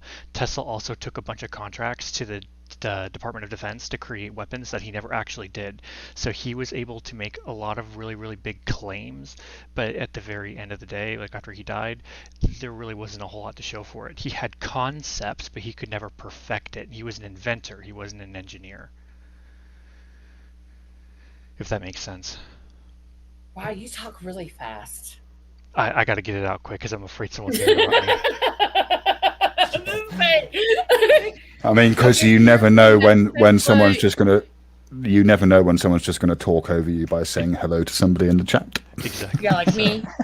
like me. He's low key like talking shit. Oh, like gold age, he's gonna like talk over it. Yeah, because I do that. I do. I admit it. I totally do that. So are you saying that like Tesla, like low key, is full of shit? No, he wasn't full of shit. He had good ideas and he was able to invent things, but he could never make them work on a real world application. Wireless induction is great if you're within about 0.25 inches from the base station. The idea of wireless induction is to create an umbrella for power, free energy for everybody. But in order to do that, it's just not feasible right now. I mean, phones can only, how far away can they have to literally be on top of the base station? We can't get power out of it because there's just so much loss. I understand that. So he had a good idea, and it was a cool idea that he created. But the problem with it is that it's just not. You can't. During his time. Yeah, well, we still can't figure that shit out. No, we can. There's too many variables. No, we right can. Now. No, we can, and we have. It's just there's too much money in the alternative. Sauce? What? Oh, I'll find it, Shiva. Okay. No, I can't do it right now because I'm not prepared. No, I understand what you're saying. No, because of marketing. No, because back then, it was they thought he was a magician. They were afraid of him. They thought he had a power that no one else had, and they were afraid of him. And it was limited, but his power was not limited. It was. So who's they? Correct. When you say they thought he was a magician, the masses. The masses. I'm not gonna. Okay, you're being too literal in this. They, as in the masses. Everyone else, other than him, and his surrounding area, everyone else. So the local hicks. Yes, exactly. Whatever. Now they didn't believe that he was capable of doing it, but because of that, he was limited. Only because of that, he was limited. If there was anywhere else, like nowadays, he would have been received like, let's do this. We're going to take it to its limits. And if it was done nowadays, oh my God, he would be Tesla. Well, he would be the guy who's claiming his technology now. So I'm just like curious, like you're saying that we have the ability to Elon Musk, do. Who is claiming his technology, who actually claimed his technology, took it to another level. That's it. Sorry, when claimed his technology. Yes, he took his technology and he not only looked at it, he took it to the next level. So he developed it. Yes, Yes. I mean, exactly. that's just what happens, though, isn't it? Like someone will come up with an idea. Someone will come up with an idea. No, Thomas Edison didn't do that. Thomas Edison didn't do shit. Someone will come up with an idea, and then sometime later, someone will take that idea. Thomas Edison and developed. Sorry, you were talking about Elon Musk. You were just talking about Elon Musk. But Thomas Edison hang on, stop it. And decided to make it his own. Tell me what. Look, Thomas stop Edison it. Are we talking about Edison or Elon Musk? We're talking about the both of them because they coincide, right? Okay, Thomas Edison. They coincide. Thomas Edison they stole are the together at all incandescent light bulb this. patent. Is what he did. He developed the mercury incandescent bulb, and then he stole the other one. He stole a filament bulb. Didn't he steal it from Swan? Steal it from Swan. Yeah, he stole it from it was a Scottish person. He has made a name for himself throughout history. 100 years. Incandescent over 100 years. Incandescent bulbs. An incandescent bulb. That's all. Incandescent bulbs used to be made from mercury, and it was really, really hard to replicate. And then an African American figured out how to use filament, and Edison an African American man. Mm-hmm. Yeah, and Edison ended up stealing that patent from him, and then that's how he kind of like rose to power. He didn't really truly invent anything. He was just a very, very shrewd and cunning businessman who knew how to leverage the system to get what he wanted. that's why Edison didn't like Tesla, because Tesla liked direct current, and so Tesla decided to launch a smear campaign because he was. So who was this African American person? Because in 1850, in 1850, Louis Latimer. An Louis Englishman. Latimer. Yeah. So when was he doing that? Because in 1850, an Englishman was developing the incandescent light bulb. He right, but what I meant was that the bulb that he invented was extremely hard to reproduce, and it was expensive, and it used a lot of rare earth components. Louis Howard Latimer actually invented the filament that allows the mass manufacturing of bulbs themselves. So so the Scottish man created the incandescent bulb, but Latimer made it so you could mass produce it cheaply and easily. He distributed a solar movement. Right. So what he developed was an improved process for manufacturing carbon filaments. I believe, yeah. So instead of using mercury and rare earth, he was able to use carbon, I believe. And he did that in 1884. So that's like 20 years after the English dude. Oh my god. I mean, that's good. No, collective knowledge, right? Okay, but while we were using electricity, you guys were still using gas. Hello. Sorry, is this a dick swinging contest? Yep. Like I was even just have a dick, concerned and I'm about. swinging it, baby. I'm swinging Like it. I'm just trying to be accurate, right? I'm Because swinging it. claims are being made about you who guys did are what. still using gas lamps. Hang on, and Golden. Americans were still Oh my using god. electricity. Okay, yeah, I'm fine. swinging the dick, baby. Okay. Oh. Okay, I'm guessing. Right, fair enough. Well, Like it's interesting that you've turned a conversation that was about factual accuracy into how great America is compared to England. Are you mad? Not really, no. No, I'm just joking. You know I'm just joking. But it's true, though. I mean, look, Nikolai Tesla was not an American, by the way. He was Serbian. Yeah. Is he? Didn't know that. Apparently, this Latimer guy also developed a forerunner of the air conditioner. Well, this Latimer was, yeah. Pretty smart guy. Very smart. Seems like it. And he was African American. And I'm only saying African American because he was American here in America. But yeah, he got jacked from. Yeah, he Edison. totally got jacked Edison because jacked he was black. That's the only reason he got jacked. No, Edison did that to a lot of people. Like that's. Okay, you are correct. Yeah, I will. Yeah, I'll read. Edison didn't really care. Yeah. He just wanted your stuff. Well, that exactly, and it was one of the reasons why Nikolai Tesla. Again, he would, in my opinion, and I'm sure a lot of people believe this. He was ahead of his time, and a lot of people thought that they were afraid of him, and the people who knew him, they knew he wasn't evil. But Edison. He put out this marketing thing, this propaganda that he was the devil. This was the witch's work, and DC it was horrible. Not Tesla, DC, and that's because direct current. There's no break in the frequency, so it's just not like a pulse. The layman's like people like you and I, maybe not you, but myself and other people, like layman's terms. They didn't know that. They didn't know anything from DC or AC. They only knew what they saw. And he put out forth to the layman that he was the devil. I think the big one is that he was. And back then it was about spirituality. I think Shiva, we were talking, we weren't, but other people. We were talking about spirituality was really big back then. Civil War,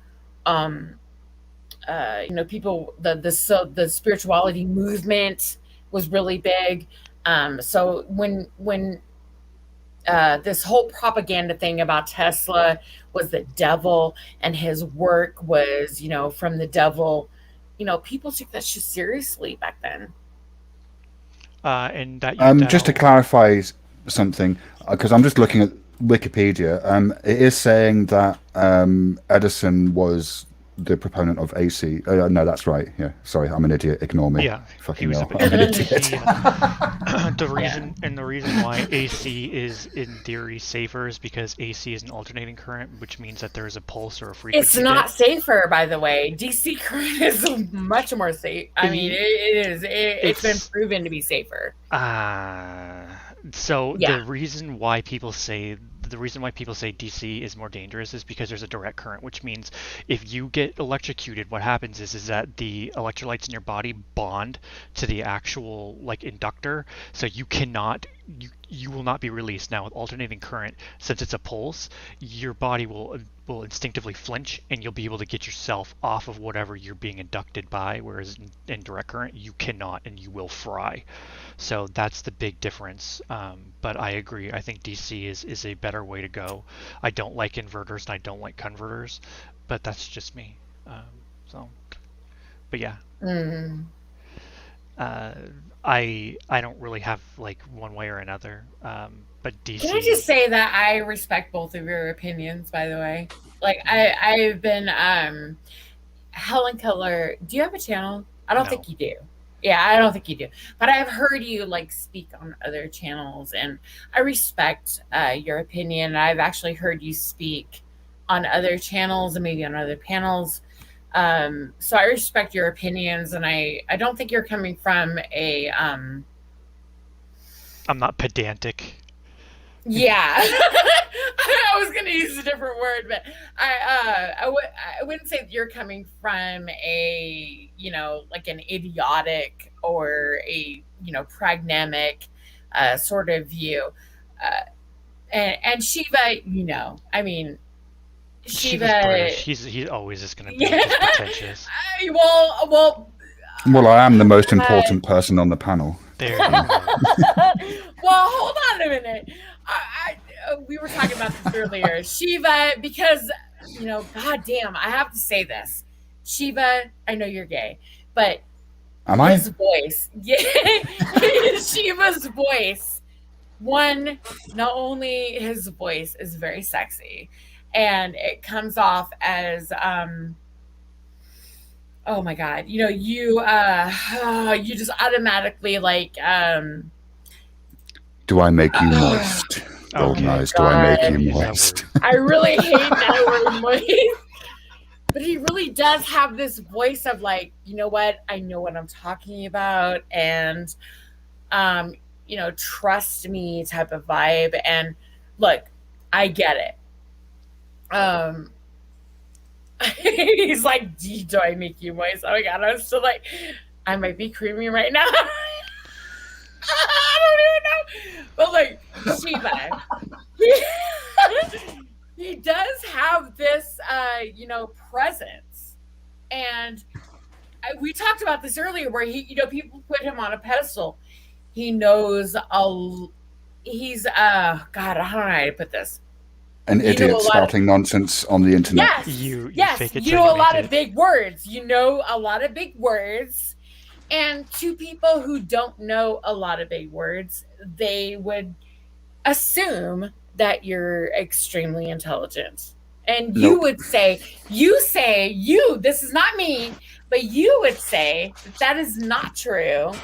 That, you just know language and you know words and, hey. Shiva knows how to read people. He also... He's got a little bit of the con in him, so a con. He's got a little bit of the con in him. No, you do. You said that you were a tarot reader, and you do cool reads on people and stuff. Dude, that is a con. Helen, in my defense, I always told them that I was lying. He did. Well, no, yeah, but you're still working on it. You're still working people. That's the great thing. That's true. That's true. When I'm doing my fake readings, I am actually trying to be genuine, and I think that's how you, even if you're just bullshitting like I am, like that's how you are a good performer. Like you actually try to be genuine. Hi. You fake it till you make it. Yeah. God, I'm so sorry. I apologize. I just noticed that Talls was in my on my panel. Yeah, I'm here. Oh my God, I'm so sorry. Your voice is very low. Can you like Can I turn it up? Yeah, please. I can do it for you, or you can do it. I don't know. You can do it if you want. Okay, hold on. Mic settings. Oh wait. It's probably up as far as it can go. Hello? Hello? Yeah, there. Awesome. Great. Okay, I got you. Okay. Yay! But Hey, Charles. But to get back Oh to my God. to get to back It's been a while since I talked to you. Hi. Good day. He said, "Good day." Don't be proper. Nobody's like, the Queen of England here or anything. What's going on? Hi. Oh, not too much. Just enjoying life. I it's not that I didn't notice you. It's just that I didn't notice you. I mean, I knew you were on my panel because I saw you. I remember like, oh my God, there's Talls, but we were engulfed in a conversation and I forgot to like come back and actually address you. So I apologize. Oh, that's all right. So do you have any comments about what we've been talking about? I know you've been No, everything sounds right on to me. I know you've been sitting quietly. What do the Canadians have to say about like all of this stuff that's been going on here in America and in the UK and all of this? We got the same bullshit up here. They say, "Take off, you hoser." Mm-hmm. They gotta drink some Elsinore. Right. I'm still drinking margaritas, by the way. I've been too busy talking, so I haven't really been drinking. But when it comes down, DFK's been drinking alcohol-free beer. He was on a panel earlier. DFK. He was on a panel earlier, and he held up a bottle of beer. And internally, I'm like, oh no! And then he holds it. Yeah, he moves the label up to the camera. It's 0 alcohol. It was here. Okay, yeah. It was here. And I asked him, he said, well, I got off work early and I decided to just drop by here at the liquor store to buy some beer. And, I couldn't resist, or I'm paraphrasing, obviously. And then he turns his camera on and he puts the bottle of Heineken up and it says 0.00%. I'm like, oh, I didn't even know Heineken made. I'll be honest with you. I did not know that Heineken made alcohol-free beer. I didn't know that. Why not? And he said it was like $11 a six bag. And I'm like, wow, I did not know that. I know why not, right? I mean, I get it. Like, you like the taste of beer. I don't know why anybody would like the taste of beer, but hey, whatever.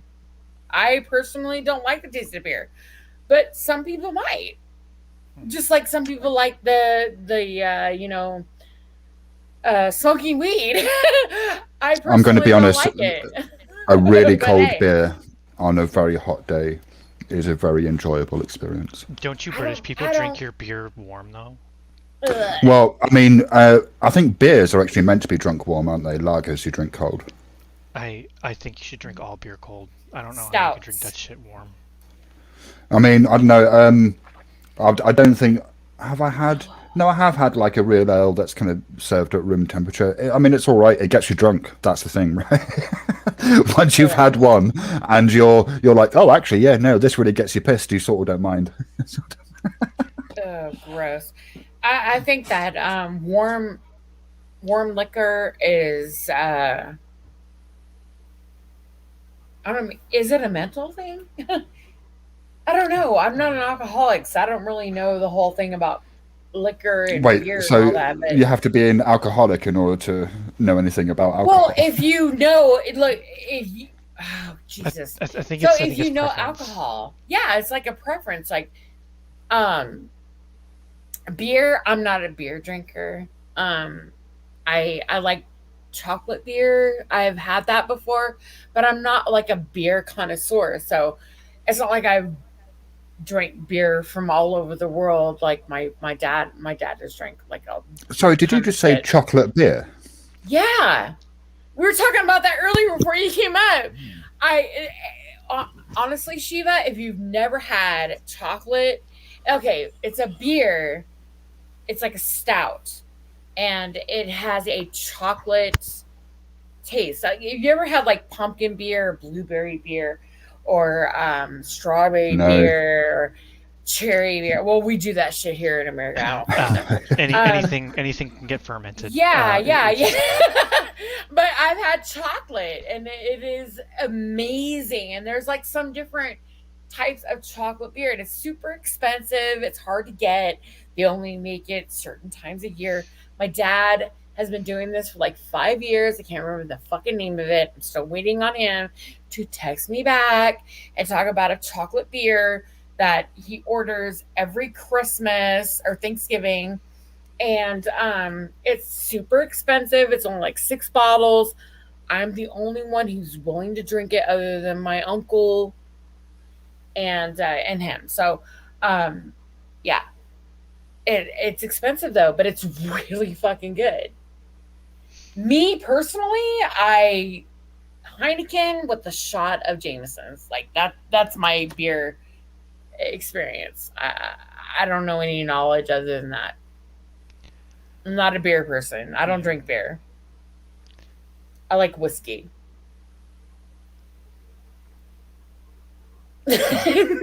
Silence. Bourbon is pretty good.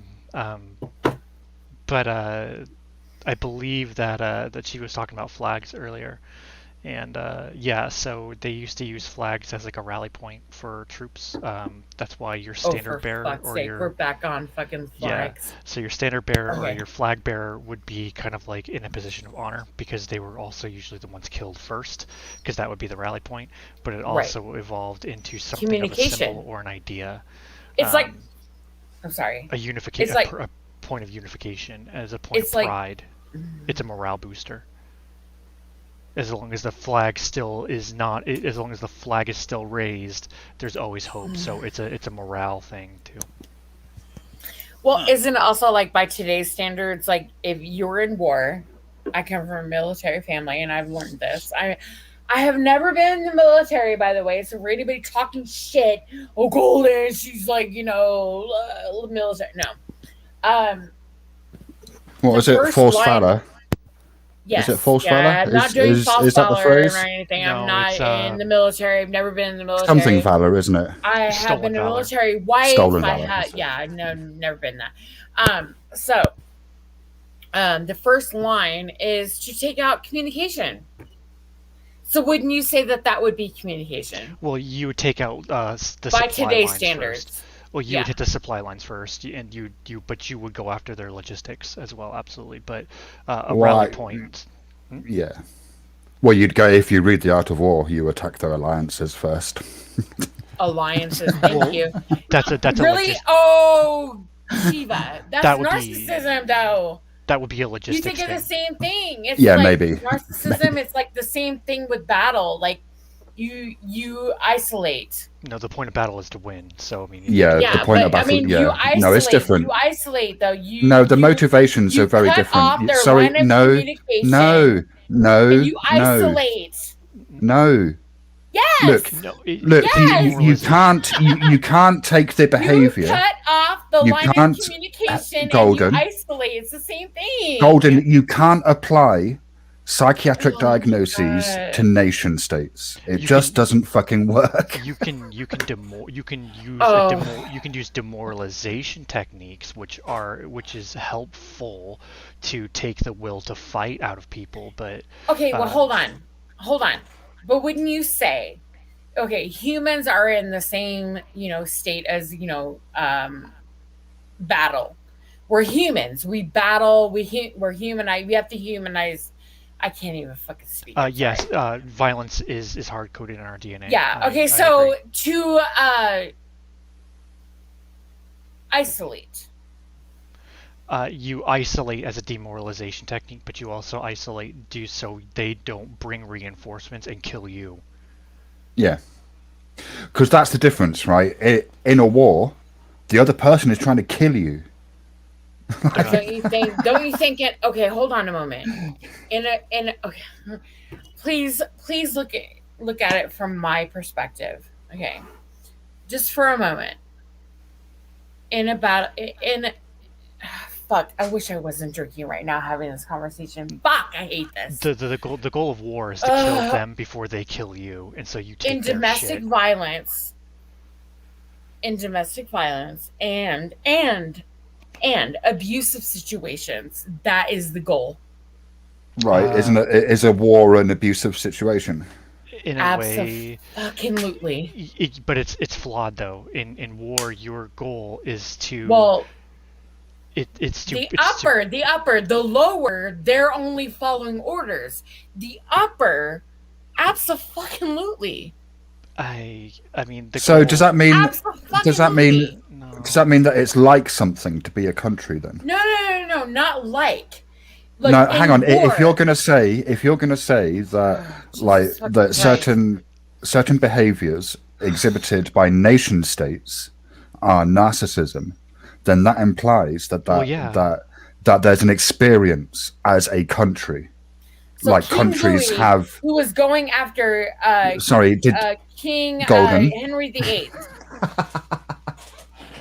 Don't laugh. That's not what I'm laughing because it seems like right. I'm going to ask the question again.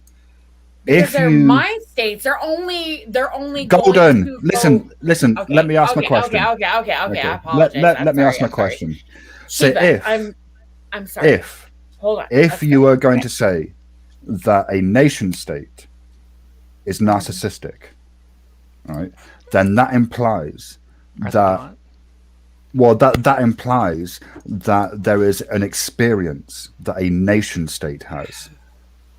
So that would lead me to the question: is it like something to be Germany? No. Or France, Because or during America, or whatever. Well, a nation state only experiences what their king or leader says that they experience. I mean, Right? okay. Right? Is that how it works in America? Yes. No. It's how it always is. It's always the way it's always been. Like the kings and leaders say what you should feel and what you should do. Narcissism It's the way it's always been.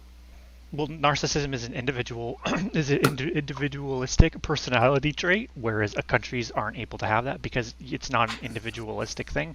It's because a person who is a leader of a country who can but they don't. dictate what their country does and feels. And Is that what happens in America? The leader, the president, just Everywhere. gets to dictate what happens. Everywhere, Shiva. Everywhere. Not just in America. It's not. Everywhere. It's not. I thought that was the land of the free. Well, hold on, Shiva. Everywhere. So what Shiva's trying to say is that we don't have It's perceived, by the way, Shiva. we don't Fuck have off. we don't have a god king Perceived. emperor I live that in America. I controls was everything. born here in America. I'm an American. And I can Helen? tell you that it is a perceived freedom. It is not. We're not born free. We're only free to what we believe is to be free. Well, you have free will, and that can never be taken from you. So Exactly. That is true. That is true. But, people believe because America, we are free because that's I don't what believe we that. have been led. Anyway, Helen? I know you don't. Yes. I know you don't. But America, this is a perceived notion all over the world, by the way, that America, home of the free, land of the brave, Have you spent much time abroad, do Golden whatever Eyes? we want. No, Have you spent much time I've abroad? never been. No, I Golden, haven't. let- Have you been to America, Shiva? Golden, No. let Shiva Thank ask. you. What were you saying? So I can't tell you what it's like to live in the UK. All right, Shiva, go. gonna ask me something? Yeah, I was like, so you seem to be. Have you it seemed like spent much time in America, Shiva? Golden. No, Golden Eyes. And what I don't do, and what I don't, Golden Eyes. Can I answer your question, Golden Eyes? Can I answer your question? No. All right. Okay. Then there's no point me being here. Then is there? There's no fucking point me being here. Then if you're going to ask me a question and I can't answer. Don't get mad. Everyone We're stop. having a discussion. Golden. Right. So can I? Right. There's a difference. I haven't been. Golden Eyes. Let me respond. You asked me a question. Let me respond. Have I spent much time abroad? And I said Right. no. Yes. And now can I respond? I'm asking Yes. you the same I question. know. And I'm trying to respond. I'm trying to answer your fucking question and you won't let Then me. answer it. Right. No, I don't say that. And the difference, there's a reason why, right? I haven't been to America. And what I don't do is say Americans think this about England. You're all a bunch of tea I've never drinking, said that. crumpet eating bitches. Have you heard me say that about No, but you have made the statement several times. You have made the statement several times that the rest of the world perceives America as being the land of the free. I have, yes. Yes. That's the idea, but I don't think it's actually believed. But I didn't say you, Shiva. I said the No, rest but of the rest of the world. Right, and that's why I asked you, have you And I spent didn't much say time you directly. abroad? Have I you didn't spent say much you time? directly. Right, but that's why I'm asking, because it's not just, I'm not the only person in the rest of the world. Exactly. And that's you why. are not the only person in the rest So- of the world. So how are you right. to say that I Oh am my wrong God. in that making that assessment? That because the narrative in the rest of the world isn't that America is the land of the free. Well, Sorry, you're not Golden the Eyes. rest of the If world. that's You're what you only think, one you are person in the rest of deluded. the world. That's the idea that You are America wants to only portray. one I know. person in the rest of the world, just like I'm only one person in America. Right. Yeah, but it's not like I'm in isolation. Golden And Eyes. I'm We not do in isolation either. we do talk to each other over here sometimes. And we do talk to each other. Exactly. But I'm not saying the rest of the world. Am I I don't not know. making sense? I don't know. I feel like I'm going insane. Oh no, I'm not going. No, I'm just saying. Just because I'm speaking to the rest, you only perceive yourself that way. Am I not making sense? I don't. Oh, I am. You are Helen? making sense. Am I not making sense? No, you're not, Golden. No. I'm not. No, you're struggling No. here pretty bad. Sorry, Golden Eyes. No, you're No. not. I'm having a not hard really. time. But what were you going to ask me, Shiva? Something about? I don't know. So it seemed like you were going to maybe say something about what you thought I was saying about nation states, and no, it was to do with the president, wasn't it? I think. Well, so yeah, so when we're talking about narcissism, that can't happen. So you would have people like Napoleon or I'll be right back. Alexander I'm the sorry, Great. I'm listening, but I'll be right back. So you have people like Okay. Napoleon or Alexander the Great who directly control armies and and wage war and stuff like that. So I suppose when you look at it from that aspect, yes. But in today's modern standards, I mean, not even Kim Jong-un can order his troops to war without some kind of addressing a nation or appeal to a norm. So in the US, when you go to war, it can't be narcissistic because Congress has to approve of going to war, I believe, after 65 days, like 90 days of a limited engagement, and the president can only control 10,000 troops at that time. Anyway, so I don't believe that a single man in today's world that controls a government directly controls a government. There's usually some kind of check and balance to their power. So I don't believe that narcissism can work like that. I mean, I'm trying to think. In today's world, maybe in some like African countries where you've got tribal warlords, perhaps that situation could still be in place. Yeah, but that's about it. I mean, not even China, I don't think could they? No, I don't and think they're so. pretty fucking harsh with their populace. Yeah, I mean, I like President Xi can't just say, okay, we're gonna just drop in 3 million troops into India and we're just gonna go take Tibet or whatever. He can't just do that. He has to get that cleared and stuff. So it's a group effort, and since narcissism is so heavily focused on the individual, that couldn't be the case. So I don't think war is narcissistic in and of itself. Yeah, no, I think I agree with you. I think it's I mean, there's this book on the philosophy of consciousness and cognitive science that I've been reading recently, and it has raised a question in my mind which I get nobody else is particularly interested in talking about, which is like, can a collective entity be said to have any sort of experience?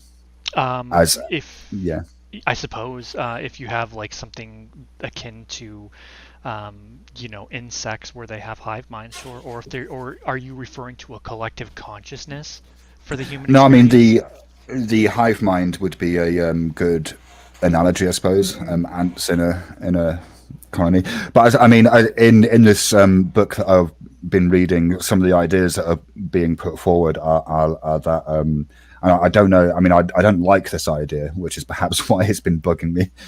Is that we are a bit like a hive, like each individual is a bit like a hive mind consciousness. In that there's science behind that, actually. Yeah, like just that there's a whole bunch of unconscious processes that are going on. A collective subconsciousness, yeah. Yeah, and then we just label that as me, and then assume that that's one singular entity kind of acting like. There was a study done, I think for kids like in Australia or something, where they were given two versions of a song and they're both in Japanese. So the first version of the song it didn't make any sense, but it rhymed, whereas the second version of the song was the real version, and kids gravitated towards the real version of the song even though it didn't rhyme and it kind of didn't, it wasn't pleasing to the ear or whatever as the one that rhymed did. And all the kids in that study actually gravitated more towards the real version of the song. And so the thought process is that there's a collective subconsciousness that feeds into kind of like this feedback loop into the human condition of the human psyche, that there is a shared experience. So there is some studies and there is some science behind that. It's actually quite interesting. Yeah, I mean, the human mind is a weird thing. Like, I tend to dismiss a lot of New Age stuff as being nonsense. Well, what do you think the internet is? It's a collective consciousness. Yeah, and also you can there have been times when I've been in higher states of consciousness where I've just been aware of more data consciously. Too much LSD, my dude. You gotta chill on the LSD. And I had this experience where I was walking down the road and there was a woman walking towards me, and I was just walking down the road chatting with my friend, but she looked at us, saw us, and she became fearful. Like you could just see it in her face, and then it jumped from her to her children. Yeah, it was really quite remarkable to see. Like I'd never really seen that before. Like an emotional state jumping from one person to another, well, you can without any. It's like an empath too, kind of like. There was no like verbal communication between them or anything. It was all silent. Like it's kind of weird how it all kind of works together. If a mother is fearful of something and it resonates through her children, it's a shared consciousness. But to answer your question, I have especially read about this. If they see a mom who is fearful, they automatically. It's like, okay, for instance, if you have a child and they're toddling around, like if they're a toddler and they're learning how to walk, and they're walking along and nothing happens and they fall. And they stand right up and they keep walking and they're happy, as opposed to a mom who is watching the child walk and they fall and they make a huge spectacle of it and go, oh my God, and they scream, and the child, even though they're not hurt, there's nothing physically wrong with them, they react. And all of a sudden they start crying and they're freaking out only because the mom is, freaking out. It's not because they're hurt. It's just because that's slightly different though to what we were we're talking about. We're talking about like a collective consciousness. But to address. Oh, I'm sorry. I thought you were talking about. Okay. But to answer a question from Julie, I have read about the Assyrian Empire. They were pretty narcissistic. I think the biggest instance of a narcissistic war, though, would be the Greeks versus Troy. So Helen of Troy and Paris, they literally started a war over one woman. So I think that's pretty narcissistic. I mean, I like the story. It was a good story. It is narcissistic, actually. Yes. But I think that would be the biggest case, fighting a war over literally one woman. But apparently she was pretty hot, so good on Paris. Was it really about the woman, or was it about the land? Because the land itself was the Greeks left very after fruitful. Troy. Yeah, but it was fruitful. If the aggressors left, though, Golden Eyes, if the aggressors left after the war and they didn't take the land, then it wasn't about the land, was it? The story goes, and who knows how it really went down, because there is historical evidence. Or was that what stories tell us? I don't. I'm not entirely sure. I can tell you what I know from the stories. Can you send that to me, because I was told Yeah. something different. I know the battle took place because we've heard the story. We all know the story. However, did they really leave, or were we just told that? All we have is the story. All we have is the story. Exactly. So do we know for a fact they left? And what happens? Well, we have to assume that is correct. No, we don't have to assume. Should we assume it's wrong? If we assume that them leaving, hang on. If we assume that them leaving was incorrect, then presumably we also have to question. Then presumably we have to question whether the war itself happened. It did happen. It did. Right. Yeah, but historically, okay. We know this happened. Right, because but okay. It's not just a story. It's not just a book. It's not just a story. It happened historically. Homer was very good at. Yes, exactly. Homer was very good at mixing his historical, like what happened like historically, and mixing it in with like lore and stuff. But that's how they just rolled back in the day. So, but yes. I believe since the Trojan War was so protracted, they were there for like 9 years, that they kind of lost the will to fight after they sacked it. But yes, they all did leave. That's where the idea of a Trojan horse comes from, because the main host left the shores, and then only the few select elite stayed in the Trojan horse. They brought it in, they broke out, and they killed everyone at night. So yeah, they did leave. It wasn't about land. It was about her. And I believe loyalty. I think you can say loyalty, I guess. Loyalty to your king, loyalty to your Oh, that's a conversation we can have. Loyalty. That's a buzzword, isn't it? Right. I would say that it would take much more than just a woman, because back then women really didn't mean shit. We were considered property back then. The leaders had. Well, Helen was different. Helen of Troy was different. It was more pride. It was more about pride, and it wasn't about her. Essentially, it was about the pride and the fact that they thought that they owned her. Well, I believe and Agamemnon that was she also left. Yes, and the fact that she left, and how dare she take control of her own fucking life and decide who she was gonna love and live where. And he was like, fuck you, you're not going to do that. And she was like, fuck you, I'm gonna do what I want. And of course, she wanted to have control of her own life. And I'm sorry, I know it's gonna I don't think that's how the sensibilities.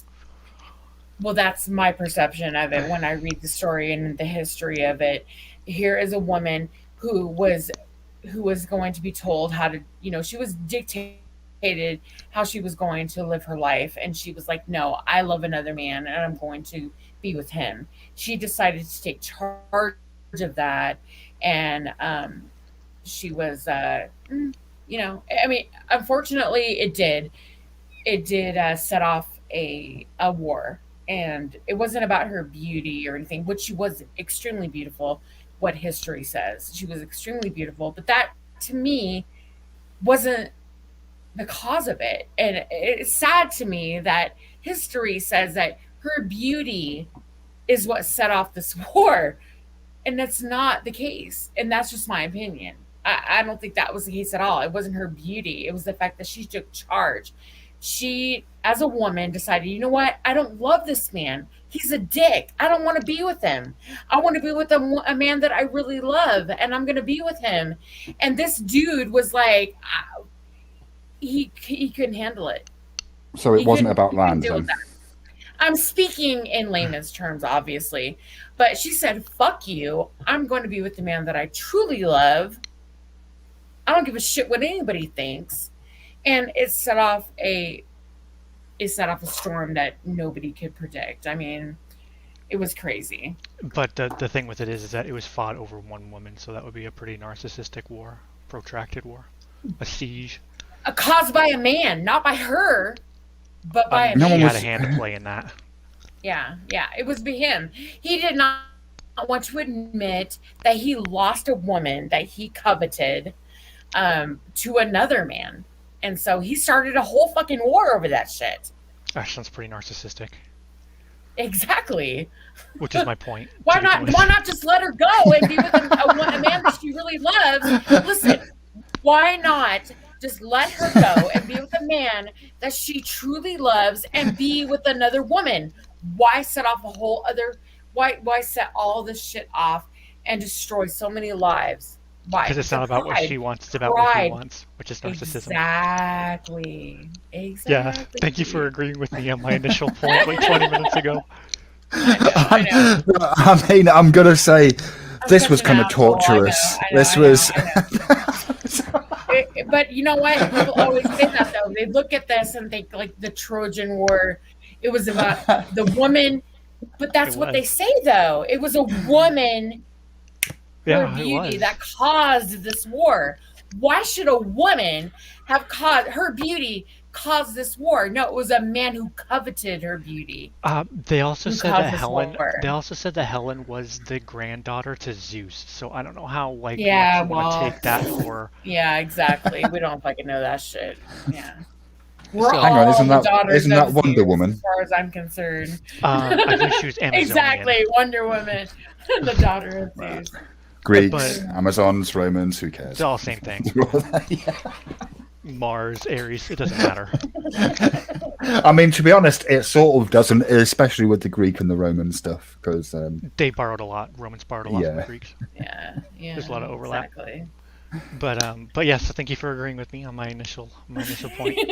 That war was very, very narcissistic. Maybe I missed that when I went to pee. I don't know. Maybe. The Assyrian Empire is pretty bad too, no doubt. That was funny. It was funny, like a 20-minute conversation so that you could end up agreeing with what Helen said at the start. Sometimes you have to let them talk themselves into it. I had to pee, I came back, and you guys were on a whole other bottom. I'm sorry. Sometimes you just have to let them talk themselves into it. That's how it kind of works sometimes. I did not hear the whole conversation. I was just like, I came in on a certain point, and I was like, wait a minute. You were talking about mummification earlier too. So mummification is actually quite interesting. Mummification, yeah. There's mummies. There's mummies in North America. They were actually buried in peat moss, and it mummified them that way. It's actually quite. Now I heard, and I don't know how true this is. I'll maybe do some research and find out. But I did hear that there was traces of cocaine found in Egyptian mummies. Was the coca You would have been the one to hear that. No, it was some. I think it was a documentary. Aliens, but if that's the case, I might see if that's true. Whether that just came. I mean, maybe that came from a crackpot site, and because I haven't always been so rigorous with my. That sounds pretty far academic. I don't think the coca plant would grow in an arid environment like. Well, no, but it might indicate that there was a prehistorical global like trade and commerce and whatnot. I don't know. I mean, or it could have just been aliens, since we still can't figure out how they did the pyramids and shit. Cocaine in Egyptian mummies. Mummification. But well, the process was like 5 jars, I think it was. It was like 7. Right. Okay. No, American. Right. So this is from 4 or 5 jars. faculty, a website called www.faculty.ucr.edu. Okay, that is not to be trusted. Isn't it? I don't think so. Faculty? No. No, faculty. As in a college faculty. But I'm going to be honest. The website looks fucking ropey as fuck. Paul, speaking, you can hop in anytime. Oh, I will. Don't worry. Oh, okay. Hey, okay, what's going on? Apparently. What? What the hell? See? You thought I was just being mental, didn't you, Helen? Yeah, I did. Look, I noticed that there were 5 people on my panel aside from myself. And I am assuming Drama Dome, Andrew, aka, is asleep because he hasn't said anything. And Talls is the only other person up here, aside from ourselves, that hasn't spoken. So I figured, hey, I give him an opportunity to speak. So, okay, the canopic jars, from what I understand, were 4 other. They were divided up to gods, right? There were gods. Can we talk about the cocaine in Egyptian mummies? This is a real thing. Okay, cocaine. Yeah, I know it is a real thing. I'm glad that I'm not just making it up and falling for a but that would indicate that there was a prehistorical global trade, right? I don't think the coca plant can grow in Egypt because it's so arid. I think it only grows naturally in South America. Yeah. So I mean, if we exclude aliens, which I am. Because God forbid aliens had anything to do with the cocaine high. Yes. Right, so I'm reading this website, blogs.ucl.ac.uk. I don't know what UCL is an abbreviation from. Traces of cocaine, hashish, and nicotine in her hair. Yeah. Yeah, tobacco and hash in several different mummies. I'm not saying that it's. I mean, I'm guessing you would need to do more tests and actually get. I don't know if there's been proper peer review and all that kind of stuff. All right, I gotta Google this shit. Hold on. Cocaine and. I'll link the Egyptian wiki. mummies.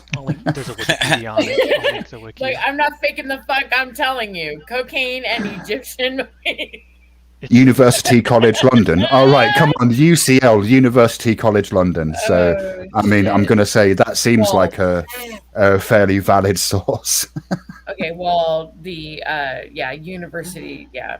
And so there's 2 different versions of this. So some people can reproduce the nicotine and the cocaine effect, while other spectrometer analyses can't.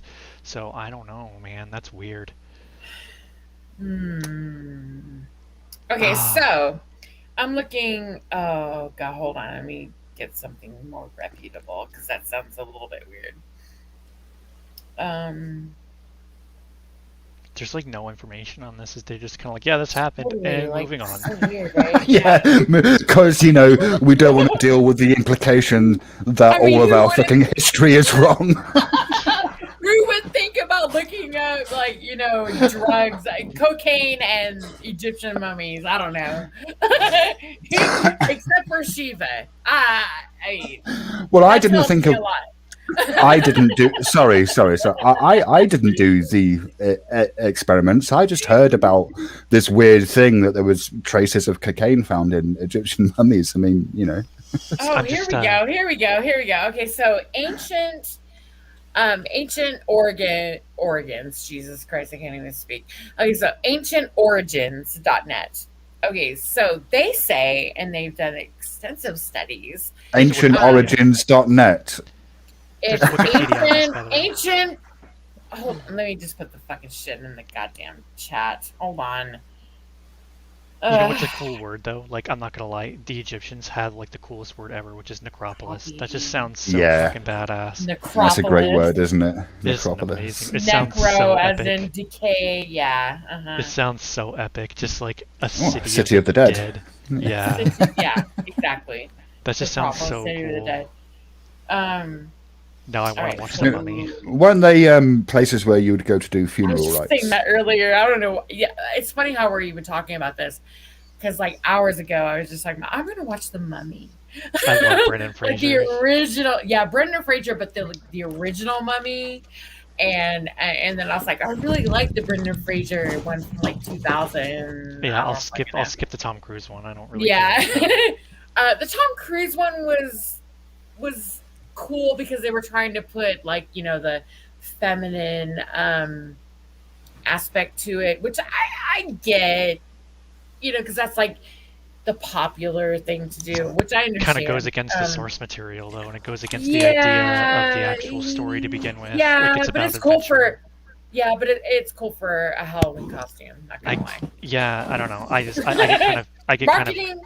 It's I cool. get mad. I get irritated when people like twist like stories and shit like that. Like, and Shiva might know, but so The I like marketing side of it's pretty cool, though. I like the You Lord of the can't Rings like a deny. whole lot. So did you know that J.R.R. Tolkien is now racist because there are no African Americans in Middle Earth? Tolkien is racist now. Are you kidding me? No, this is a I thing. have Oh not my heard god. that. There are no African Americans in a system of mythology that was based upon Celtic traditions. In Norse Exactly. mythology. Yes, I know. What the fuck? No. Yes, people say that. People get really mad and they're like, Okay. Tolkien is a They can get racist. mad because there were no African American actors. All right, here's a in hot take for you. Here's a hot take for you. The Silmarillion is way better than the Lord of the Rings. Ooh, I don't know about that, my dude. Oh Jesus fucking Christ. Oh. The Silmarillion is a hard read. It is, yeah, but I enjoyed it loads, you know. I like the idea. I like the concept of the histories, but I had a hard time reading it because he jumps everywhere. Like he's all over the map. Like if he had like it more of like in a chronological order, I think it would have been better. Yeah, maybe. Yeah. I mean, it is, but I'm just really obsessed by mythologies, and so the idea that this guy created essentially an entire fucking religion, like fictional. He also created two working languages. I know, Yes. right? Yes, I don't know it so much anymore. But when I was younger, I actually did learn how to speak Elf. Sindarin and Quenya are the two Yeah. dialects. I mean, it was like I was really into it, and it was kind of strange. My ex-husband was like, "Yeah." Well, that's what he was most interested in, really. He was a linguist. Yeah, he was Yeah. that was. He what was his a PhD linguist. in. Yes, a lot of people don't know that. Yeah, Yeah. he But was he also- cunning though? He was very cunning. Oh, I would also I don't know that. he was also a devout Catholic, and he went to mass every single morning, every day of the week. So, do you think that it was more of a big fuck you to the whole Catholicism and all he that? was he was a devout Catholic. He was No, a because devout. because some people would say that He also was a hated fuck you to hippies. Catholicism, yeah. Everybody hated hippies. Yeah, but people hippies would used to come to his say- house like and fanboy. Oh And they- yeah. If you ever get the time, you should actually. He wrote a letter to one of the publishers in Nazi Germany because Nazi Germany wanted to change around how The Hobbit was written, and he writes the most eloquent of ways of a huge fuck you. I have never seen a more polite fuck you letter ever, except from J.R.R. Tolkien. It's actually really great. But he did not like the Nazis. He did not like the Nazi Party. He didn't like Germans in general, because he was in World War I and his son was in World War II. But a lot of the war scenes and stuff like that are from his recollections of World War I and as well as World War II. So he's actually a really, really smart dude. I don't know. I'm like, God, I know that some people think I'm a little bit weird, but I really get into the whole elfin, the magical side of like Dungeons and Dragons. Yeah, well, I'm a nerd, and I was into Dungeons and Dragons when I was a kid. And as I grew older, of course, I grew out of it. But the whole Lord of the Rings thing, it really resonated with me. I read it when I was a kid. It's because it's built into a believable universe, and it could be something that you can actually imagine because he built it off of real things. He's actually the progenitor of the modern fantasy genre because of how he writes. He wrote things to be in such a way that it was believable, and he would purposely not explain things or say it's lost history or time because of that. He made it believable. He made a living, breathing world, and that's what it's all about. And that's what makes it so compelling because you can see it actually happening, and it draws to the imagination. I was pregnant with my my last child. And I went to the movie. I had read all the Tolkien novels, and when all the movies came out, I didn't get to see all of them. But the very first one that came out, I was pregnant with my daughter. The Hobbit films were trash, by the way. Sorry. And yeah, I liked it, but it wasn't as good as the original. I agree. You liked it? I did like it. It was a 300-page book, fucking stretched out to 9 hours. I'm a fan. I'm a fan. I liked it, but I didn't. I agree. It wasn't as good as the first. And when the first movie came out, I had, I was pregnant. And my daughter was just an infant. She was a newborn. And I actually went to the theater with my husband and my daughter. I put little headphones on her ears because I didn't want her to get scared or anything. But I literally, sat there for over 2 hours watching this movie.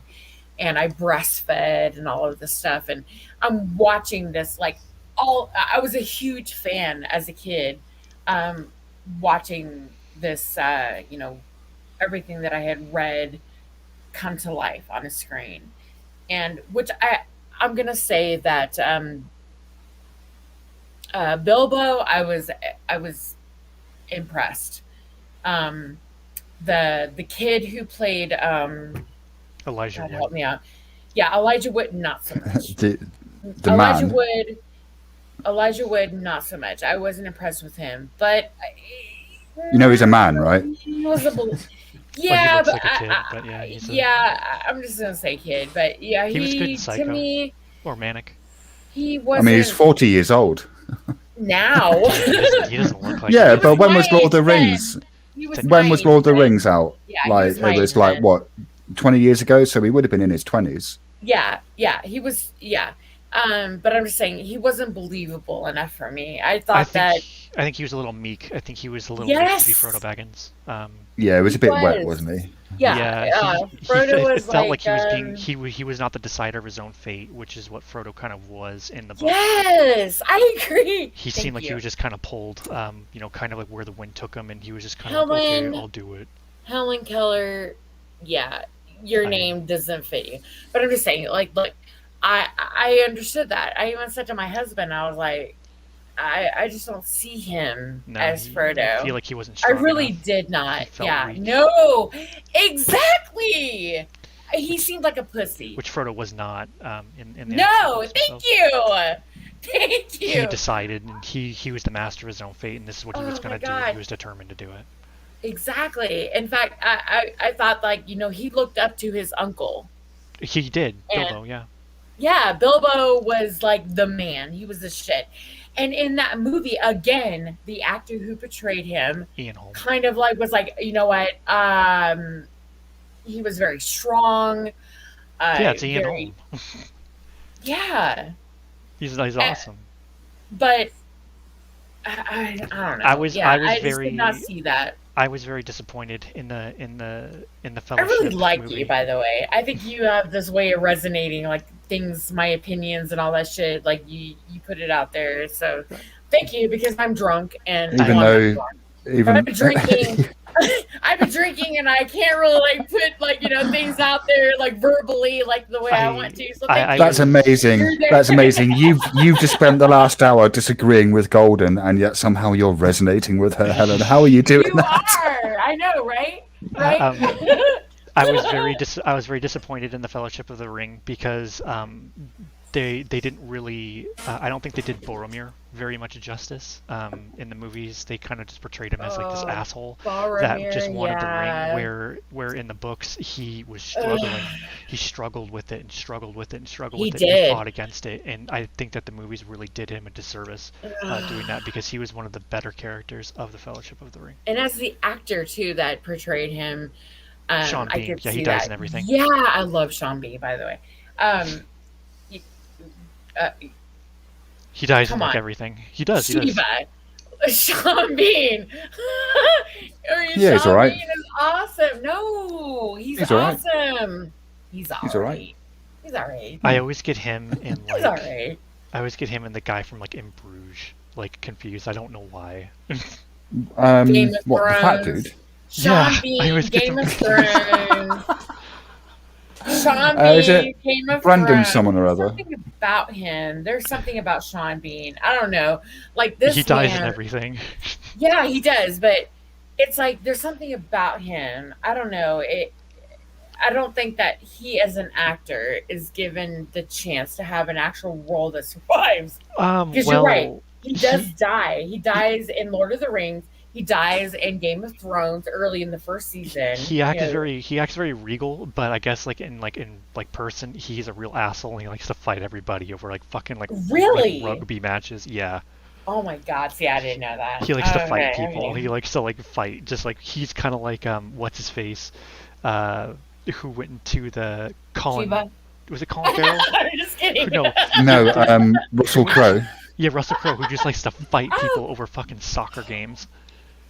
Oh shit! Okay, Russell Crowe actually came out with a new movie. I think. Was it is Noah? on Because that Netflix? movie was terrible. Oh yeah, it was. It was. No, I'm not talking about that one. It is. Oh God, it's about a road rage. Scenario. It's quite fitting. What the fuck? Hold on. Is it road raging around the world? Russell Crowe road rage movie. Oh, I'm glad someone gets the South Park references. Unhinged. It's called Unhinged. No, it's called Unhinged. I mean, Russell Crowe is kind of Look it up. No, it's called Unhinged.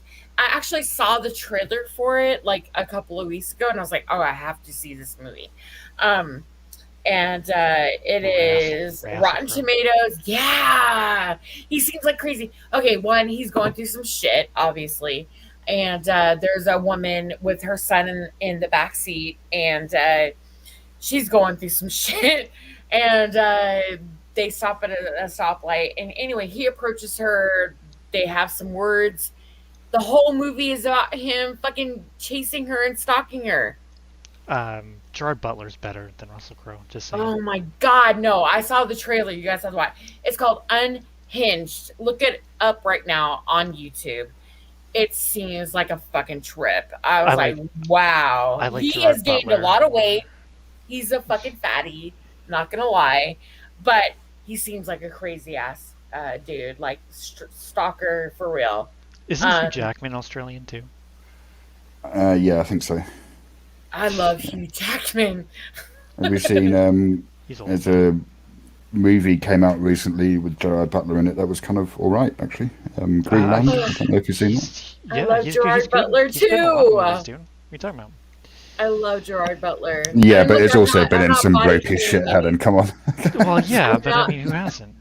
I'm not body shaming anyone, by the way, because I'm a fatty right now. I'm not gonna lie, but I'm just gonna say, like, That dude is cut from stone. Yes. yes, Like he has been God. etched out of wood. That dude is. oh my God, yeah, There Gerard is no Butler. But Mm.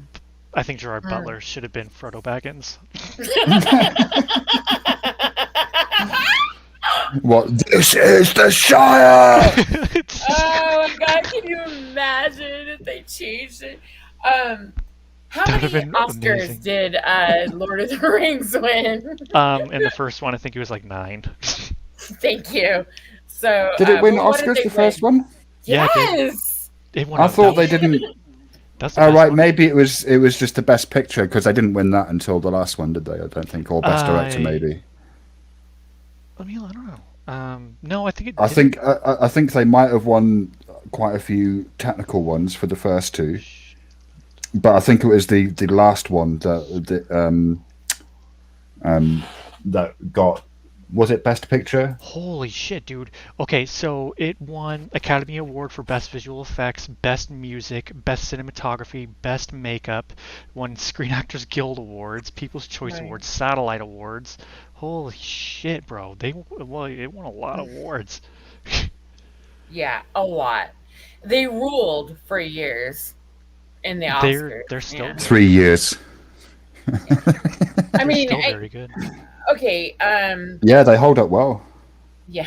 The I mean, visual Peter effects are Jackson, still just like top which, notch. by the way, Peter Jackson hasn't done shit since the Lord of the Rings. He did. Kong was No. alright. Did you ever see the Nah. the schlock B-rated horror movie that he directed? No. Which one? Bad Taste or I haven't. I'm sorry. It's the other one. Bad Taste is fantastic. There's a what was it? Brain Dead, which might I think it was called something else in other parts of the world. In the UK, the movie that featured the Sumatran rat monkey is called Brain Dead. Fuck, I can't remember what it was called now. But it was really bad, dude. Was it the zombie movie, like the kind of zombie family I think movie? So. Yeah. And it was really fucking bad. Like, Have you seen really Bad Taste? No. That's also really bad. So bad it's good. It's one of those ones. It must have been. I'm sorry. Look, I apologize for not like addressing my chat. I'm sorry. No excuses. No, dude. He's doing a fucking documentary on the Beatles. Peter Jackson is. Yeah. Oh yeah. Maybe that might be suitable for him though. He's kind of boring now. Not gonna lie. Well, he's fat and he's Australian. Like, what do you want him to do? I mean, it's not about him being fat. He's just boring. I don't know if it's He's because a fucking lazy nerd. or, I mean, look, Lord of the Rings was, to me, in my opinion, was kind he of did King easy Kong, too. because there was a lot of fantasy. There was a lot of imagination. He didn't have to really do anything other than bring all of that to life. And he used a lot of people. He didn't have to do anything apart from bring a book that a lot of people said was unfilmable to life. Well, because there was a lot of people other than himself who thought Well, yeah, that's the case with every single film. that it was, you know, All film envisioned. film is a And collaborative if it exercise. was just up to Peter Jackson, no, it probably wouldn't have. But you know, What do there you- was a lot of fighting up to it. There was a lot of like, you know, because it was brought to Hollywood, and said, you know, we need to bring this film. You're right, Shiva, to a certain extent, that it was brought to Hollywood, saying, you know what, this film, we need to make this film, and they were like, no, it's boring, no one's gonna like it, it's gonna be no one's I didn't gonna, say you that. know, you just said that no one would like it. Hollywood, what I'm saying is Hollywood was like, no, if it's not marketable, they don't want it. And Peter Jackson Did I was say like, that? you know what?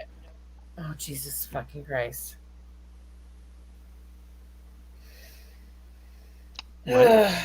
I'm sure I have to do the research on it, but I'm sure this isn't the first time. Peter Jackson is not the first one to bring to Hollywood Lord of the Rings.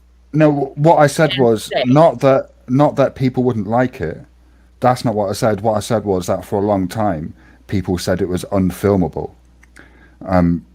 So what I was actually trying to counter something that you'd said, which was that it's, you know, all he had to do was put it on screen, and it's like as if that's no big task. But actually, that's a huge mammoth task because for a long time, those books were considered as being unfilmable. Yeah, but he was filmed a director. Yeah, he was a director. He filmed it, but there were other people. He couldn't do it by himself. Is what. Well, I'm of course, saying. but that's the case with every single film.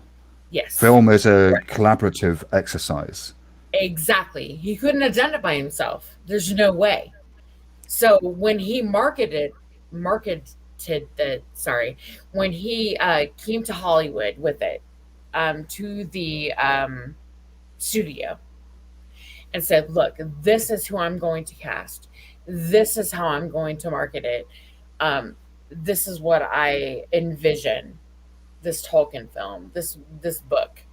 And I'm going to do it in not just one movie, but I'm going to do it in 3.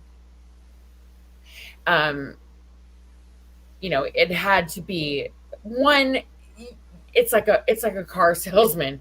You can't just sit there and say, I'm going to do it this way. You got to like finesse it. And, he fucked every person when he walked into that room and said, look, this is what I'm going to do. And there was other people that were along with him in that. It was a group fucking. It was an orgy. And it was awesome because I am thankful for that orgy because it was one of history, in my opinion, history's most fascinating. It was a book, not just one book, but many books that I had read, in chapters that I had read in this story. And have you seen the Ralph Bakshi attempt at making Lord of the Rings? I saw the animated one. Yeah, Ralph Bakshi. No, yeah, no, I haven't. No. He, I'm going to be honest. I disagree. I don't think. It was kind of bad, but there was also from an animation standpoint, it's actually quite interesting. It's very 80s. Yeah, he also made a movie called Fritz the Cat. Oh wait, which are is you talking another. about the cartoons that were out in the 8? Is that what you're talking about? There was only 80s? one. There was only one cartoon. I believe it was during the Return of the King when Frodo was had to integrate with the Orcish armies that were marching to the gates of Mordor. I don't think I maybe. I don't know. I might have. I'm not. That's the only part I can really remember of it. But yeah, there was a lot of rotoscoping in that film, which I quite like rotoscoping as a technique. It was an. But yeah, has anyone seen Fritz the Cat? No, what the fuck is Fritz the Cat? It's a cartoon. It's an animated film by Ralph Bakshi about a cat called Fritz, who spends. It's been fucking years since I've seen Fritz the Cat. There's lots of drug taking in it, sex. It's an adult. When I say it's an adult film, it's not porn, but I think the first scene, if I recall correctly, is there's a bull who's like a workman. Who all of the characters are animals, and there's a bull who's a workman who is standing on the top of a girder, and he lobs his cock out and has a piss. Onto the pavement below. So is it like a racist thing or no? No, he did make a film called Coon, which explored racism. He's kind of like if you like a counterculture kind of person. Like he's not particularly mainstream. Although he's known about in animation circles. Okay. Yeah, but the animated one was pretty. I think that was Peter Jackson's big thing because he wanted all the money and he wanted it up front and he wanted to film all 3 films consecutively. So he wanted $100 million each film, and he would not do it unless he got it because he was afraid that the first one wouldn't do so well, and then they would just pull the funding for all of it. Is how it kind of worked out. So he made the production company, New Line Cinema, give him $300 million before he committed to it, and he filmed all of them in tandem with each other. And he did that on purpose.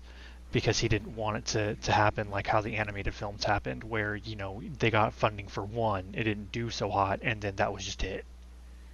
So he was actually I mean, I would imagine that Denis Villeneuve is currently feeling that particular pinch.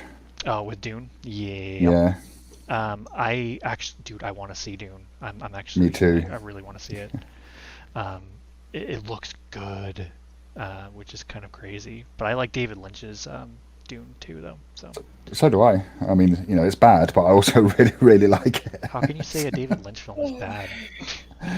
I mean, there are certain characters in it that I think just act badly, and like sometimes it's so strong that it just actually completely takes me out of the moment. Like the character who plays Shadout Mapes, the woman who plays her, I think she's terrible.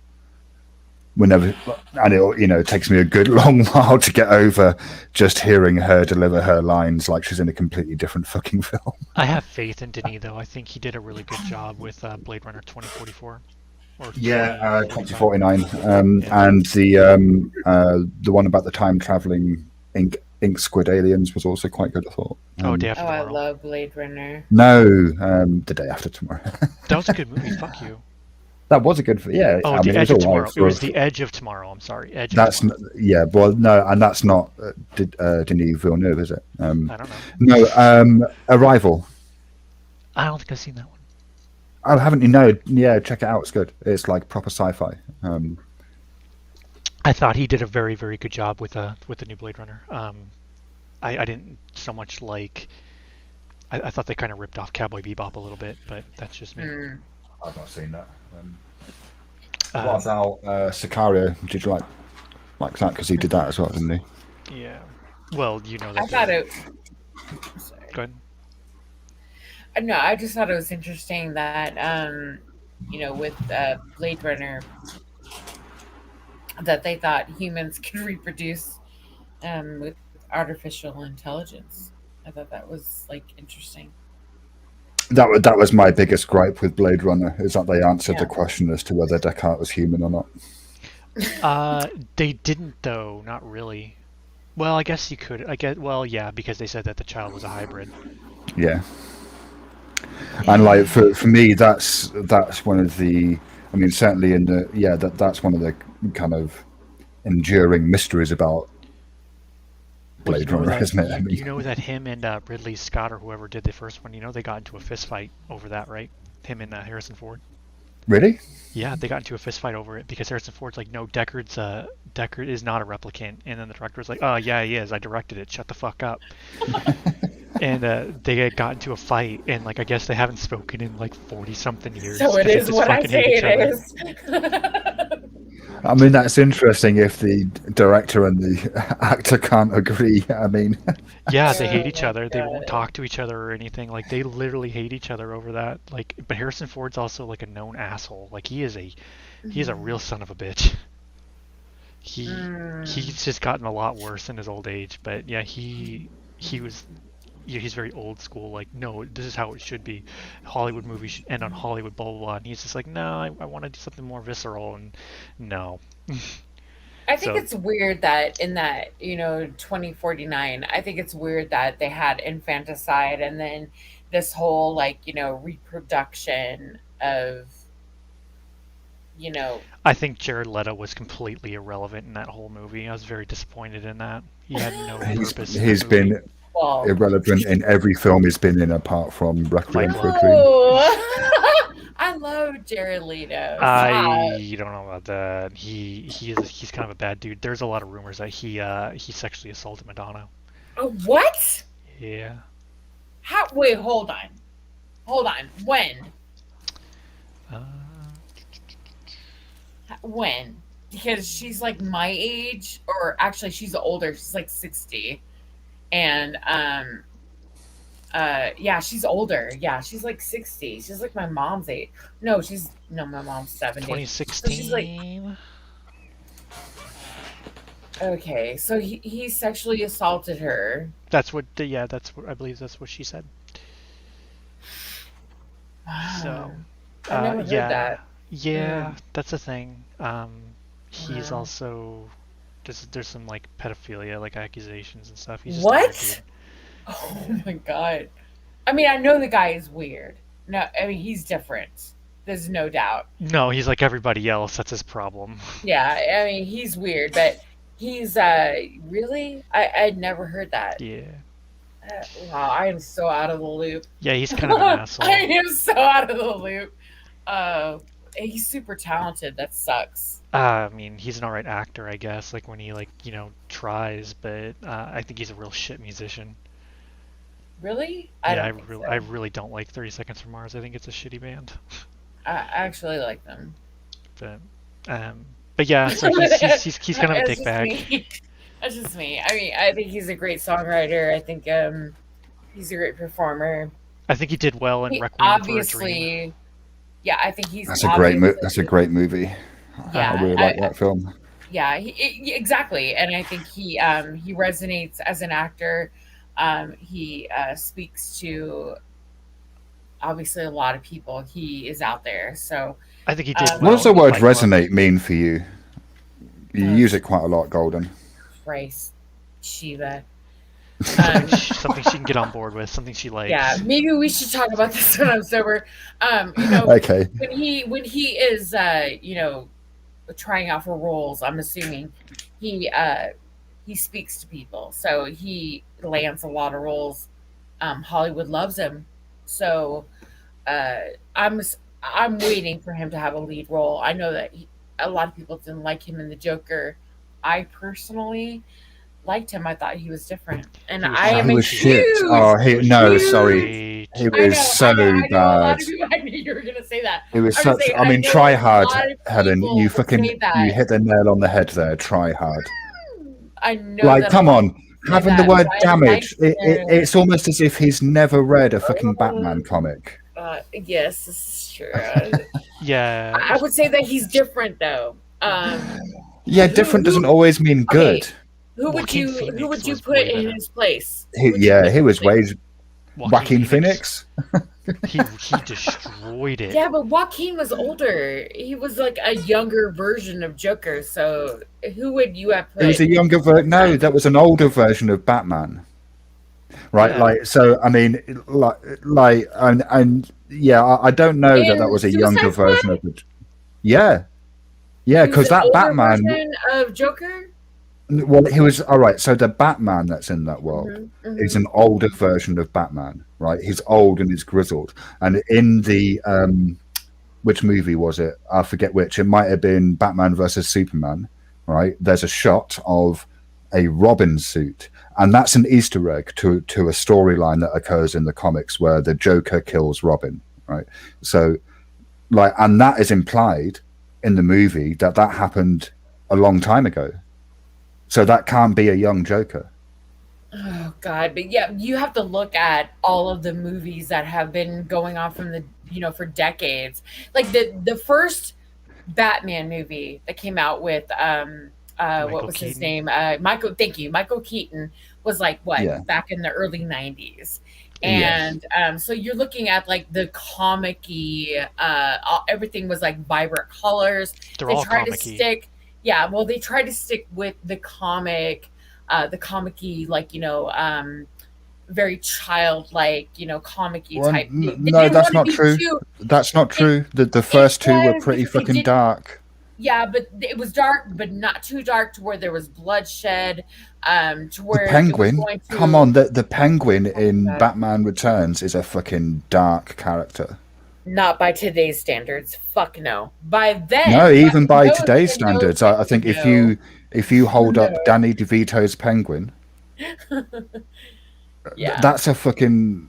that's a horrific character. From the way he looks to the way he acts, everything about him, his backstory, is all fucking horrific. Imagine them remaking that story though from okay, this is what I think. Shiva, think about it. Mm-hmm. By today's standards, what we accept now cinematically, who would you think that they would cast as the Penguin? They've cast someone as the Penguin. Yeah. Isn't it Colin Farrell? Like the Have they really? I don't even know. Did they? Yeah, because there's a new Batman movie coming out soon. With a new director. Oh, okay. New Well, Batman. I'm just not worried. Is it the guy from Twilight? Isn't it the dude from Twilight that's doing? Yes, Robert Pattinson. Yeah. Robert Pattinson. And I think the God, guy he's who awesome, by the way. directed the last Planet of the Apes movie. Terrible. Oh Jesus. Robert Pattinson is an excellent actor. I know he doesn't get his credit because of Twilight, but he's an excellent actor. He really is. He doesn't get enough credit. This dude, he plays a really good bad guy. A really good villain. I think Thomas Dano might be playing the Riddler as the primary antagonist. Wow. Is that Thomas Dano? Is that right? The guy who was in the oil film with There Will Be Blood, you mean? That's the one. Yeah. Yeah. God, that movie was good too. Yeah, that was fucking great, wasn't it?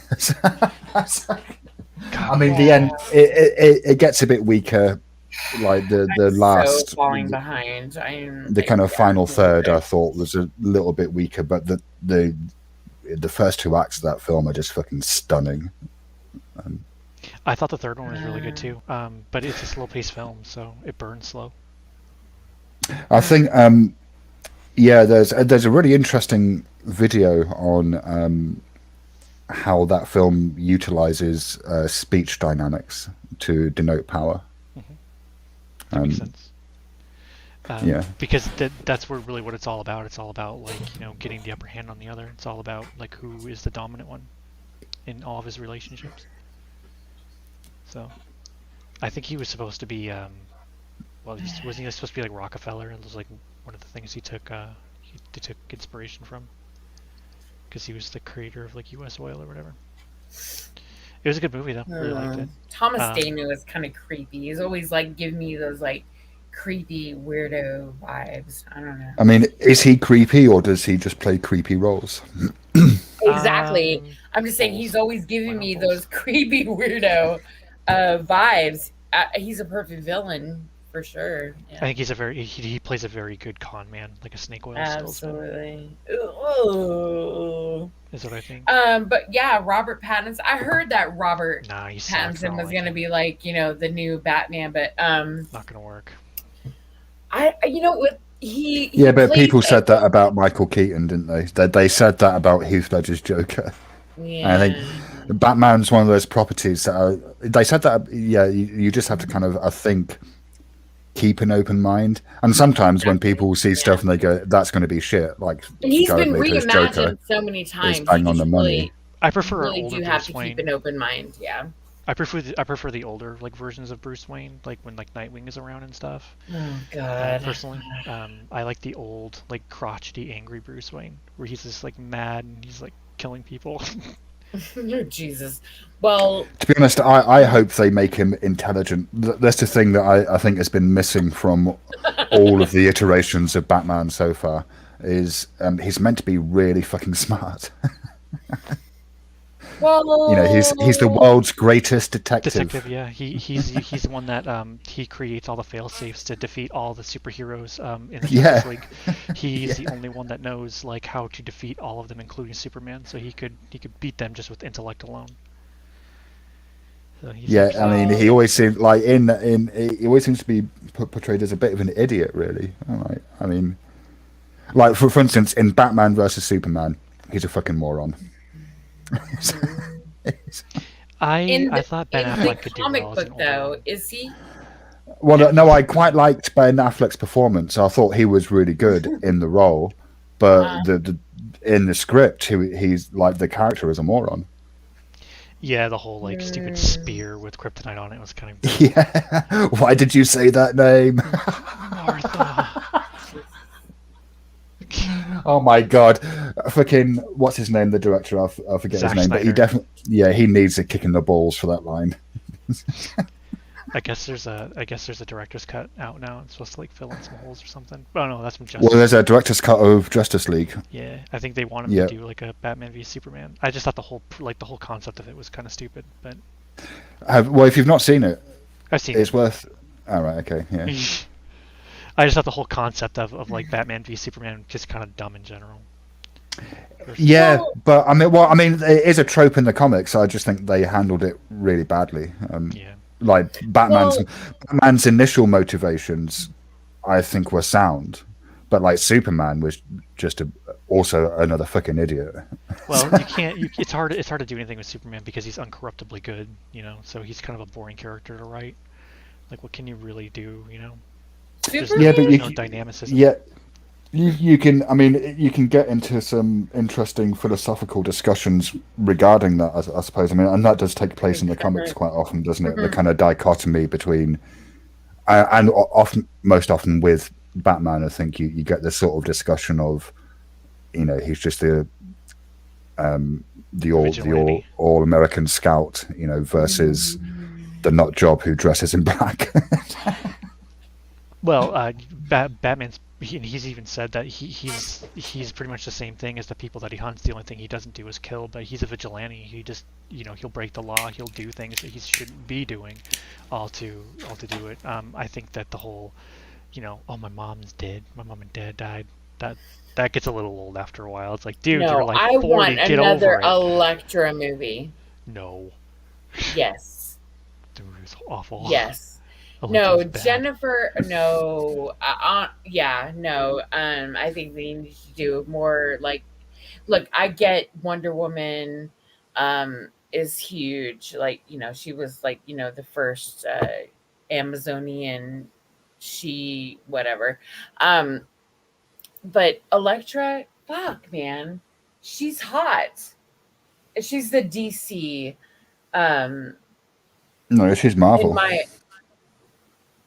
No, Elektra is associated with Daredevil. That's Marvel. Is she Marvel? Yeah. Oh my God. I'm sorry. Yes, you're correct. No, but I get that. Most women in the series, they're not back then anyway. But now, Elektra had her time, and Jennifer. What was her name? I'm sorry. Jennifer, help me. Jason Lee, is it? I don't know. I've managed to. No, she's hot. She's actually really. It was Ben Affleck's ex-wife. You mean Ben Affleck's ex-wife? Damn. Fuck, I can't even think. I'm sorry. I don't Jennifer know. Gardner. Jennifer Gardner. Thank you. She is awesome in that, but she's older, and I'm thinking, who would replace Elektra? Daredevil, obviously, we can't really go in that direction, because Ben Affleck actually did Daredevil. So isn't that weird how they take actors and move them to another superhero? What the fuck? I mean, there are a limited number of actors who can play certain roles, apparently. I mean, the Daredevil TV show was much better than the movie, and Elektra was in that. I love Elektra, though. Something about her with her katanas, and just they're not katanas. They're sai, I think they're called. Oh, I'm sorry. You're right. You're right. Sai. I'm sorry. Katana is what's her name? God damn it. The sword. What's her name from DC? I don't know. Fuck. Hold on.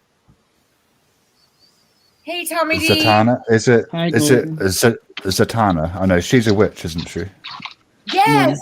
Well, her character she's Japanese, and she is a skilled fighter, but her husband or her lover is killed by the Japanese mafia, and his soul is trapped. The Yakuza, and his soul is trapped in this sword. Oh, I think I saw that. Yeah, and I can't remember the fucking name of it. Yeah. But a katana is a sword. It's Japanese for oh Jesus Christ, I'm sorry. What a katana is a particular type of sword that was used It by is. samurai. I was just going to say that too. Thank you, Katana Shiva. was a sword Oh, too, man. Shiva. Yeah, I can't. My mind is like I can't really think straight right now. I'm sorry. Although, you know, as a sword, the katana doesn't stand up to European swords. Isn't that Later what European Leonardo, swords. the Teenage Mutant Ninja Turtle, had as a weapon? He had 2 katanas, possibly. There were 2 swords. Well, what's her I name? thought they were called that. Electra. He's right. It was Sais, and she had 2 of them. Oh, Sais, Do you know that yeah, Jennifer Raphael. Gardner actually learned the art of fighting with the Sai, 2 Sai? It was like crazy. I watched the whole documentary on it. And I mean, I thought actors it do was that all cool. the time, you know, learn skills for roles. I Oh, mean, yeah. that's kind of That standard. makes a Electra, good I thought, actor. Tonic. I thought Electra had kunai. Also, yes, Leonardo did have 2 katanas. Donatello yeah, had a staff. thank you. Michelangelo Staff. had Nunchucks. nunchucks, and I was obsessed with the Raphael turtles. had kunais. He's Yeah, on my the Sais. Turtle, by the way. Sais are cool, man. They're a cool weapon. Yeah, it's just like Especially if you know how to use them. If you see somebody that is seasoned in using these weapons, they're amazing. It's like an art form to use them. It really is, and that's why when she's very skilled in the Sai, and I was like, wow, that's dedication to a role right there. I mean, Shout out to her. She played great in that movie.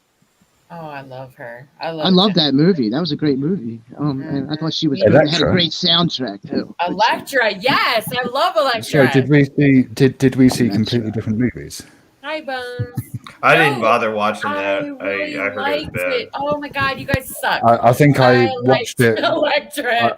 I think I watched it roundabout when it was probably released on video, like VHS. Are you talking about Daredevil or Electra I the went movie? to the theater to see it. Electra the movie, they kind of spin off from Daredevil. Oh, I didn't know that. Okay. I mean, Daredevil was bad enough. I think you watch a lot of movies. I like the Well, soundtrack of Daredevil. I'm quite old, Charles. I'm nearly 50, so I've seen quite a lot of movies. And I'm going to be honest, buddy. I do love films. Do you like The Godfather? Yeah, thought that yeah, was a good it's okay. movie. What Yeah, is it's it? okay. It's okay. Just curious. It's I mean, it's one of my favorite movies of all time. Just curious. like the third one is bad, but I mean The third one was first, bad. yeah, the That first could've been 2 so are much really better. good. Like they're First 2 Yeah, were great. but partly it's, you know, I'm not that keen on like mafia genre. Yeah, it's about crime your movies. interest too. Like, Shiva, so do you I hate mean, Italians? Is Do I here we hate go, Italians? Tonic. No. Throw his ass down. That was elite. Oh, I don't like gangster movies. Oh, you don't like Italians. No, I tell you what I did like though. Goodfellas was fucking. I did really Oh, like yeah. Goodfellas. yeah, I think maybe I liked Goodfellas more than Because it was Godfather. true. Because it was true. That was true. Goodfellas was a true story. That's how the mob really is. The Godfather was fictional. It's completely fictional. But it was still well done. But Goodfellas, Casino, Donnie Brasco, those are the real gangster movies that are portrayed on real things that actually happened. Irishman, kind of, if you want to take that guy's word for it. I don't think he killed Jimmy I've not Hoffa. seen that I don't yet. think he killed Joey Gallo either. I think he just said those things for the book. But I do believe he did some shit for the mob. He was known. I tell you, You know? Shiva, have you ever seen a movie called In Bruges? Yes, I've got. Oh, man. There's a was clip good. of it that I have on my channel where it's Brendan Gleeson, is it? He says, "Can I just say?" And I don't mean I'm paraphrasing, but he says, "I don't mean to be rude, but you are a fucking cunt." Yeah, no, that movie. I saw it once in theaters. It was one of those, things where I didn't even know what I was walking into. Like no one had told me beforehand. That was back when, people used to actually go to fucking the movies and shit. I haven't been to a fucking movie theater in God knows how long. Yeah, it's But- been a while for me too. But my boyfriend at the time picked it out, and I was just like, "What are we going to go see?" And like, fucking, it was that. I was pleasantly surprised. It was a really good movie. There was a few kind of movies of that era like that, like In Bruges. There's a couple more. I can't I can't remember the name of them, but fairly kind of like low key, like thriller movies, I suppose that were really good. Oh, you know what was really good? A movie called Bruno about With it was about a Sacha GFC Baron Cohen. or no, no. You're thinking of that Bruno. I'm thinking of a different one where it's a guy who's like the world's most prominent criminal in the UK. Like he's been to jail like his whole entire life, and eventually becomes like a fighter. Shit. I don't think I've seen it. Oh my god! Give me a second. I think that's what it's called. Holy shit! Hold on, I'm looking this up. I'm gonna go and see No Time to Die next week, so I've been binging the Daniel Craig Bond movies. Oh man, That's the new Bond movie, right? The No Time to Die. Bronson. I'm thinking of Bronson. Sorry, not Bronson. Oh, Bronson. Yeah. Holy Wasn't he? shit. Wasn't he Australian though? He was Australian, but he was in the UK when it happened. But like from soundtrack to cinematography, all the way through, one of the best fucking movies like I've seen in a long time. I'll tell you who's quickly becoming one of my favorite cinematographers, Roger Deakins. What has he done? His work is amazing. Blade Runner 2049. I never saw the new Blade Runner. I saw the old Blade Runner. I've seen, and unfortunately the director's cut. I think he did Skyfall, Didn't and I see think that. he did 1917. I'm behind on the newer James Bonds. I remember like No. 1917 isn't a Bond movie. no, but Skyfall was. Oh yeah. Roger Deakins, what's he done? Did he do 1917? He's a Kundun. Oh brother, where art thou? A beautiful man. I love Oh Brother, Where Art Thou. Oh my god, it's one of my favorite movies of all The Man time. Who Wasn't There, No Country for Old Men, The Assassination of Jesse James by the coward Robert Ford. People True tell me Grit, to watch In Time, No Country for Old Skyfall, Men. Sicario. He did Sicario as well. All right, there you go. Never seen it. Never seen it. You've not seen Sicario? No, I haven't. Oh, check it out. It's great. It's by Denis Villeneuve, who's doing the new Dune movie. But it's not like he's kind of getting known for sci-fi at the moment because he also did the Arrival movie, didn't he, and Blade Runner. But it's like a thriller set the kind of like at the border of Mexico and the States. It's kind of like back and forth set in Mexico. Yeah, it's a good film. Check it out, Sicario. It's got a sequel, but I don't think that was directed by the same person. Have you not seen 1917? No, I haven't seen that. Oh man, that's a great film. Well, It's fucking excellent. It's you like guys set in were the talking First about, World War, but it's filmed as if the entire movie is a one shot. Yeah.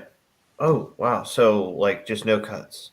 Yeah, no cuts, and the cinematography in that is fucking amazing. Like, I'll tell you, especially- surprisingly, one of the most amazing one shots that I've ever. Because I remember when I did like film class in high school, that's where we found out about one shots.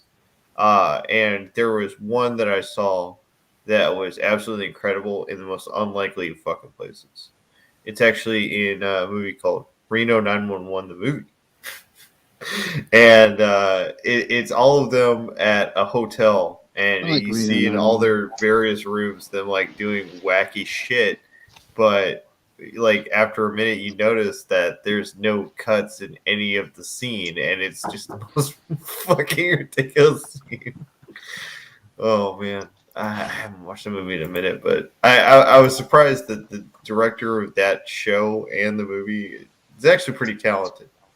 You know, and have you ever seen that show? Did they have that show in the UK, Reno 911? no, I don't think. Oh, I mean, maybe I don't have a TV, so if Are it- you if it- aware of it? It's kind of like I think I've heard the name. it's like it's a show that's supposed to be a Shiva, you don't have a spoof. TV?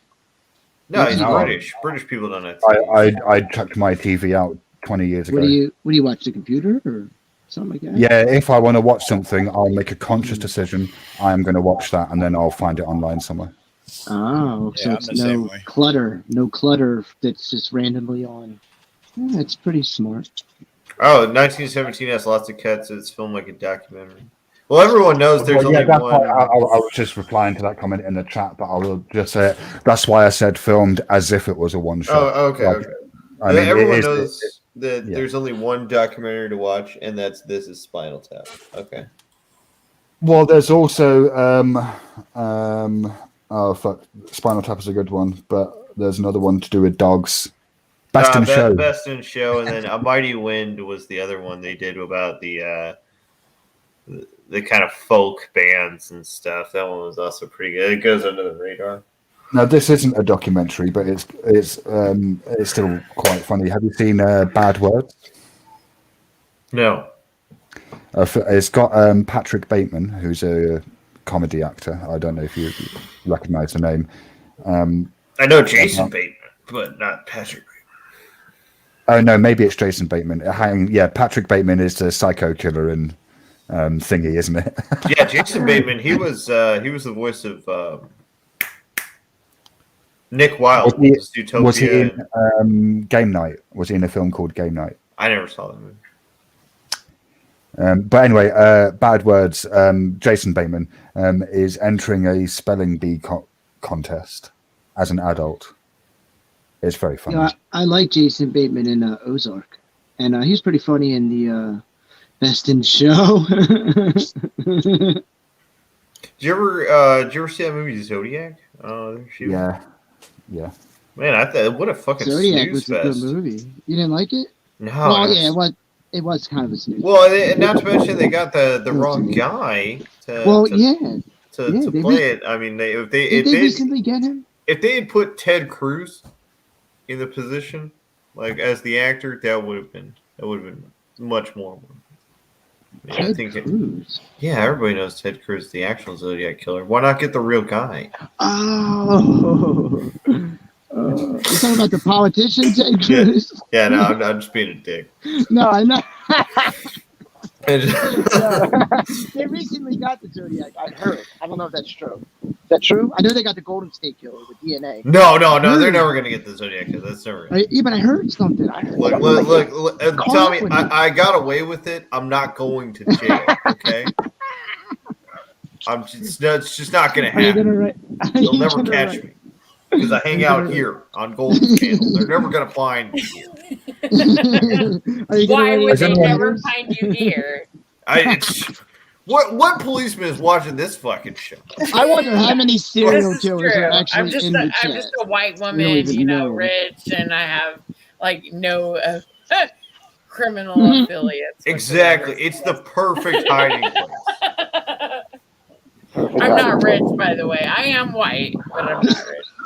Now, if I went over to some guy like Shiva's panel, I'd be found instantly. Like, there he is! Get him! Oh shit. I've heard that before, which is funny because it's like, yeah, Golden, she's right.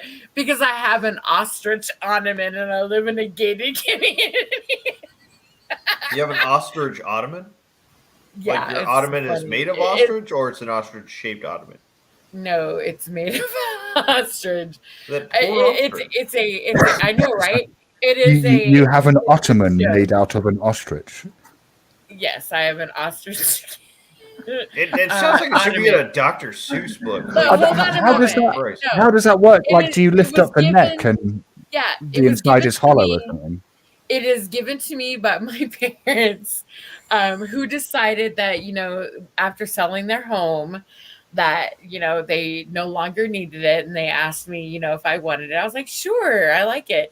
It doesn't at all fit in with my decor, but I covered it with the sheepskin. But anyway, it is now a joke. Well, with hold on, Tim hold on. Man and everyone else. I'm rich because I live in a gated community, and I have an ostrich. Did your parents also know like ivory hunters, or like what's going on? No, no. No. This seems excessive. Yeah, no, it's Like- not like that at all. No. They had a southwestern motif, type of Indian style, where they like took indigenous art deco type of thing, and they made it their own in their home. So yeah, that's where this ottoman comes from. It's pretty funny. They had it at the end of their bed, and they were going to get rid of it, and they asked me if I wanted it. I was like, sure, I'll take it. And it's in my bedroom, and I told 10th Man about it. I love it, actually. I love it. It's really pretty. It's beautiful. But it kind of took a life of its own here on YouTube. So yeah, Well, I need to get going. I got daytime stuff I need to do. I do too. Actually, I was just getting ready to tell everybody that I've been live now for almost 6 hours. Yeah, It was a almost great 6 show, hours. guys. It'll be like 10. God bless all It's you. like a work. It's almost a Yeah. working day. Golden Eyes. Exactly. I'm tired and Well, I mean, yeah, a I need to, part-time like, working day, so like one of Fungus's working. I was not even like I did not plan on this stream to be the song, but we had very interesting conversation, haven't we, Shiva? I think we have, yeah. Yeah, it was pretty cool. I second that. You have. Yeah. Yeah, you guys were It's talking been- about Ninja Turtles. I had to jump in because I know a lot. about That's Ninja not all we were talking about. We've No, been that's just talking where about. that's where, like I tuned We've been in. I was talking like, oh, about shit. cocaine in mummies and Yeah, whether it went to Ninja Turtles when I came up. So, I switched whether a to country mode. going to war can be said to be narcissistic, and it's been What else have we been talking about? Yes, Steven in Spain. A She lot is of rage things I quitting. can tell you right now, but- Let it be known that Golden Eyes is rage quitting her own show. She actually After sent me a 6 hours. DM that she was so mad Right? she's never coming back to the internet. She completely quits. Somebody had got the best of her, just like Right. Shiva yesterday got decimated on Mr. T's panel. You know, Again, again. You know what? Mr. T actually just sent him a private message this time, and Who he is broke down Joey, by crying. the way? Who is this Joey dude that I Joey. Joe Wolf. No, not Joey Wolf. Ugh, he's so weird. Ugh. Oh no, that's my content cow you're fucking with there. Shut up. That's everyone's. That's not just your content, pal. Is This other dude, Joey, I don't even fucking know who the fuck he is. I've never heard of him before. It's such a typical name. You ever heard of that guy, Steve? No, you know, it was like Joey. Oh my god, I don't. Oh, Andrew. Tom, last name Joe. Yeah, it's so weird. Joey Joe. I don't know who he is. I've never been to his channel. I've never heard of him before ever. But over on Andrew's last night, well, actually, it was Ace B's. Last night they were talking about I it, could and not he- do that fucking panel. I swear to God. If I ever hear, I am finally exhausted on the Shelley Page B argument. I cannot do it anymore. Well, I Shelly's an idiot, so we don't have anything else. Welcome to the club, Tonic. finally okay. Open up the gates. I'm coming in, guys. I brought some chips. I brought some dip. Okay, I can't do it. Like Okay, you know. well, guess what, Tonic? Shelly will continue to be the idiot that she is. Shelly She'll is a constantly- fucking retard. Why do you Exactly. when a retard's She banging will his head always, against the wall? well, hold on. like, She will always do the Shelly shit because that's what people expect from her, and we'll, continue to hear all the shit. So I don't really need to do anything or say fucking anything Shelly or have is panels about anything. So Shelly is as dumb as much yeah. as Shiva's an obnoxious British. I don't think she's dumb. And I'm pretty fucking obnoxious. No, I don't think she's dumb. I think she's very well aware of what she's doing, and she's very meticulous and manipulative and conniving, and she's very well aware of what she's doing. So yeah, we won't talk about her anymore. Golden, if she was Bullies smart, she wouldn't be over able here. to be trolled so easily. Like if you were just like if you really wanted to get one in on her, you would just go in as a different profile on Discord and befriend her and make her do some shit. Oh well, I'm not that conniving though. I'm not. Yeah, like her. like it's not that hard. She's not incredibly smart. She's not some big brain fucking. Why should I go live? Would it matter though? Because even if I were to befriend her, she would just, anything she were to send me on Discord, she would delete. No. When you say befriend, befriend, do you mean be friends with her or be a friend to her? Be friends enough. Either or. Because Like I've tried just that. get her to I do tried shit. to Just be get her to friend, do. and she, I found out the hard way that she just used me for status, and when she realized that she no longer needed me, or she saw me as a threat, I would Are say you that. serious, Golden? She saw me as a threat. Oh, you're Tommy. You're way behind on that. She sent me DMs, which Shiva, when she sent me Yeah, I DMs guess I and should then just quickly listen. deleted them because she knew that her words could be used against her. Oh yeah. Yeah, well, she deleted her half of an interaction that she had with me. Conversation, exactly. I've been using her words against her with the whole DFK situation for months. But her words couldn't be used against her if they weren't part of a conversation. Like with Tonkin. Like if looking at the conversation I had with Tonkin, you could see that I was having a conversation. When I'm having a conversation with someone and being in marketing and business as I am, and I was taught to so that when I'm talking with or speaking with someone, I am to recognize and acknowledge what they're saying to me. I would then reiterate what they're saying to me as acknowledgement that yes, I understand what you're saying. So in my reply, I would acknowledge what they're saying. And if you look back at my conversation with him, I was doing that.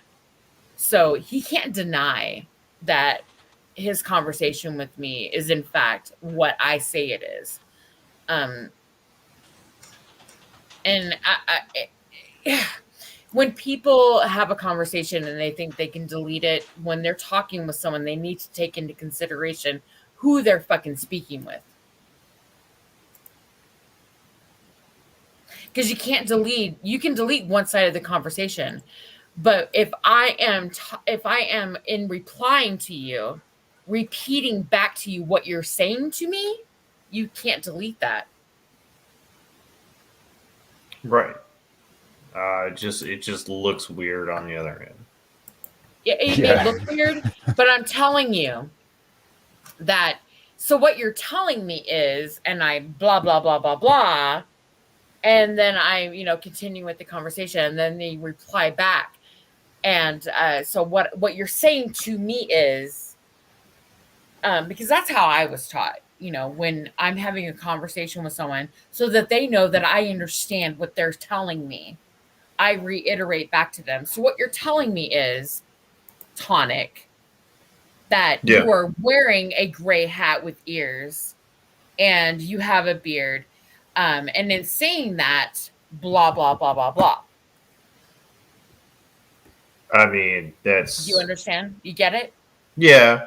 So you can't tell me that that's not the conversation that we had, because I'm telling you what the conversation that I had in my reply. Yeah. Yeah. I mean, it's just how specific you want to be, I guess. But yeah, exactly. Well, look, I've just been told that I need to stop perpetuating. So, yeah, Sam, we're getting shit for. You've been told? Yeah. In Discord. No, seriously. In Discord, someone has tagged me and they've gone, at Shiva, stop perpetuating. Yeah, and then I got a tag. It says, Tonic, really? So, I mean, yeah, so. And who would this person be? Hey, we can't. Secret order of things. Yeah. The secret order of, yes, we're part of the secret order of things. Yes, of things. Well, okay, so the whole name is the secret order of stuff and nobody things. really gives a shit as long as, yeah. The secret order of stuff and things. We'll have to set that up. The secret order of who gives a shit. Let's move on. Yeah. Wait, hold on. Now, Golden Eyes. Let me ask you. Because I'm getting the same messages. I know who it is. Go fuck yourself. No, hang on, Golden Eyes. I really don't care. I really don't Golden care. Eyes. Golden Eyes, they're taking the piss out of us, not you. Mm-hmm. Like they're they're poking fun at us. It's just I happen to be mentioning it on a live stream. Hold on. You know what? So It's okay. It's really okay because, again, I see and you see, even though you may not be comfortable with saying what you see, but I know. All right. Well, I've been told that I can name who. I've been told that I can name who said it. So it was Tarquin. There we go. Well, I want to point out, like, GoldenEye, you've done stuff, right?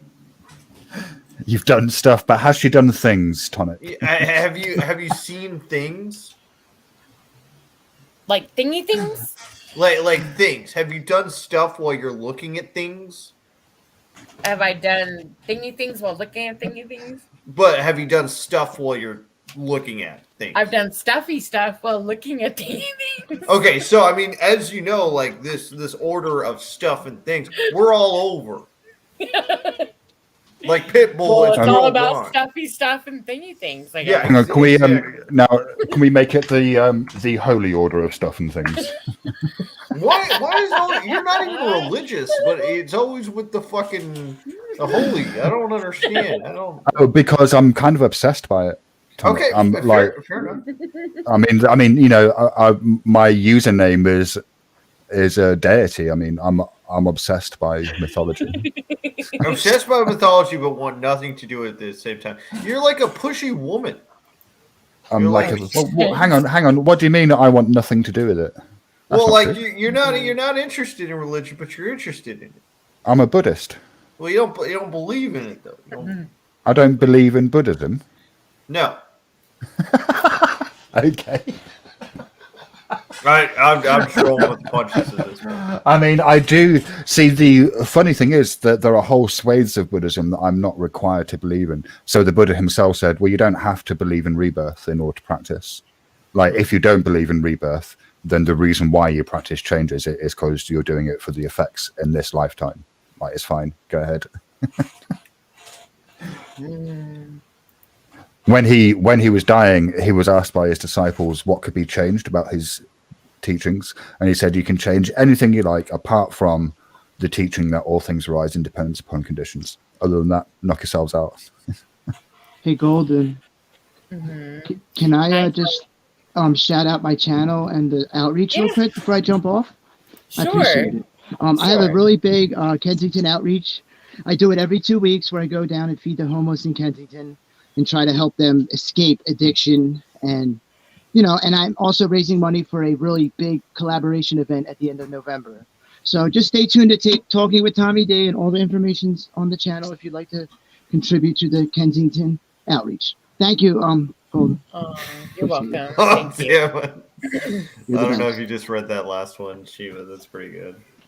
Which last thing? Thingy thing, stuffy stuff. Yeah, right always before, supported me, right before Golden. an I appreciate individual you. with emojis. You're welcome, Tommy D. Thank you for showing Right, up. hang I on. appreciate it. No problem. I'm gonna jump off. Salute everybody. Yeah. God bless. Well, that's why I named Tarquin, because he said I could name him. Like, Oh my god, that's pretty. I still have never put on a subscribers only mode to my channel, not once. Like, haven't you?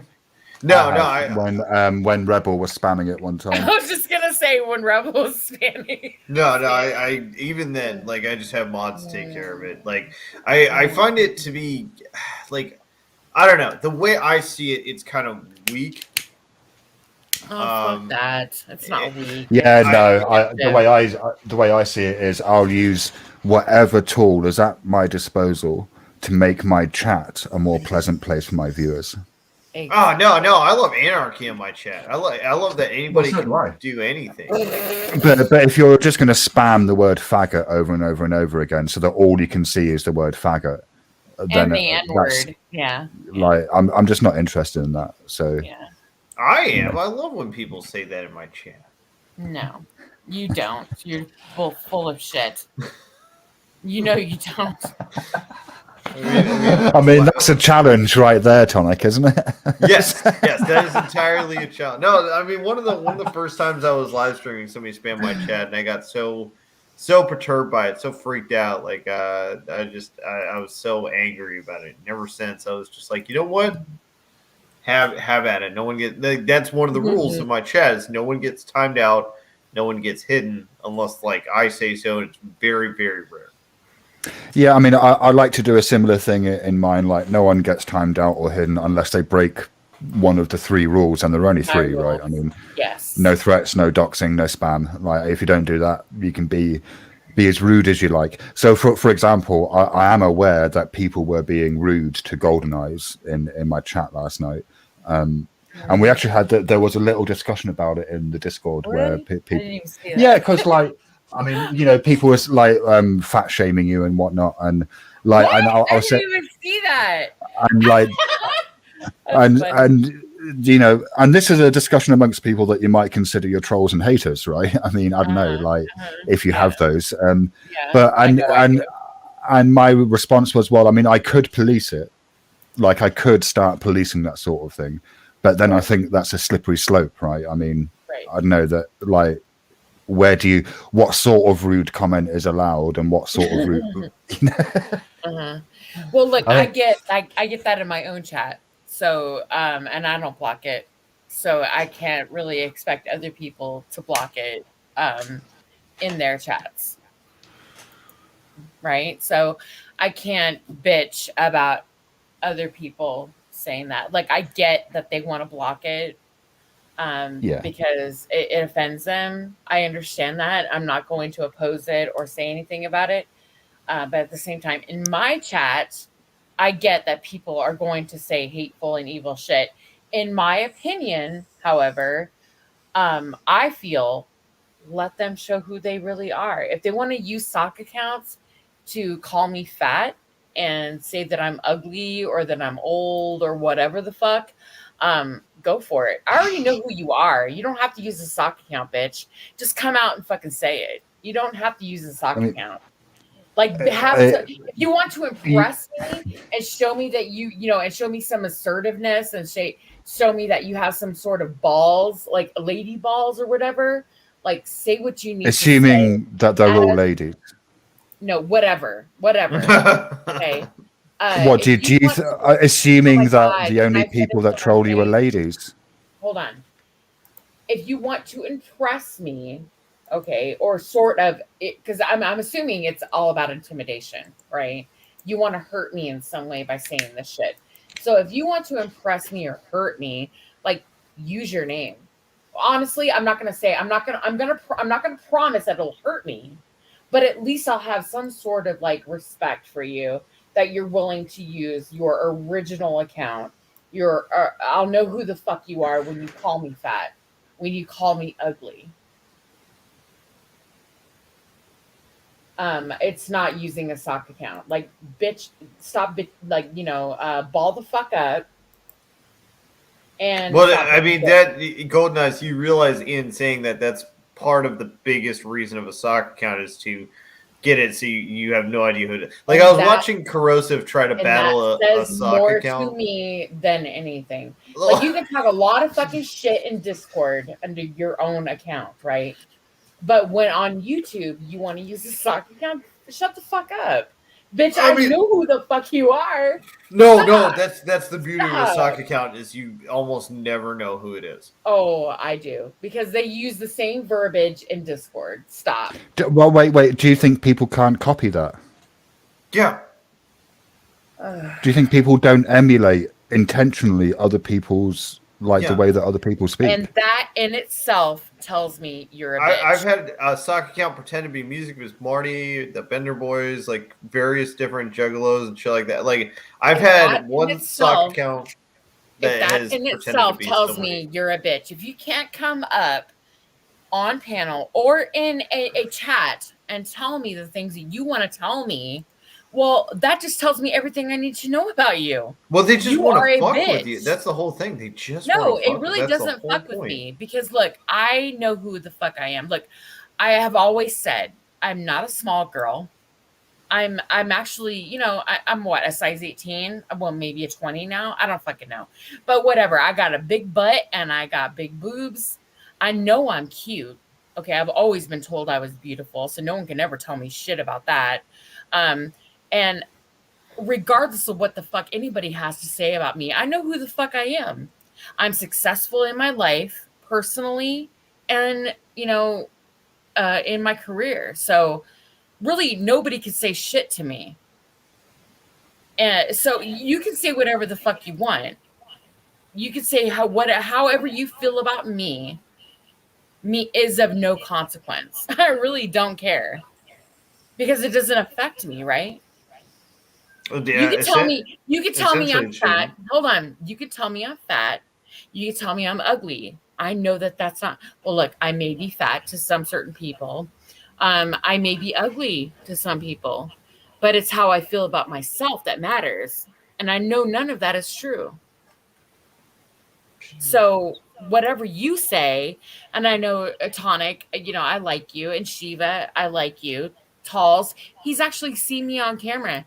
So whatever even his opinion really means nothing. Like Talls has actually seen me on camera.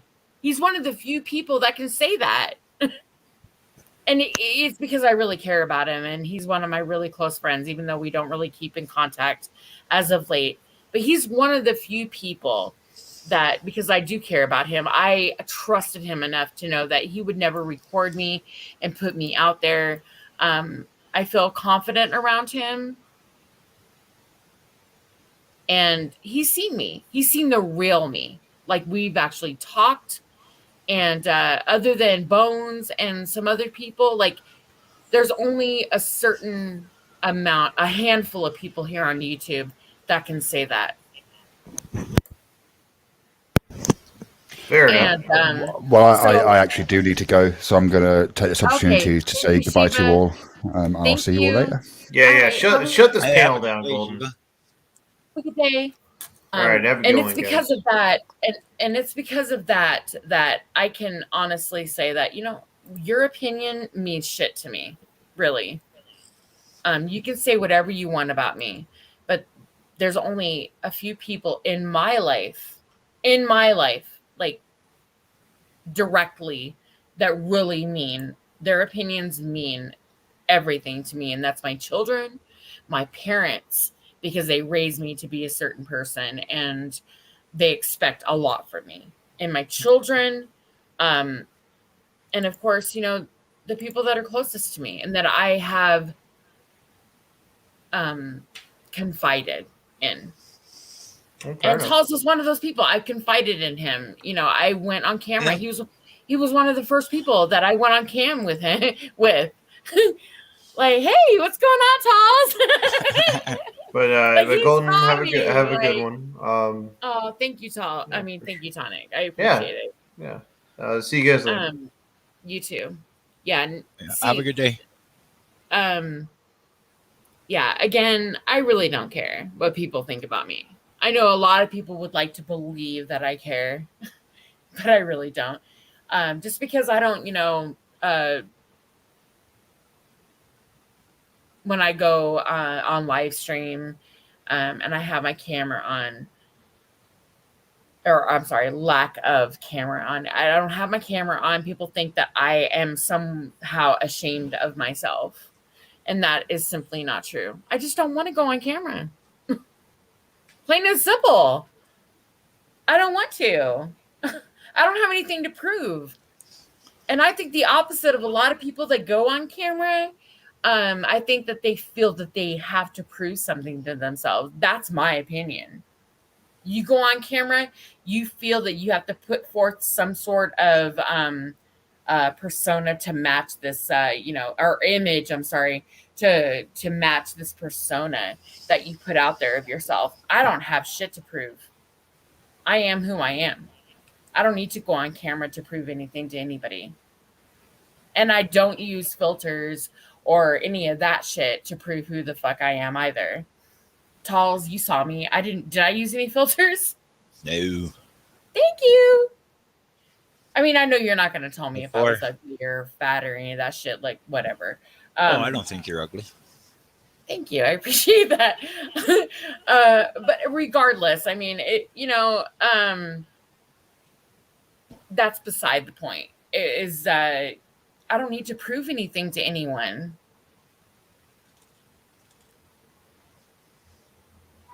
Life's too short to worry about other people. I mean, if I really, I mean, I know Brian said this. Well, turn your camera on, Golden. If you're not ashamed of who you are, turn your camera on. It's like, okay, somehow turning my camera on is supposed to like what? Is that supposed to make me somehow a movie star? Right? Or you're supposed to trust me more because my camera's on? My integrity. My character is supposed to be boosted. My integrity is supposed to be boosted somehow. I don't fucking know. It doesn't make sense to me. I don't get it.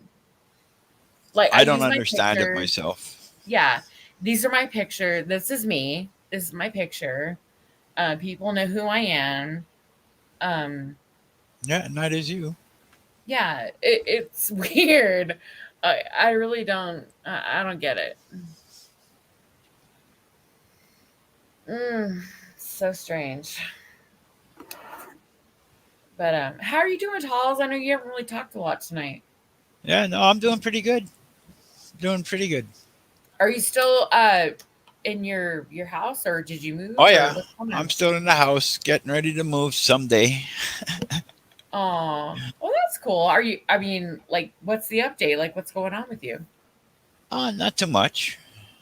Really, not too much. Same stuff. Just sitting around waiting. Oh, cool. How's OG? I was good. Good. He was just here on Friday. He left Friday morning. Wow, that's cool. So this is another thing. I don't know if you guys, OG and Talls, they actually know each other. They visit each other. They stay. OG comes and visits Talls and stays at his house and spends a few days, and they go live together and all that. I mean, when people say that shit isn't real here on YouTube, I just I call bullshit on all that, because it is real. These are real relationships, real people. We know a lot about each other. We share a lot about ourselves with each other. Oh yeah, yeah. Right? So, when people say, "Oh, well, this is just YouTube," it's not real, guys. It's not real, guys. Okay? Like, I can do whatever I want. It's okay. I can see whatever I want, guys. No, bullshit. It's real. It is real. Just because there's a few dumb fucks out there that want to fuck with people's heads and their lives does not make it less real.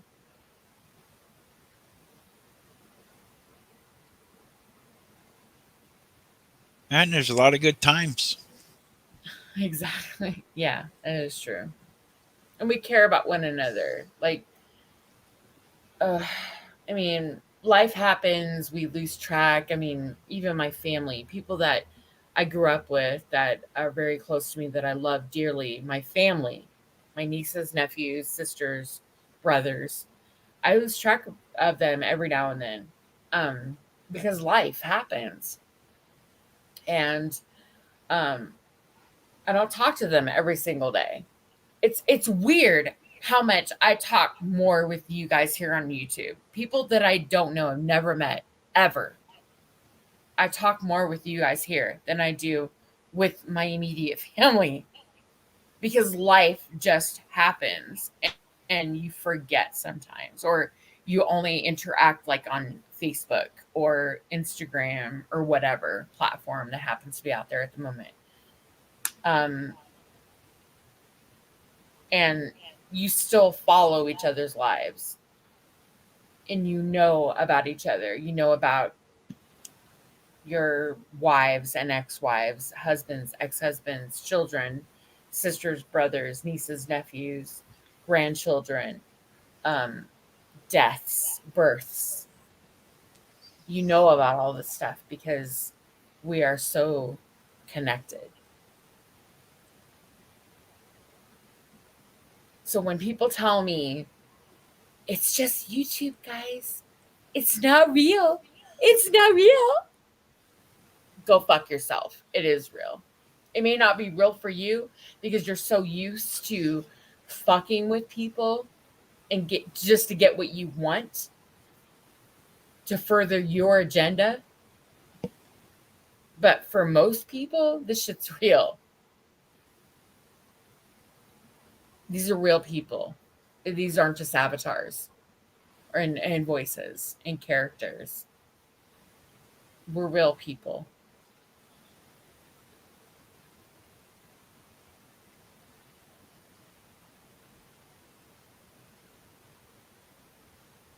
And there's a lot of fun times.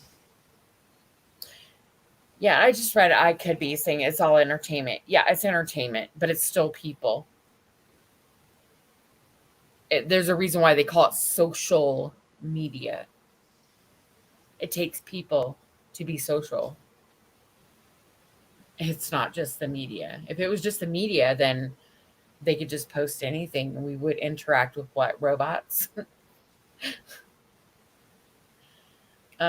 Or whatever they concocted for us to, interact with. No, it's social because we're human. We're interacting with human beings, human emotions.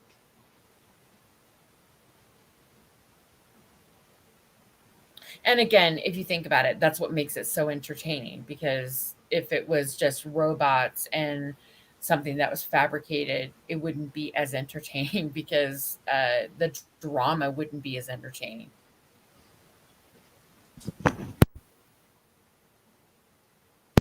Emotions wouldn't be as invested as they are in a lot of cases. If emotions weren't involved in it, then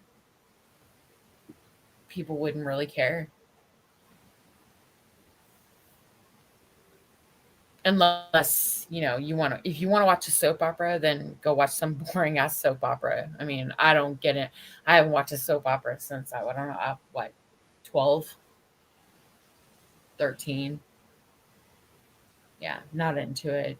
Not These are the days of our lives. Right? I mean, as the world turns, Jesus, as YouTube turns, no. Yeah, this is real people, real emotions, real things going on. A lot of people are fake as fuck, not gonna lie.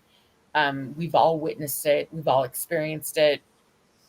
We have the liars, the people who are fake as fuck, who are one person on YouTube and another in Discord, who are willing to say anything in one platform and then are completely different on another platform. We've seen this. Yet they call other people two-faced. It's crazy. It's so weird. I've gotten to the point where I'm like, wow, there's an obvious psychopathy here. And I've just kind of thrown my hands up and said, well, I mean, I can either play with it and, just kind of roll with it, which is what I've been doing, to be honest. Roll with it and play with it. But then I could do the other, which is completely ignore it. And I'll be honest, I'm getting to that point where I'm just so bored of the craziness that I'm like, wow, bitch, you are so off the rails that you obviously need so much attention, that there's nothing that I can say. You continue with whatever the fuck you need to do. I got what I need. I am happy. I love my life. My children are good. My life is good. Everything. I mean, it's not perfect. It could be better. There's a lot of things that I can change within myself, externally and internally. And I'm good with that. I know what I need to do, but I don't need to fight with you or anybody else to do anything about that. If that makes any sense. Yeah. So whatever you need to do to get your shit together, boo, you need to do you, okay? But it has nothing to do with me. And you may want to blame me for your shit, but your life has been fucked up for a while, honey. Okay? It has nothing to do with me. But if it makes you feel better to blame me, you go right ahead. Because I'm not the one who, has been unemployed. I don't know how many fucking times. I've been fired and all this shit. Your life is all kinds of fucked up. I'm not the one who's going through all that. So, yeah, I mean, again, whatever makes you feel good about you, you do you, boo. Because over here in Golden's world, I'm all good. I'm happy. I'm good. It's so funny. Who's boo? I don't know. It's just my word. It's like I always say Okay. boo. I mean, it's a thing. It's a ghetto term, I guess. Yeah. I mean, it's funny how when okay, for instance, Talls. Okay, Andrew. Oh, well, he's not even here because he's fucking. Andrew's not even here. Okay, so Talls. When things are going wrong in someone's life, their first reaction is to look outward and blame everyone else for their problems. Would you be correct in that assessment? Well, I guess for some, yeah. I think that a lot of people really do that. I mean, they look outward. They think, oh, it's everyone else's fault. They lost their job. Or No, that would be me. That would be my problem. Yeah. I don't blame others for the shit I do. But there is a lot of people that do point fingers See, and that's for their where wrongdoing. and I've seen that. I've seen that in, being in a lower position in life and in in a managerial position as a boss, where I see people, maybe it's my age, I don't fucking know, but I see a lot of I'm 51, and I remember when I was in my 20s and I was going through life and I was doing my thing, and I may or may not have fucked up. I'm pretty sure I did a lot. In fact, I know I did. But my immediate response was that it was someone else's fault, that I lost my job because of someone else. It was never me. It was always somebody else. Or it was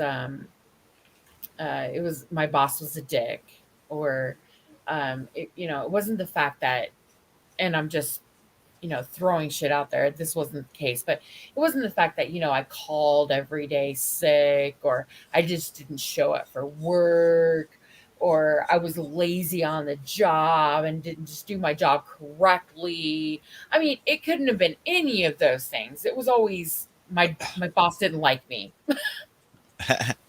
Right? Yeah. My boss didn't like me, and that's why I lost my job. It wasn't my fault. And that might be the case. Like, that might be the case in very, like, you're talking about, like, the percentage of that happening. I mean, the likeliness of that happening is, like, very slim. But in reality, the majority is like, no, you fucked up. You did something where you showed up late. You weren't doing your job correctly. You were lazy, or you left early, whatever the fuck. It was your fault. But of course, you're not going to take ownership of that. You're going to look somewhere else and blame someone else, which is usually the next person to blame. Your boss hates you. Okay. Now, when you go look for another job nowadays, you can't get away with that because nowadays they can actually look up your history. But with your social security number, we can look up now, like how many jobs you've had in the past, I don't know, 5, 10 years. And they can call your past employers and, find out, how long you were there and why you were fired. Of course, they can lie and say, because really legally in the United States, all you have to do is say when they were hired, how long were they there, and were they fired or did they quit? That's really legally all we can ask. Yeah. I don't know what they can ask up here. Yeah. Now, according to your credit report or your tax, credit report has your tax history and all that stuff. So it does show your employment history, your tax history. You filed your taxes. It's going to have your employers, right? Yeah. So there's a way to track all of that now. There's like a loophole for everything. So when people think, well, I can lie on my application and all that stuff, but there is a way around that. They can always look. It may not or may not be legal or ethical, whatever. But if you've had look, if you're 50 years old and you've had 70, 80 jobs, what would that tell you? Well, loser does come to mind. I would think so. But he's also worked the whole time, right? Maybe or maybe not. Maybe not. They may have had like long. Some people just work enough just to get on unemployment insurance up here. Right. 6 months to a year, they might have a lot of breaks, like 6 months to a year or maybe longer, depending. But even like I'm 51. If I had 78 to 80 jobs in my 50 years of living, the fuck? That would mean I had 2 jobs in 1 year of my life. Or I don't know. What would be the math on that? I'm sorry. I mean, because I'm 50, so I wasn't able to work. I started my very first job. I was 12, but legally I wasn't able to work until I was 14. Back then it was 14. Now it's 16 to 18, but you had to have your parents' permission. So yeah, I'm looking at what my whole life, 70, like 80 jobs in what, 30 years. That's crazy. The Yep, fuck, that's nuts. there's something wrong with that. There's something seriously Somebody fucking wrong has with an that. attitude problem. Exactly. And if you can't keep a job, there's one, either you have this mindset, I'm not going to be told what to fucking do. Well, bitch, if you don't want to be told what to do, then you need to own your own company. And if you can't own your own company, then you need to abide by someone else's fucking rules. Done. Like, I don't know what else to tell you. If you're not smart enough to run your own fucking business, if you don't have the intellect and the what's the word I'm looking for? The will or whatever to run your own fucking business and work for yourself, to take care of yourself, and you have to depend on another company to hire you to take care of yourself, to do a fucking job, then you need to suck it the fuck up and do your fucking job to make a living. Or shut the fuck up. Yeah. But there are a lot of people out there who, want to bitch and complain that they don't have anything in this world because the man is keeping them down. I'm sorry. There are way too many opportunities out there, especially for somebody who is white, who is female.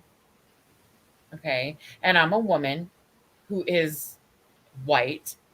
Okay. And I can say this.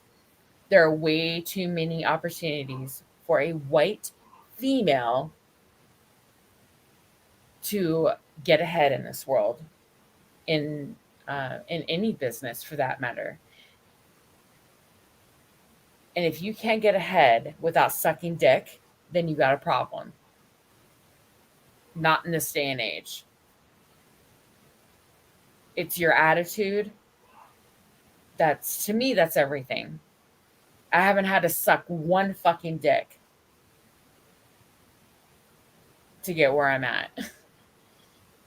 Not one.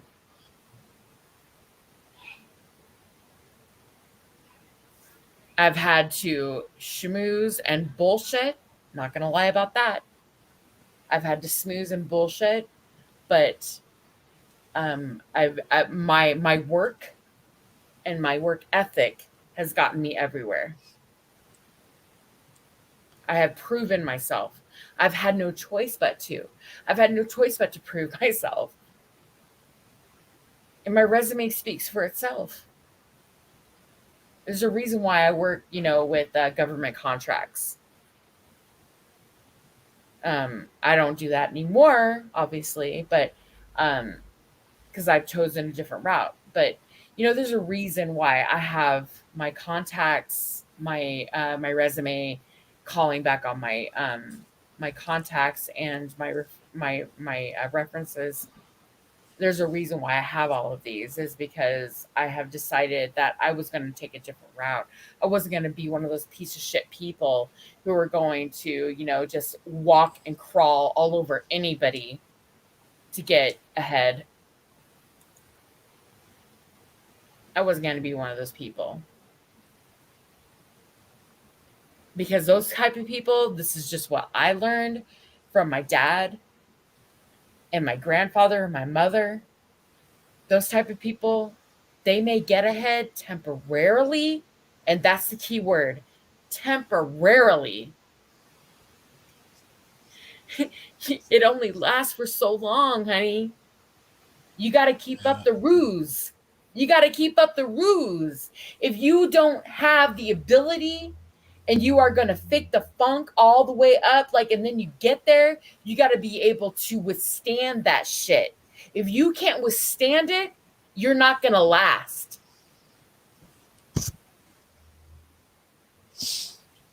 You got to be able to keep it up. You got to be able to stand with the big dogs. You got to be able to deal and handle it. You can't, fake the funk forever, because people aren't gonna the bullshit. Because these people, thank you, honey. My baby just walked in. She knows what I'm talking about. Bullshit. Yeah, thank you.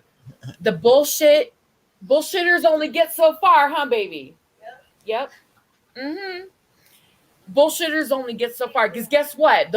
You bullshit, guess what? You're gonna be up there with other bullshitters. And they're going to be able to see that shit. They're going to see through everything. So people who know what the fuck they're doing, what they're talking about, they got this. You got to be able to withstand all that shit. Because they can see right through you. Why? Because they're just like you. If you're a bullshitter. But if you're somebody who's real, yeah, thank you. But if you're somebody who's real, and knows what the fuck they're doing, honey, it don't matter what anybody says, because right? I'm about to get ghetto on that motherfucker right now, all right? You are a real motherfucker, and it doesn't matter what anybody says. They can say and do and try to manipulate and connive and maneuver and try to bring your ass down. Because you know what? I've been there, honey. I've been there. I've been to that point where, motherfuckers try to like maneuver and connive and talk shit, talk about, oh, Golden, she's this, and Golden, she's that, blah, blah, blah, blah, and all this shit. Why? Because Golden's making the money and they want that money, and they want, everybody to know that Golden's full of shit.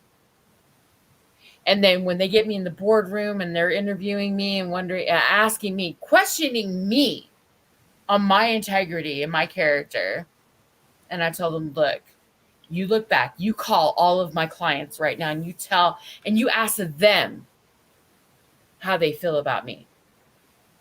Because that's what matters to me. I give a fuck what any of you think. Like, I realize that this is my paycheck, and, you are the VPs and the CEOs. But in reality, you don't have direct contact with our clients. I do. I'm the one who's doing the legwork. I have the personal relationships with these people, with these companies. So when they did, because this has happened to me, I'm speaking from experience here. So, because I did have somebody, his name was Steve. He was a fucking prick. He was a little fucking prick.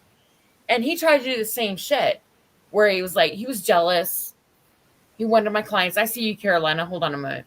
He wanted my clients, and he was jealous. He didn't want to do the work, though. He wanted everything that I had, but he didn't want to do the work. He decided he could come in and join the company and join the team and act like, well, I want all of this, but, well, how am I going to get a piece of this? And I'm like, well, you got to do the work. I was 5 years in. I didn't have shit when I started. I worked my ass off to get to where I was at that point. And he wanted to just come in and act like, oh, well, I'm just supposed to have it all. And I'm like, no, you have to work for it. You can't just come in and act like, it was just supposed to be given to you.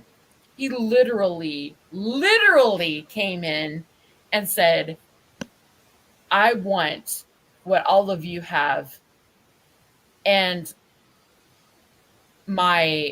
not my manager at the time, she was my office manager, but her manager came in and said, oh, well, we need to share the wealth. We want all of you to give up your top 25 accounts. I had 150 accounts at that point.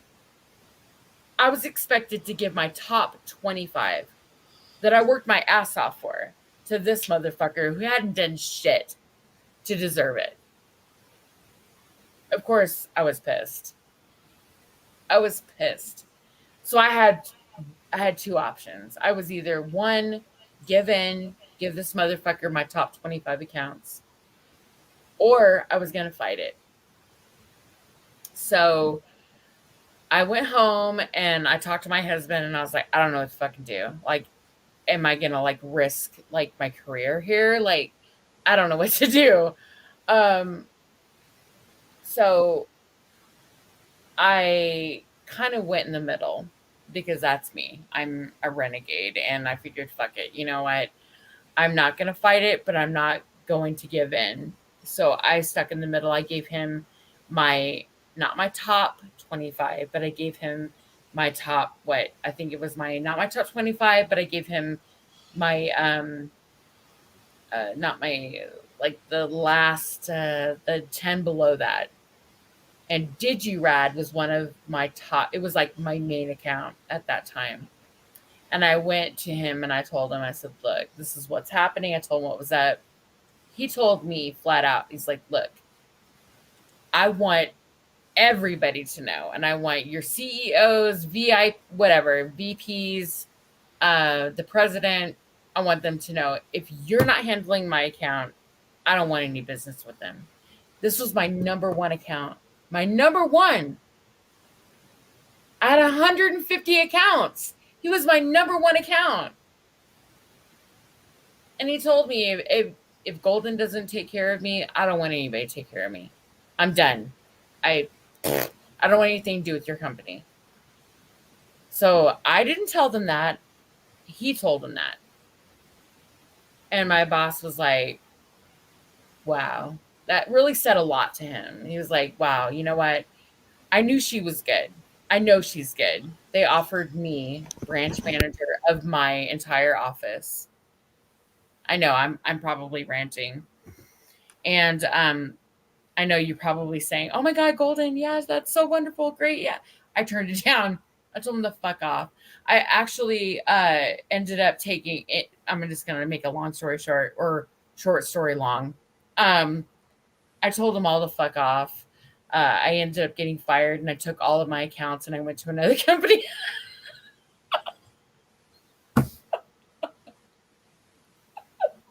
Sorry. And that's the way to do it. And that's the way you do it. Exactly. Because it's all about building relationships. I know a lot of companies think this, and I know, oh shit, Caroline, let me bring you up. Okay, so a lot of companies said this. In fact, they said this to me. Golden, these, well, obviously my name's not Golden, but they were like, Golden, these are not your accounts. These are our accounts. They're not yours. They're ours. And I was like, but it's not your relationship. It's mine. I'm the face of your company. You chose me to be the face of your company. So if I leave here, and if they're loyal to me and they really, like, I built a relationship with them, they'll follow me anywhere. And that's exactly what happened. So again, short story long. If you build a relationship with people, and what I mean by relationship, not anything fake, like you visit them. Like I visited my clients. I went to their offices and I sent them Christmas cards and I remembered their birthdays, and I went to luncheons, and there was a relationship there. In the end, they knew that they could trust me. I was there. I gave them the best deal. I gave them the best quote. I worked hard for them, even on the weekends, even when on vacation. They knew that they could contact me. If there is a relationship there, they will follow you. It doesn't matter whether they have the best price, because you can buy. I worked in the electronics industry. In government, like, aviation, mostly. You could buy parts from anywhere. And in San Diego, you can buy parts anywhere, but they chose to buy them from me. And I didn't always have the best price, but they knew that they could always count on me. And that was more important than pricing. If that makes any sense. So when there's an old adage I always like to say, a bird in the hand is worth more than a bird in the hand. What has a word? Two in the bush. Yes. Yes. Thank you. And it's true.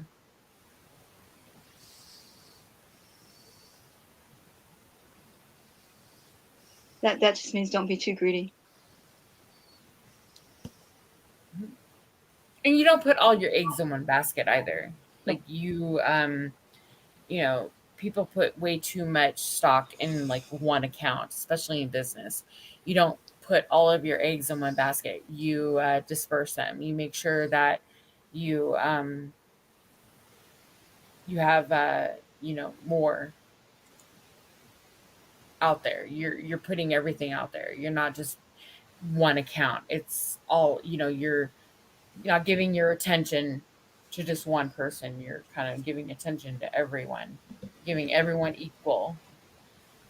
And I think a lot of people in business, do that.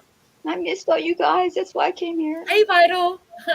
Hey, Caroline. I'm sorry. I know I kind of like took over for a minute, and I was like, Well, you're right, because that's why all these restaurants now are partnering up. Like you got Kentucky Fried Chicken with Arby's or whatever. I don't know the exact ones right now, but you got all these people, these corporations. They're realizing what you just said is that you put all your eggs in one basket. And like I think it's Sonic and Arby's. Arby's just bought Sonic, and you know, you got the Pizza Hut, and then you got that chicken place in with them. I don't know. I can't remember all of them, but they all. Like, is it a cliche though? They're all merging. Okay, hold on a moment. HBR, is it a cliche if it's true? I mean, it's not a cliche because it's obviously true. It's proven that, you know, successful people, there's a recipe for success, I think, for a lot of people. Not everyone. Sometimes there is a glitch or just some random like faux pas. I don't fucking know, or faux pas.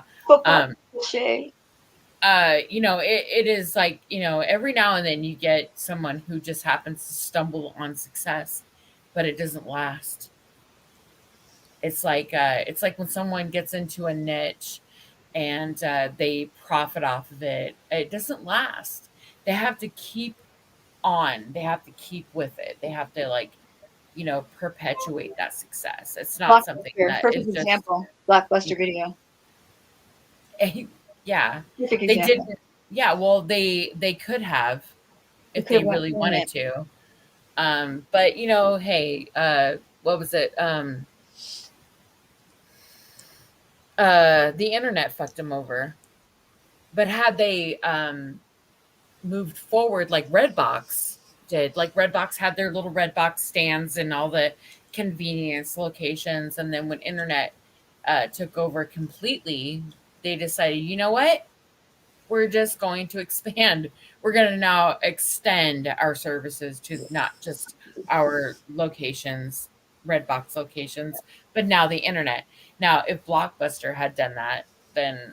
And you know how stupid Blockbuster is they had first dibs on all the movies that came out first. Like they had first dibs on that. So they could have put that on the internet somehow and, you know, really, really cornered the market. But they dropped the ball. Right, my ear itches. Absolutely.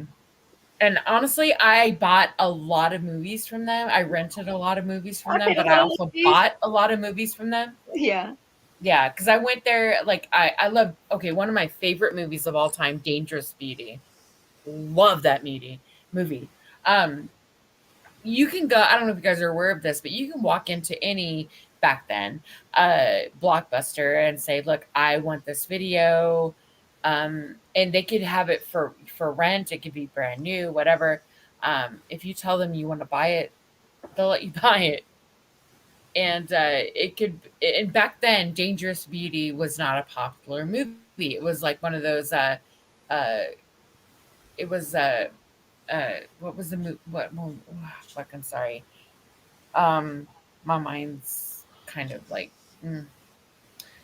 It was one of those movies that was like silent, not silent. Fuck, what's the word I'm looking for, guys?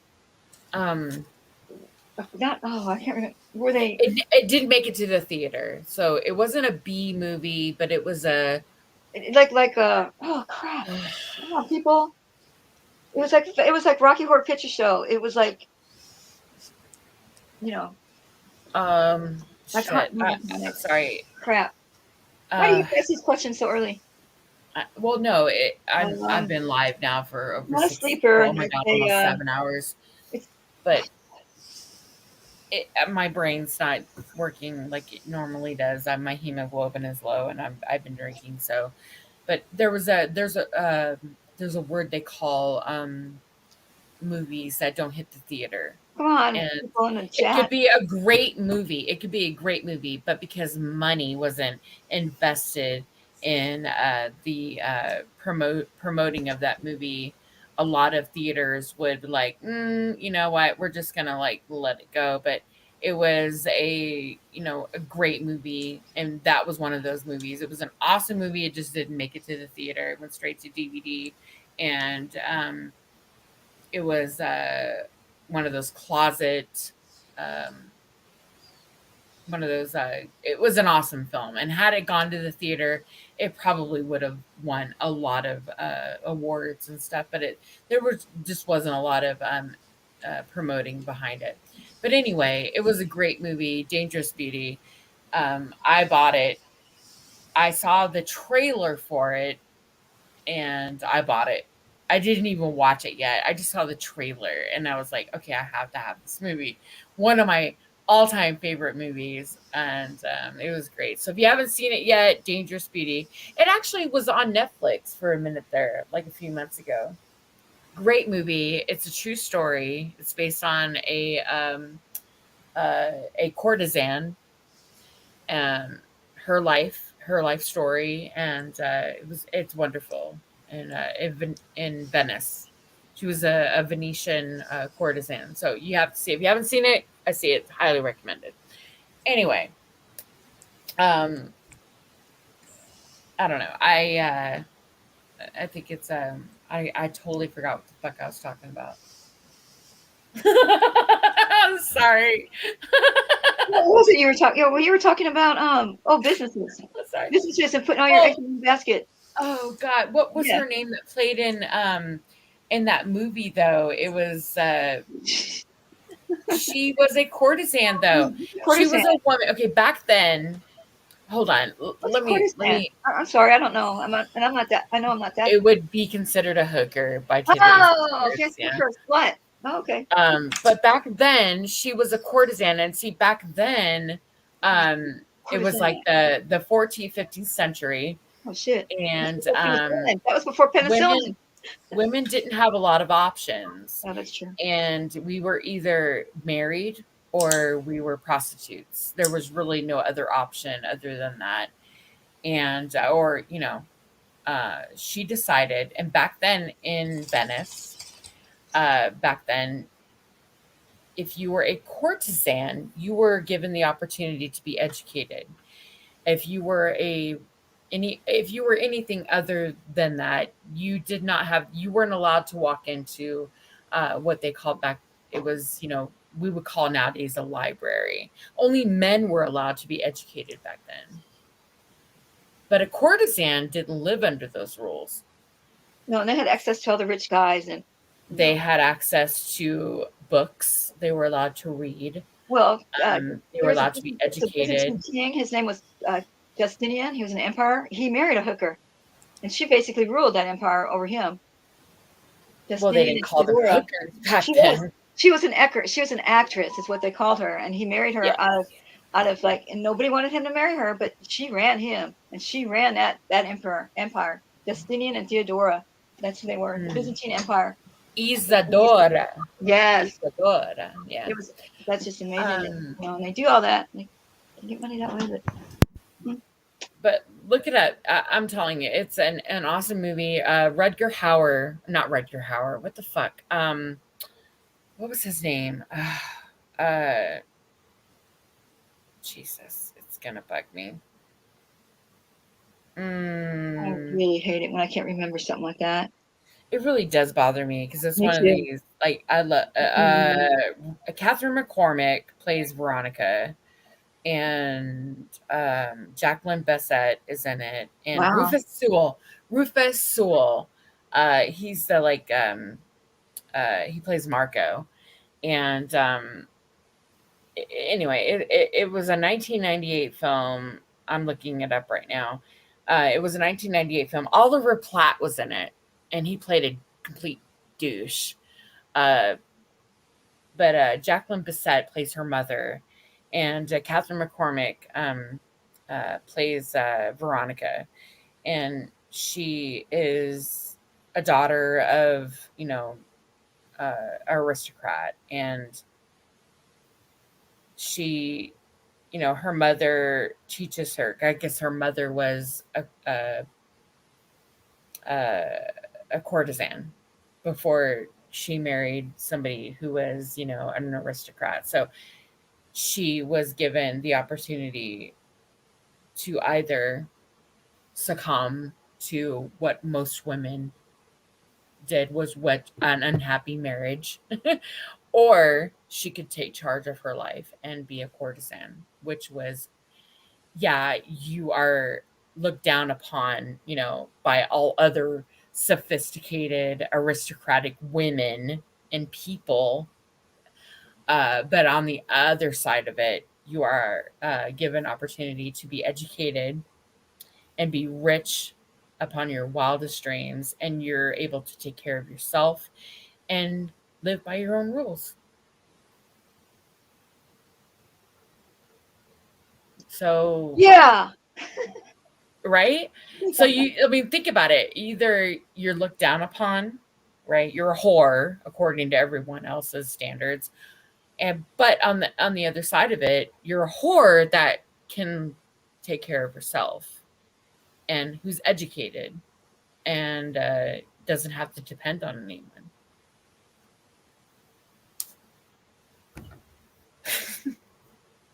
I would rather be an educated whore, just saying. I'm still amazed at those people trying to take away your clients like that. That's just that's terrible. Hey, Lavender Mexican. Terrible people do that. Taking your clients from you like that. It's just nuts. And with your clients, you actually like get Christmas cards from them after a while, you know. Mm-hmm. And they're trying to take your 50 top. Stupid. Mm-hmm. Well, that just goes back to I'd rather be an educated whore. Some people want to be closet whores. They want to be whores, but nobody know. That's why when people talk shit about strippers and you know, they're like, "Oh my gosh, she's stripping." I'm like, okay, yeah. Well, guess what? Yeah, you say look good enough to do it. Hold on a minute. People talk shit about strippers and you know want to talk shit, saying, "Well, you know, Golden, you know, used to be a stripper and her daughter is a stripper." And yeah, well, she doesn't see herself as that. She's actually a performer. She's a dancer. It's a business to her. It's not a,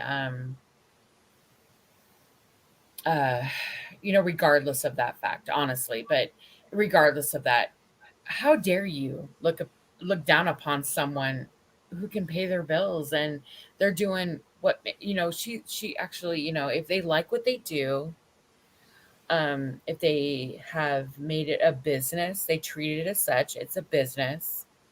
It is a job like any other job. And they make excellent fucking money. Okay.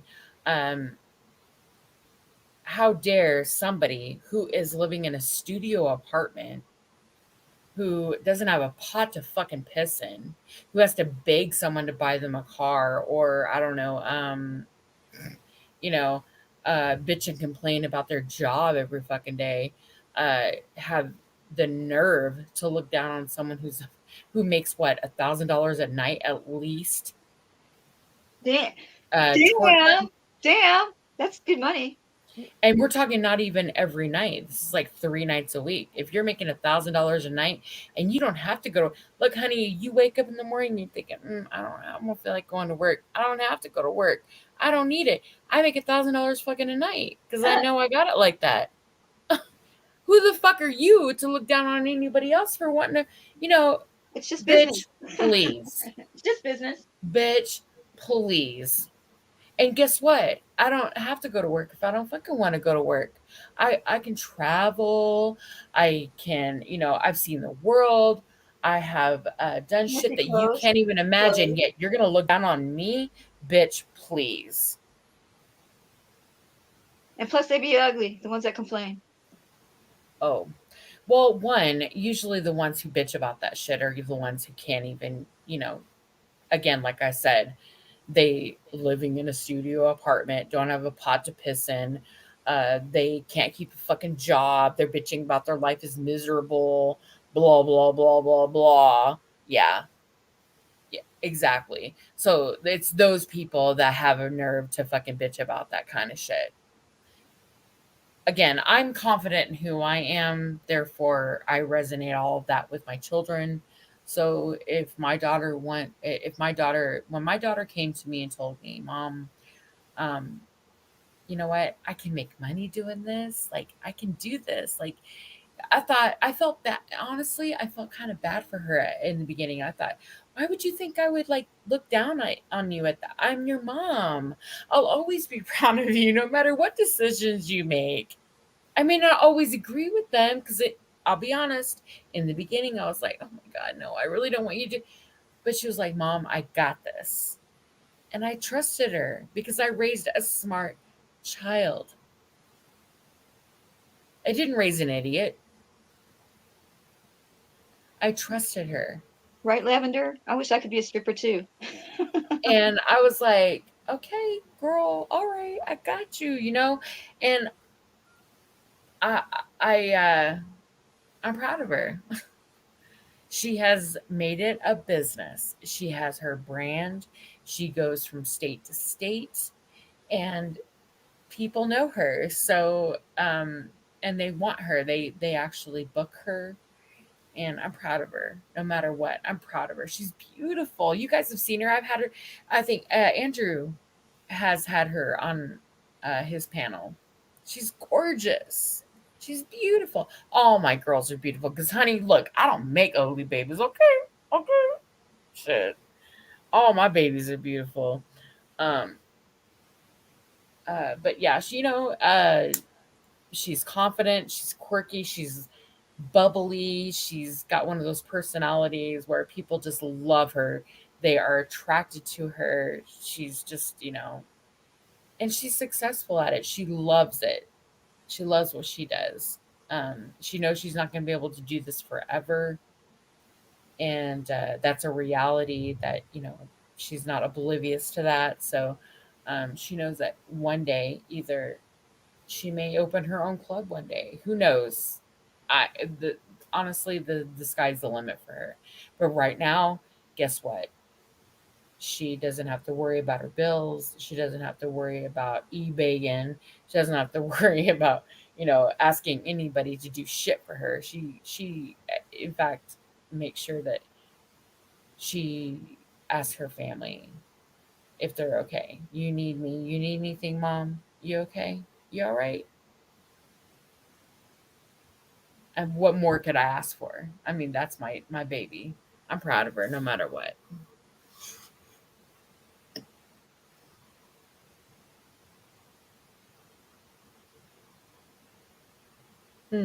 Well, I have nice kids too.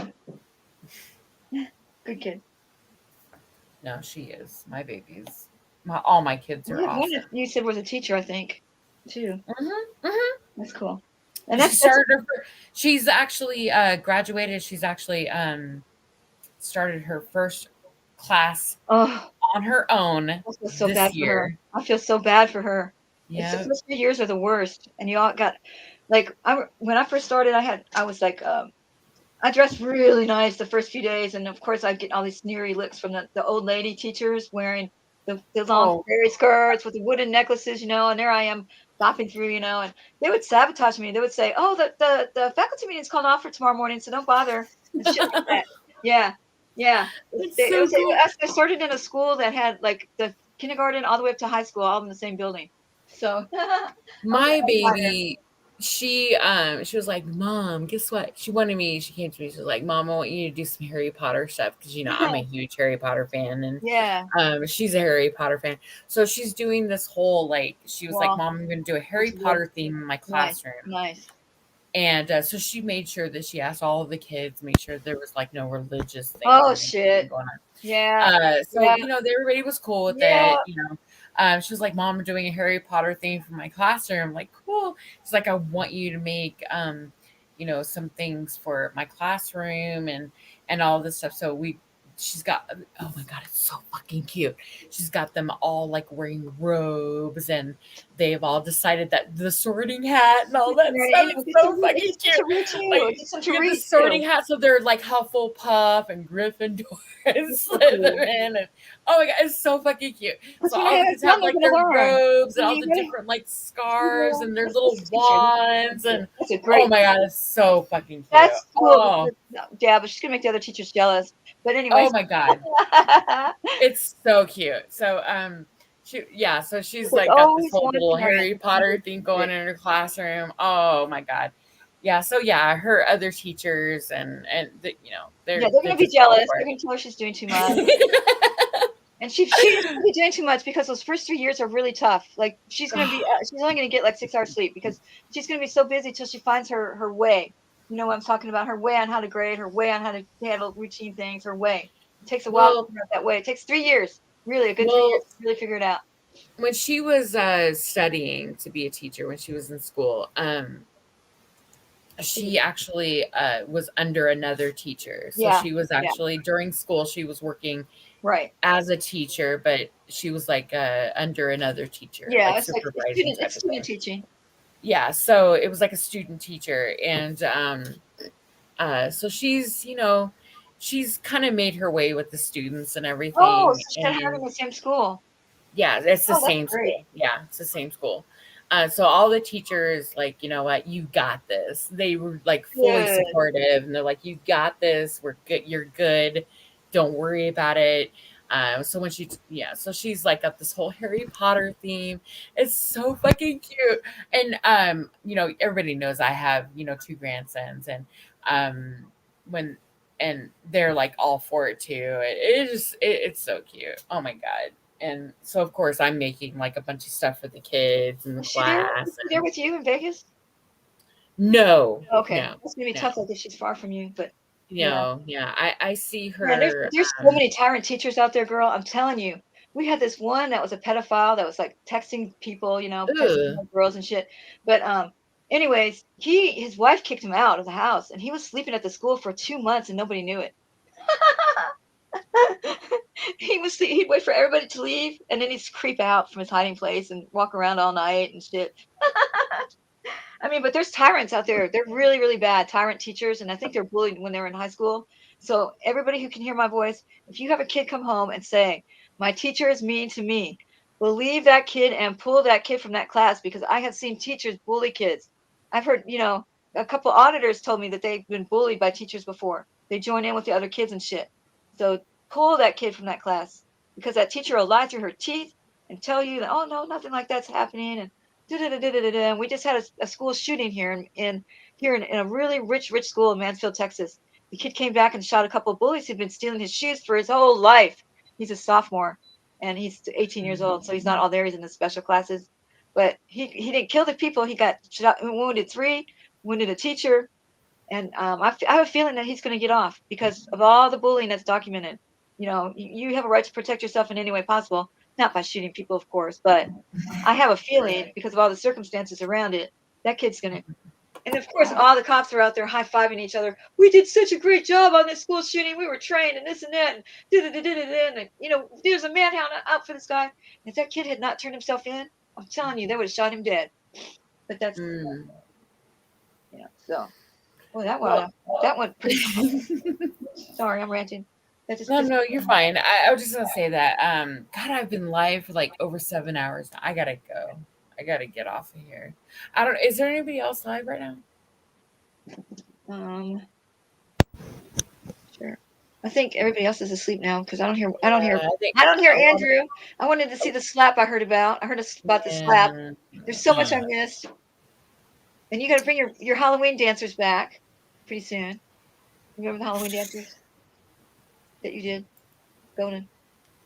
Oh, your Halloween. Yeah, I'm not going to let you surprise out. Yeah. And I want to see the slap. I gotta get to the Drama Dome. I miss it every time. I want to see the slap. I want to see the kid get slapped in the face by his mom. Everybody's seen it but me. Somebody must have it out there. Have you seen it, Golden? Where Rebel City News' mom came in and slapped him. Oh yeah, I saw that. Yeah, I missed it. It was, yeah, it was. Yeah.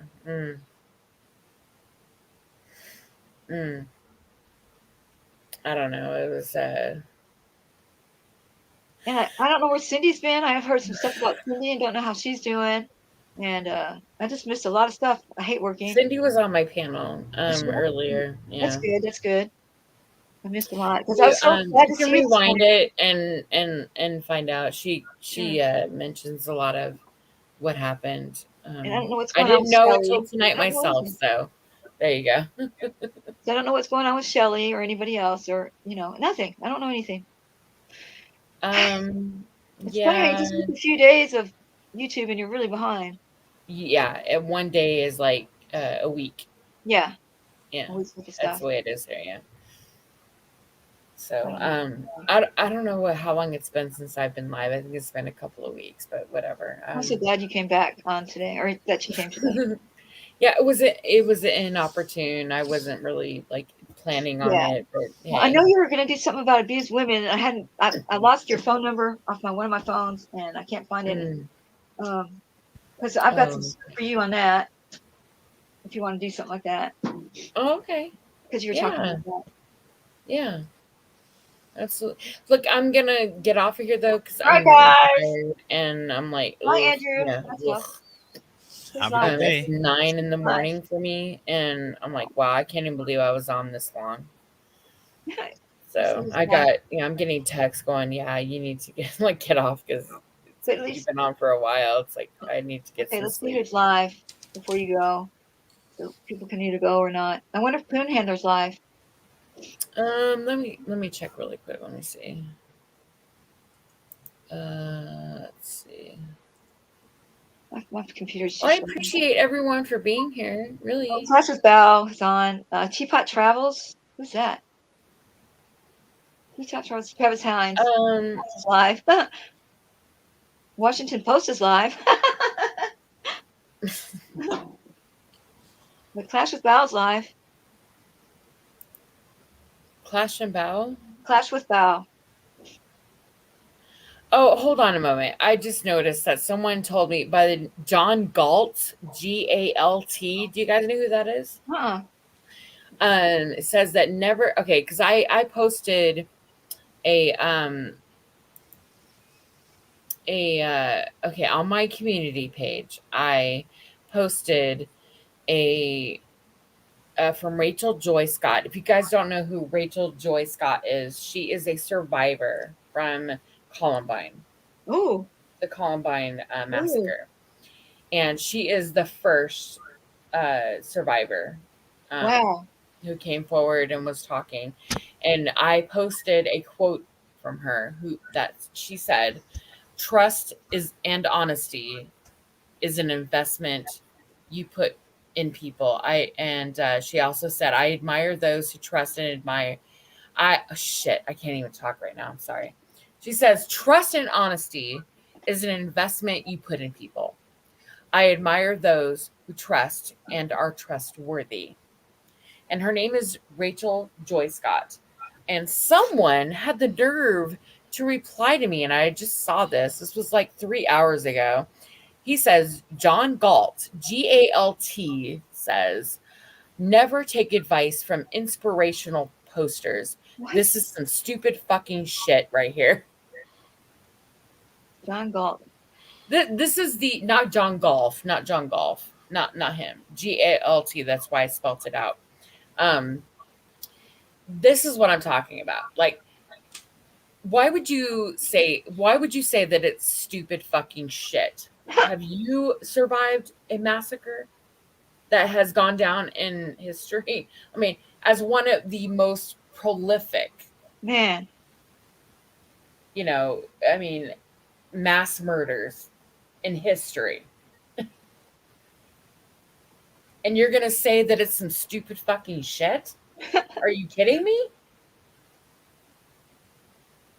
Look, I don't just post bullshit. I don't just post random crap that I find on the internet and I'm like, "Oh, this sounds great. Let me just put it on my my Instagram and my YouTube channel." No, I don't do that. And not that I haven't done it in the past. Yes, I have. I'll say, "Oh, that's really cool. Yeah, that's nice." But this one right here, I'm gonna say I've been on YouTube. Talls? You met me a year and a half, almost 2 years ago. Yeah, almost 2 years now. Always there. Yeah. I don't post this kind of shit on my community page or on my YouTube channel just like randomly. I'm pretty I put some thought into it and things that I want to put out there. And Rachel Joy Scott is one of these women, and she's a woman. At that time, she was 16, 17 years old. And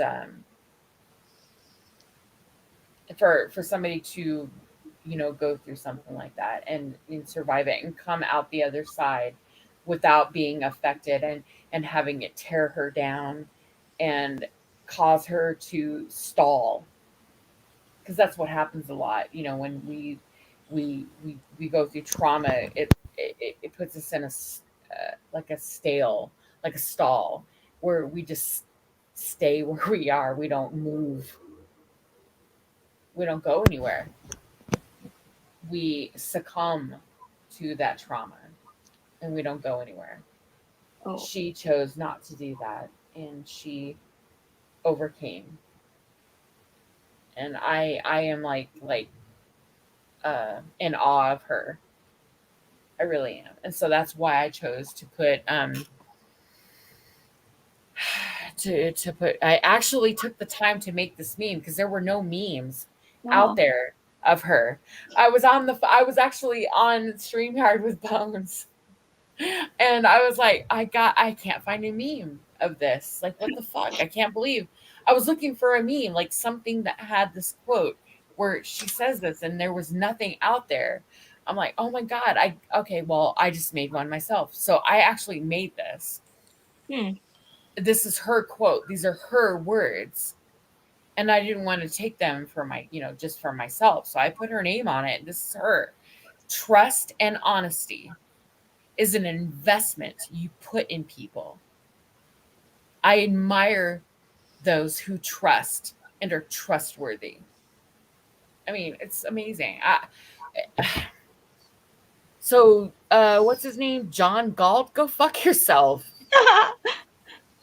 Yeah. Who the fuck are you? Who are you? What have you done? I've never heard of What him. have you overcame? Please share.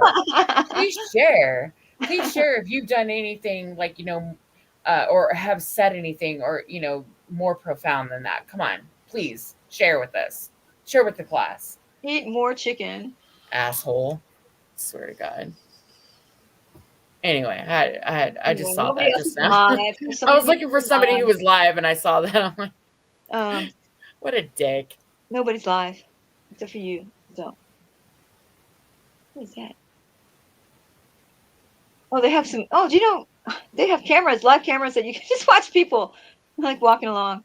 I didn't know that. Live cameras on a boardwalk.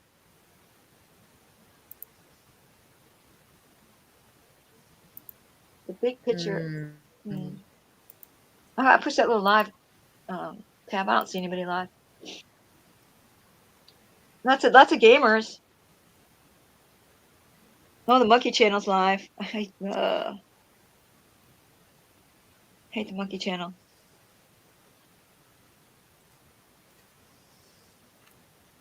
CBS. Defend is live. He just popped up.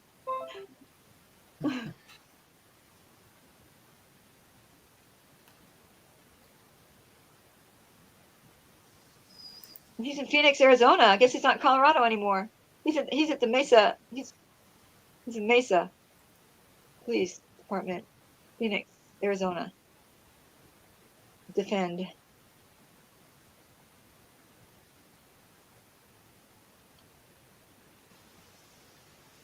And gamers, bunch of gamers. Oh, teacher fired for using the N-word. Wow. Why would the teacher use the N-word? That's pretty stupid.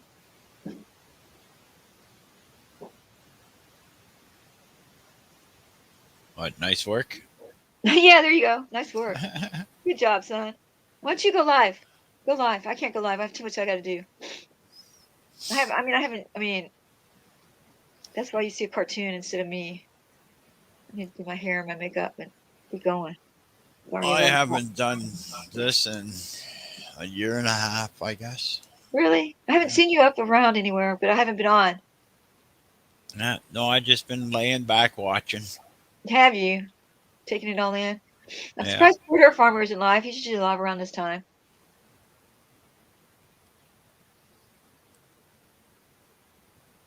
But no. And Drama Dome, I think he fell asleep. Yeah, a few hours ago. He's probably eating ice cream with a fork. Peanut. Oh, okay. I must have it wrong then. Yes, she was a student. She was the first victim. Yeah, she was killed. Oh, okay. Okay. Hold on a moment. Okay, I have her confused with somebody else. Yes, you are correct. She was killed.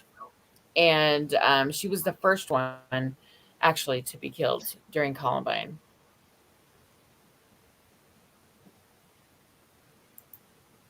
Yeah. But these are still her words, by the way. Right?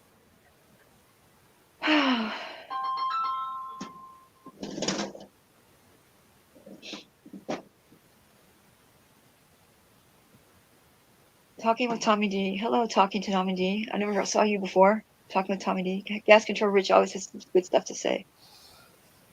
She was shot 4 times. Initially shot in the chest, the left arm, and the leg, and from a distance of 10 to 15 feet.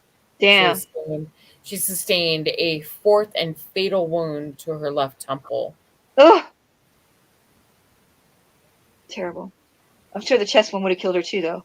Man. Scott, her body was left outside where she died and was not retrieved by the coroner until the following morning. What the?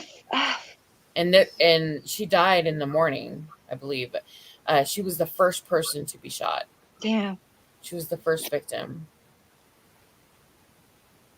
This was 1999. Yeah. Now they got all kinds of.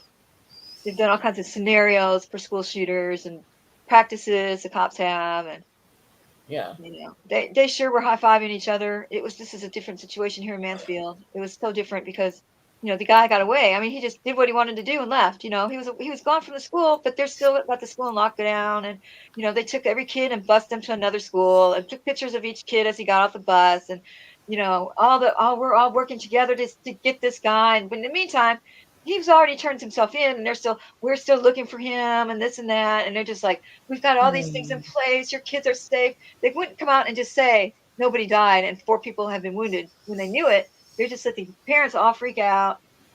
Ugh. But they sure are great policemen, for sure. They're the great police. Thank you, Peanut. I wanted to make sure that, yeah. That's why nobody's reporting on this bullshit. Correct. Yeah. But still, I think that her words are true though. You know, I don't know if you think about it. You know, I remember going to high school or grade school even, but you know, going to school and the furthest thing from my mind was wondering whether or not somebody was going to pull a gun out and shoot me. I mean, I never even thought about that. It's just not something that I worried about. But then in other neighborhoods, I mean, walking down the street to school was something that they worried about. I don't know. I mean, I just never personally. They practice lockdowns now, just like they do fire drills. Yeah, you know, it was Columbine that actually changed the way schools looked at security and how they, you know, treated classes. Which is weird because this is like a couple of white dudes, a couple of white kids that, you know, decided that they were going to shoot It's always white people school that do the mass shootings. It's never black people. It's always white people. Yeah, it's so weird, right? That's the one thing that I never understood. Like, there's a couple of kids who decided that they were going to shoot up the school. They did it. It's the video games that cost national. It became national news. It turned out to be like it went down in it's you know, it went down in history. Yet, in cities all over, not just in America, I'm just going to assume all over the world, but here in America, I mean, this shit happens a lot. But Columbine actually changed the face of how they, you know, look at security in our schools. And it was weird how a couple of white kids had to do that. Like, what the fuck? Like, we've had gang violence and crime in the ghetto and the hood, like for generations, and all of a sudden it took a couple of white kids to shoot up a school to change that. I don't know. It was just weird. I don't know. Anyway, that's something we might want to talk about later on. Hey, Bones. All right, guys. Well, Andrea, you're probably asleep. I'm going to end the stream, guys. I've been going for a while. It's like 7.5 hours. Jesus. Thank you for coming up, Carolina. Thank you, Talls. Oh, no problem, Golden. Thank you. Hey, you guys need to start coming up when I'm like, not drinking. That would be great. Yeah, I got to get OG in here too. Yeah. Honestly, really, you guys need to come up. Did you get my notification? Is that why you saw that I was live? Okay. All right. Well, that's cool. That's good to know. Well, thank you, Talls. I'll catch up with you guys later. Andrew, you're sleeping, so good night. Yeah, thank you very much, Golden, for having me on. Oh, you're welcome, Talls. Thank you for coming over. Have a great day. You too. Bye. Bye. Andrew, good night. Yeah, he's sleeping. Anyway, have a wonderful day, you guys, and I will catch you guys all on the flip. Bye.